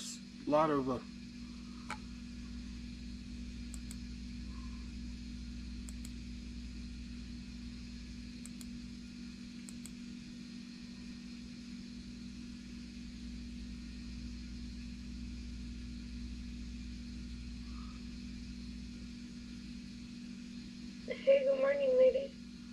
Good morning. Well, I'm a man. Good morning, ma'am. Oh, good morning. Alright, so you have nice hair. Oh, thank you. Yeah. Does it go all the way to your waist?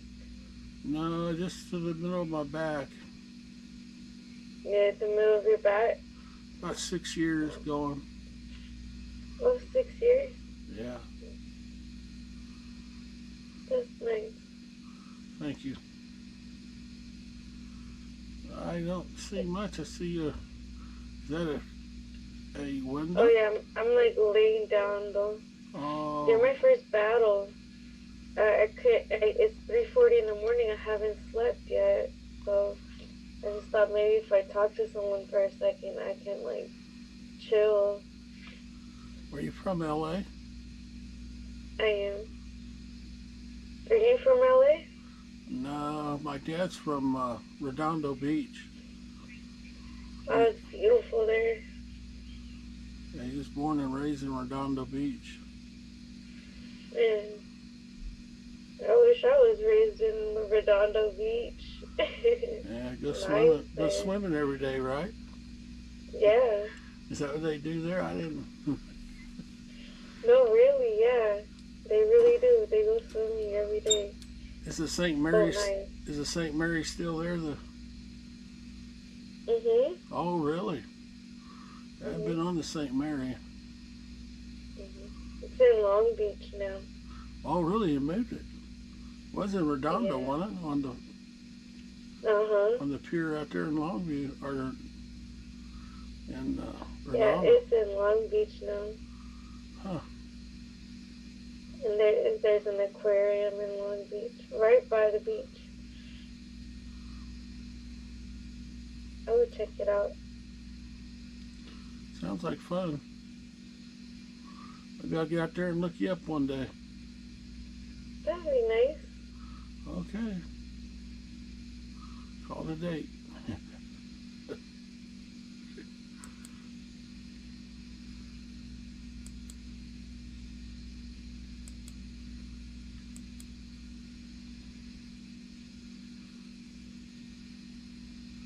You got pretty hair. You shut your goddamn fucking mouth till I play this motherfucking song, fat piece of shit. I love you. You're a nice guy. I know.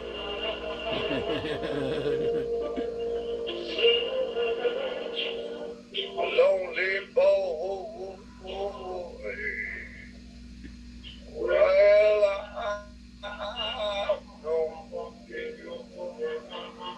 just listen to it. He does a much better job. Well.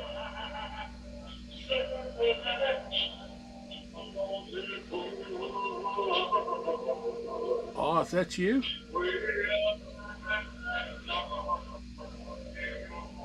That's you?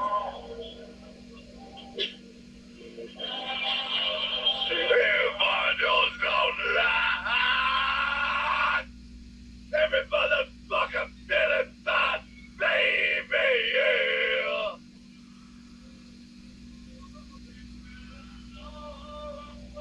Who are you? You're not with Metallica, are you? Every time I hear voices on the line, You and and I'm Jay feeling Metallica, my did baby, yeah.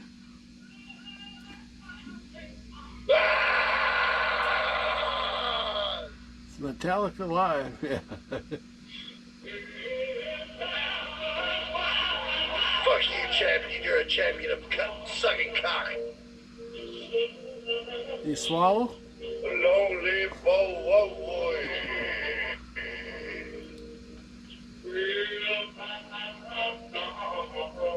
Well, you heard it, you know.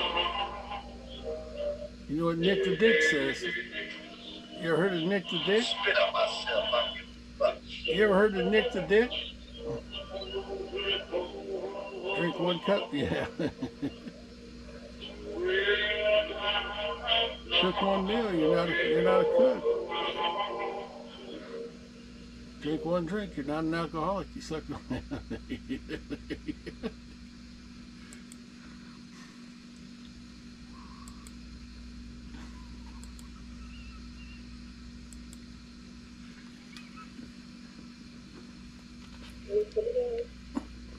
Good morning.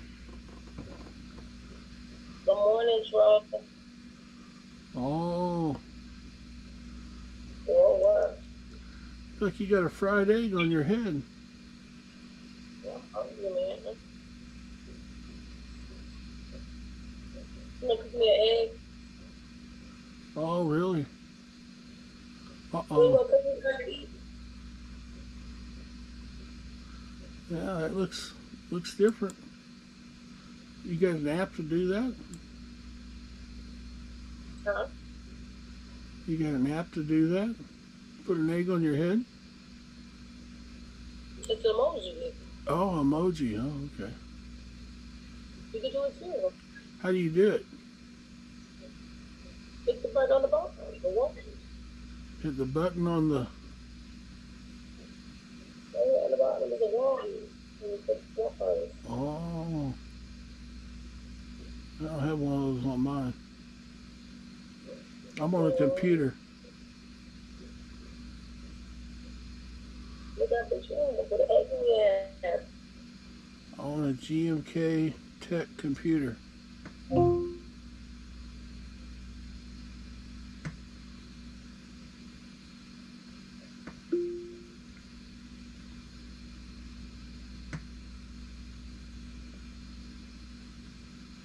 You put egg on your head. Looks like fun. Yeah, I'm an egghead. Oh, you're an egghead? Yeah. Oh, man. You know Bob Mumford? I know Bob the Builder. You know Bob Mumford? I know Bob Murphy. Oh, okay. Who's Bob Mumford? Oh, something to do with Eugene Shoemaker. The Topeka Rescue Mission. He talks about Eggman. I'm a superhero on that.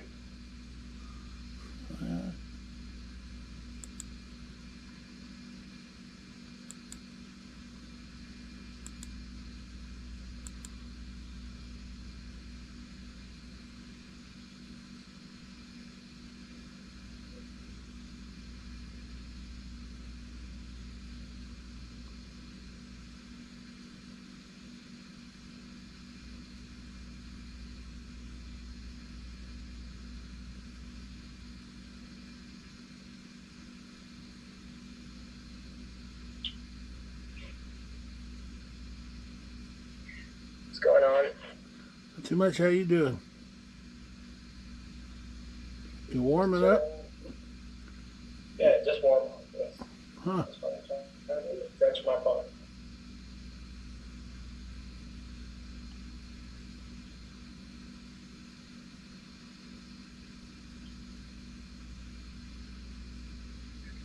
I'm wondering why now people want to do warm up. Like, can you guys just like do a stretching versus stretch for the verse? Are you a runner? I'm a what? Are you a runner? Runner? Do you run miles? Runner? No, I walk a lot. Yes, and I run. I do run sometimes. Oh, okay. Do you do 10Ks? What? Do you do 10Ks? 10K runs. 10Ks? Yeah. Oh, like running or walk? Yeah, I do. Yeah. I do sometimes. Yeah, I walk a lot. Like let's say over 10 miles if you count it in U.S. metrics, but in kilometers it's probably 23 kilometers. What do you do a mile? What's your time in the mile? I can do over a mile. Yeah, I know, but Over what's a mile, not what- just a mile. Over a mile. how much time does it take you to do a mile? A mile, probably less than half an hour. Oh, Less than yeah, I do a mile in probably like about 6:47 minutes, 5-minute miles are Olympic. You know, you can get that's where you start getting into the Olympics, where they'll start training you, and then they'll bring you down to something like 3:48 or something maybe.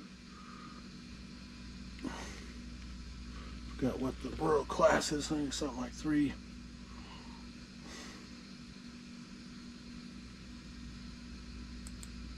Get 5-minute mile. Ron Worland says so. Yeah, and Kevin.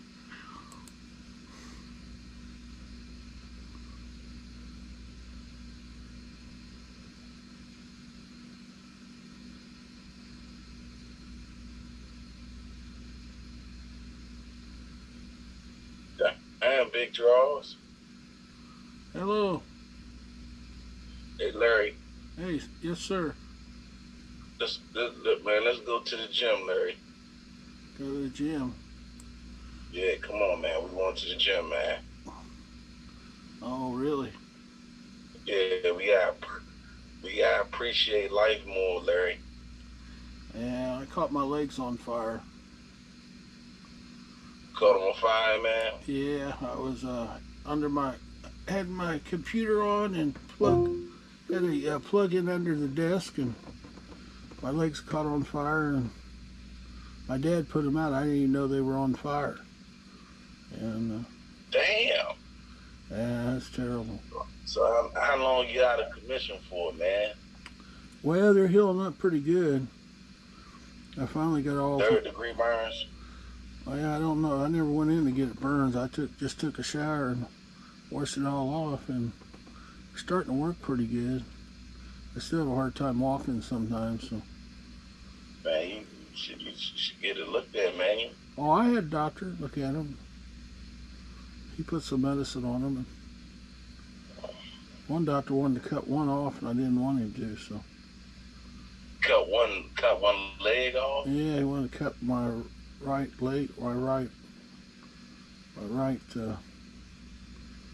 Why you wanted to cut it off? Is it dead? Well, it's not dead, but I had to go and have the blood checked in it, make sure there's blood flow down there. And, legs are real hard to heal. So mine are healing up pretty good. They give you some perks. Yeah. How many perks you got left, man? On what?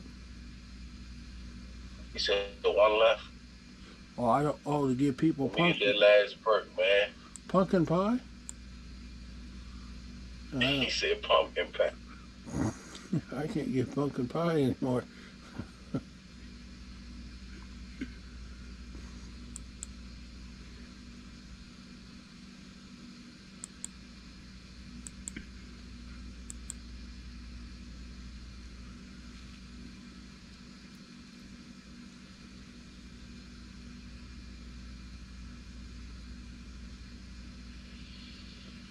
Hello, Larry. Hello, how you doing? I'm good. How are you? Oh, pretty good. Are you from the U.S.?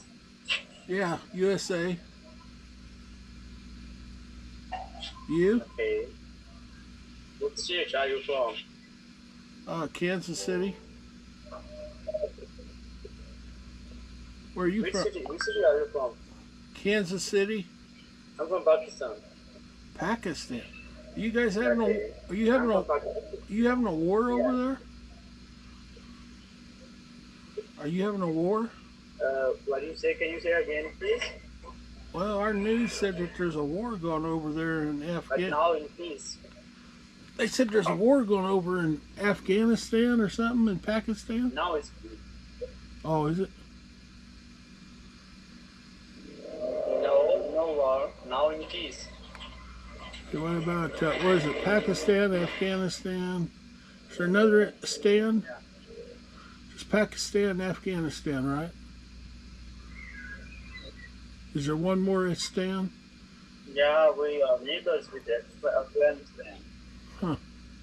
Afghanistan. Yeah. Afghanistan, okay. Pakistan, Afghanistan. Well, I'll mark you as a favorite. Yeah. What time is it over there? What? What time is it over there? Time and day. Is it in the morning or evening? Here is 5 p.m. evening. Oh. Evening. Evening. Oh, okay. Yeah, it's morning over here.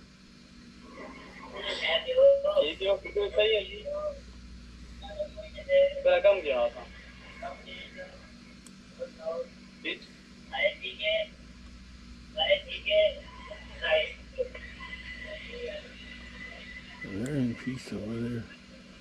News is mad at somebody.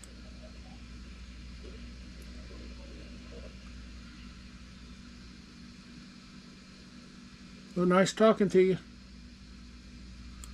I'm gone.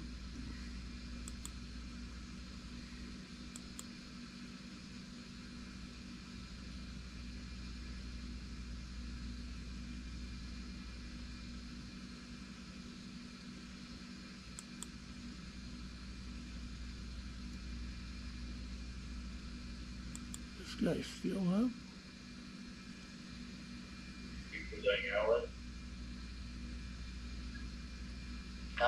Where's the government?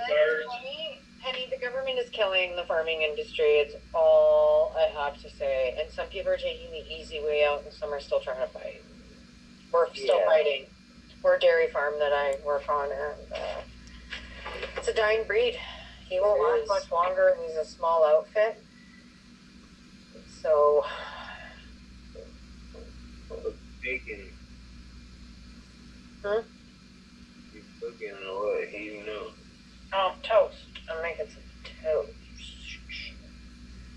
Some days on toast. Peanut butter and jelly or what? Might just do butter and honey.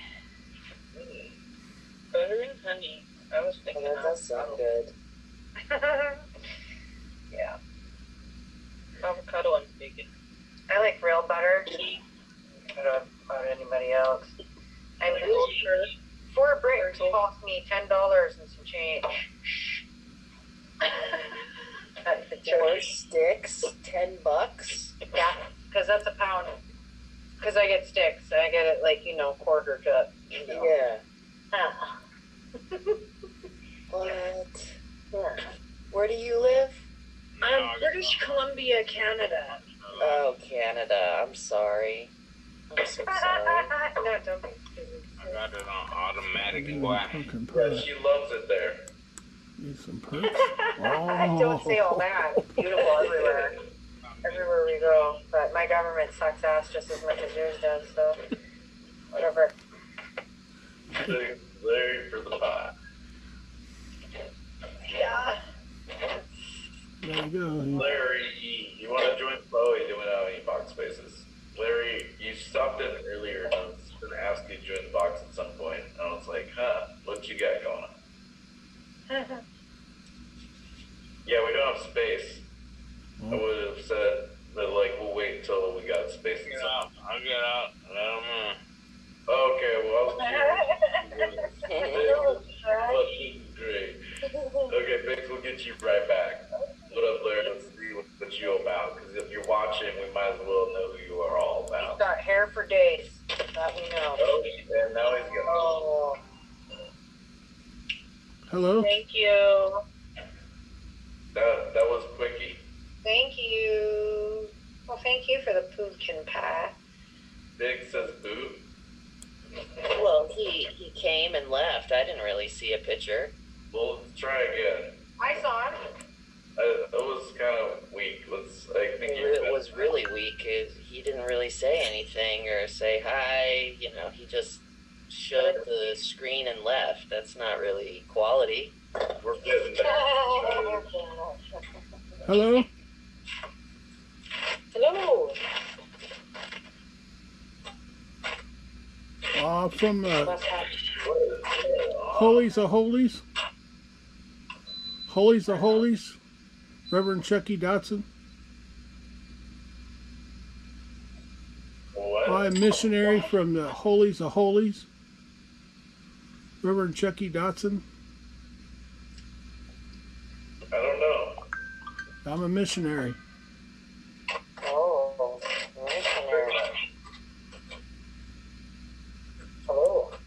missionary. I like your. What's your mission today? Well, I like your broadcast. I think it's nice, you know, get to meet people and talk to people and share ideas and let everybody know where everybody's at, you know. Right. Let's see here. Biggs wants to come in. Let's get Biggs in here. I don't know what happened to Miss Penny Lane. She dropped out of the box. I'm not sure. Miss Penny, if you want to come back, Biggs is back, but we'll switch out, in and out, whatever is going on. Oh, okay. Some crystallization. Yeah, I don't know what's going on here. It's still good.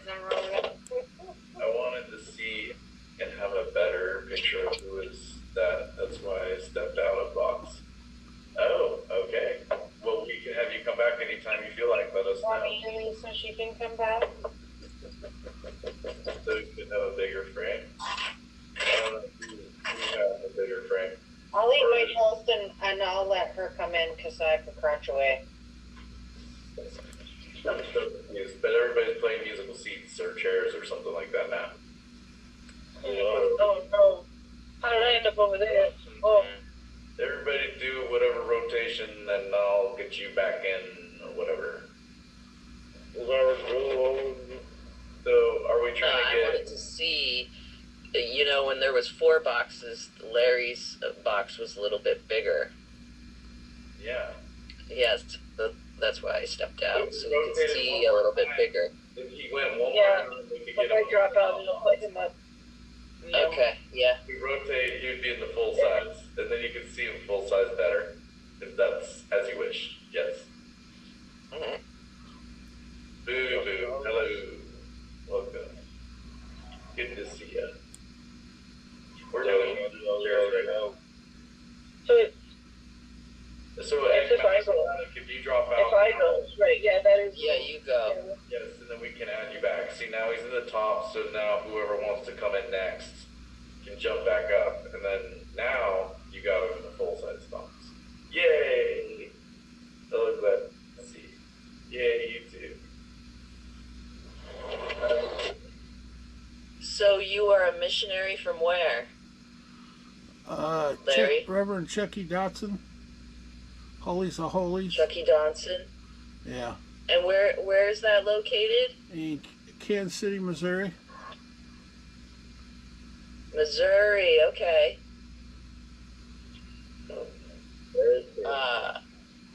My family used to be missionaries in Texas for an organization called OCSC.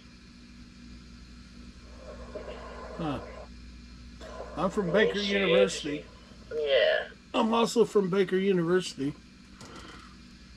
Business degree. Baker University? Yes, ma'am. Baldwin, Kansas.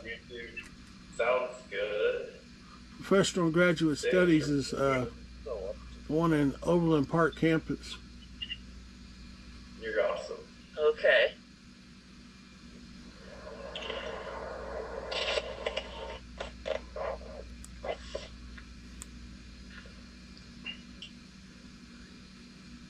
Static Penny Biggs, bye. Aw, bye. Still not your girlfriend. Yeah. Thanks for coming in and giving me advice. Mm-hmm. Really appreciate it. Good to see you anytime.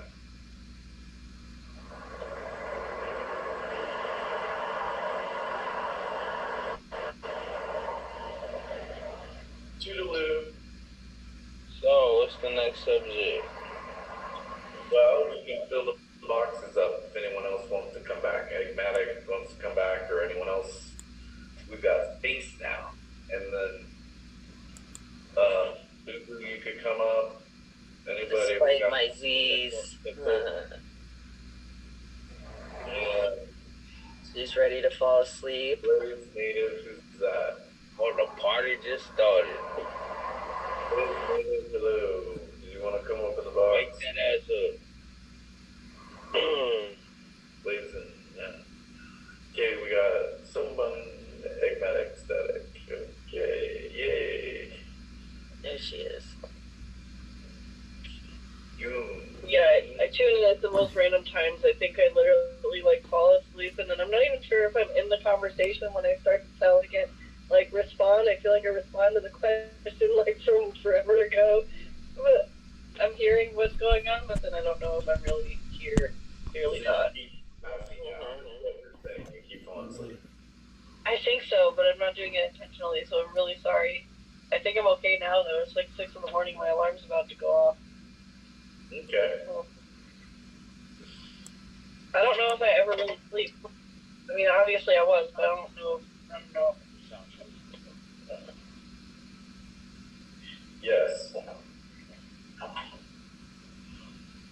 During the daytime, I think it definitely happens for real, but at nighttime, I think I'm like half and half. I'm like asleep but not sleeping, but I'm definitely. So Larry E. Nelson, what you're doing missionary work? Like, what's the like? Tell me about what. Well, we are Full Faith. We're the Full Faith ministry with Matthew, Mark, Luke, and John. Full Faith. That means we believe in Matthew, Mark, Luke, and John. We also believe in the gifts of the Spirit and the fruits of the Spirit.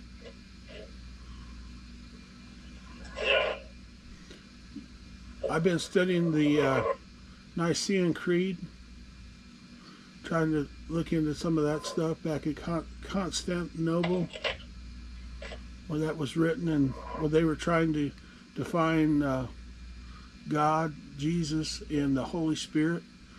And you had love, worship, God, Jesus, and the Holy Spirit. So I come in to see if I could see any information that I could use on some of the information I was getting on the Nicene Creed.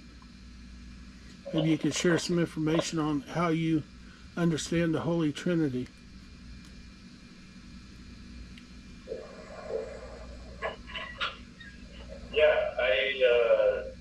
To me, it's more of like, I don't know all of the answers. And all I know is God is very complex.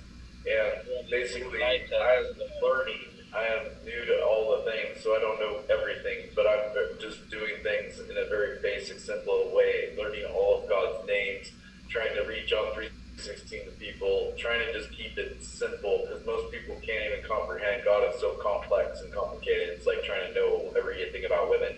It's more of like, try to be respectful, responsible, try to listen to the women, try to help make them laugh, try to simple stuff, ask them good questions, but to try and just be like, I'm going to just research the woman and hopefully know them so well that I know how to do everything. And it's like, each girl is different and each situation is different, and the Bible is so complex that you could get totally sucked into it, where it can be, like, are we worried about like sharing the basics to people, or are we worried about trying to complicate things and talk about things that are sometimes too deep? Keep it surface is like easy, simple for like children can understand. I think is really good. True. So, because that's why like there's all these denominations and different things. People are confused, and then they want to debate, argue, and they're like, I know more, and I know the Holy Spirit better than you do, and I speak in tongues and all this other stuff, and people don't even know. I still don't even understand that. I don't get it, really. Maybe someday I will. Sometimes I feel like I'm jibber jabber doo nah blah blah blah blah. Like I could say things that sound like tongues too, and you're like, I don't even know what's the difference. Some of the people, when they speak, almost I feel like, are you putting on a show for people? And you're using some sort of words that you kind of are like,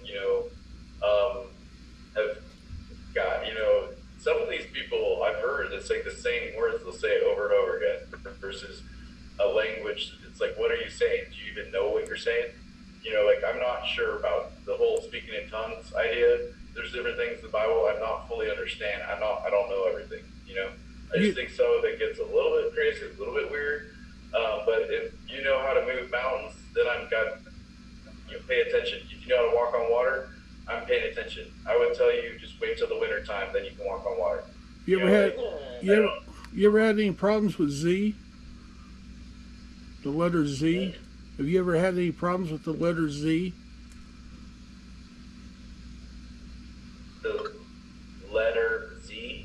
Yeah. You ever had Z attack you or anything like that? I have no idea what that is about, or I've never heard that before. Yeah, I'm with Douglas McGregor, Dr. Douglas McGregor from MIT, Massachusetts Institute of Technology, XYZ theory on management. We were studying Z and had Z attack us for some reason. Started messing with people's cars and stuff.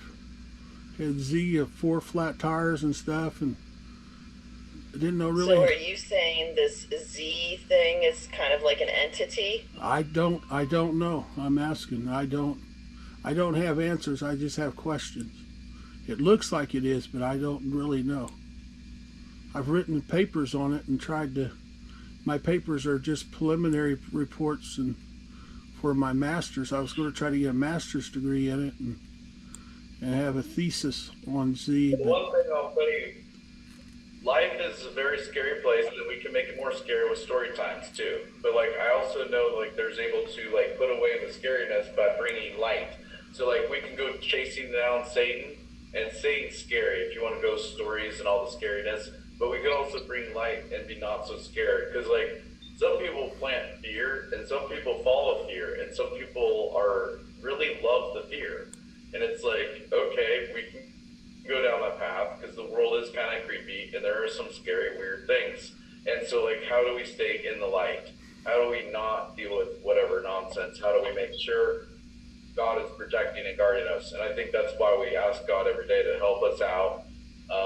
We ask, get relationships in our life that are people that are trying to be in the light. They're not trying to live in the darkness to the point where they're kind of playing with Ouija boards and playing with different weird stuff where you're like, I don't mind. I'll do whatever. I like chasing ghosts. Well, if you want to chase, you'll find.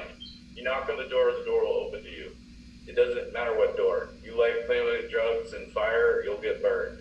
You want to do certain things, and eventually it's not good. Like balance and everything.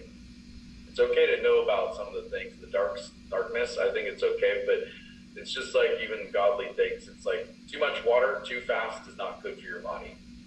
Don't overwhelm or overload people with things that are, it can't absorb it all. And it's sometimes the scary mode of like, hey, have you ever heard of these things, like Z, that's taking out people's things? I'm like, so then how, like, I don't even know what that is.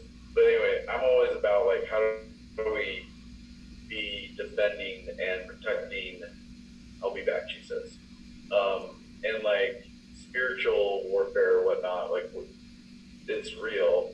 And so, yeah, like I would not be looking to say, oh, have you guys experienced this? It's scary. I don't know what to do about it. I'm like, well, I know we need godly people in our life and push out the darkness. Pray to God. And when there's multiple godly people together, God is here and the darkness cannot be there. Darkness must go away. So when we draw near to God, these demonic, scary, weird witchcraft, knock on wood, crazy stuff, spells and all those things, we don't want that in our life, and you got to push it out. The people sometimes brings the scary demons into our life, even through their stories, and then they enjoy kind of seeing people live in fear and feeling the fear. And it's like, don't want that. Is Satan sneaky to sneak in things that creepy and crawly, and now you're not going to sleep very comfortably because you're having these weird thoughts and feelings. And that's what these movies do. People do it too. People can put in program in your mind. So be aware of how much fear you allow yourself to experience every day. Like limit things that you allow in your mind. And focus on godly light. Focus on good things. Because that's how you push out the bad. If you're dealing with something that is scary and weird or whatever, but I've never heard what you're talking about. There's all sorts of weirdness, but yeah. Thank you. Thank you. Thank you. I appreciate that. Thank you. I got a doctor coming. I got to leave. I'm glad to meet you. I was glad you let me in. Thank you. Thank you. I'll see you later. Nice. That was good. Appreciate the information. Thank you. St. Lucia, just a few more days away. Have a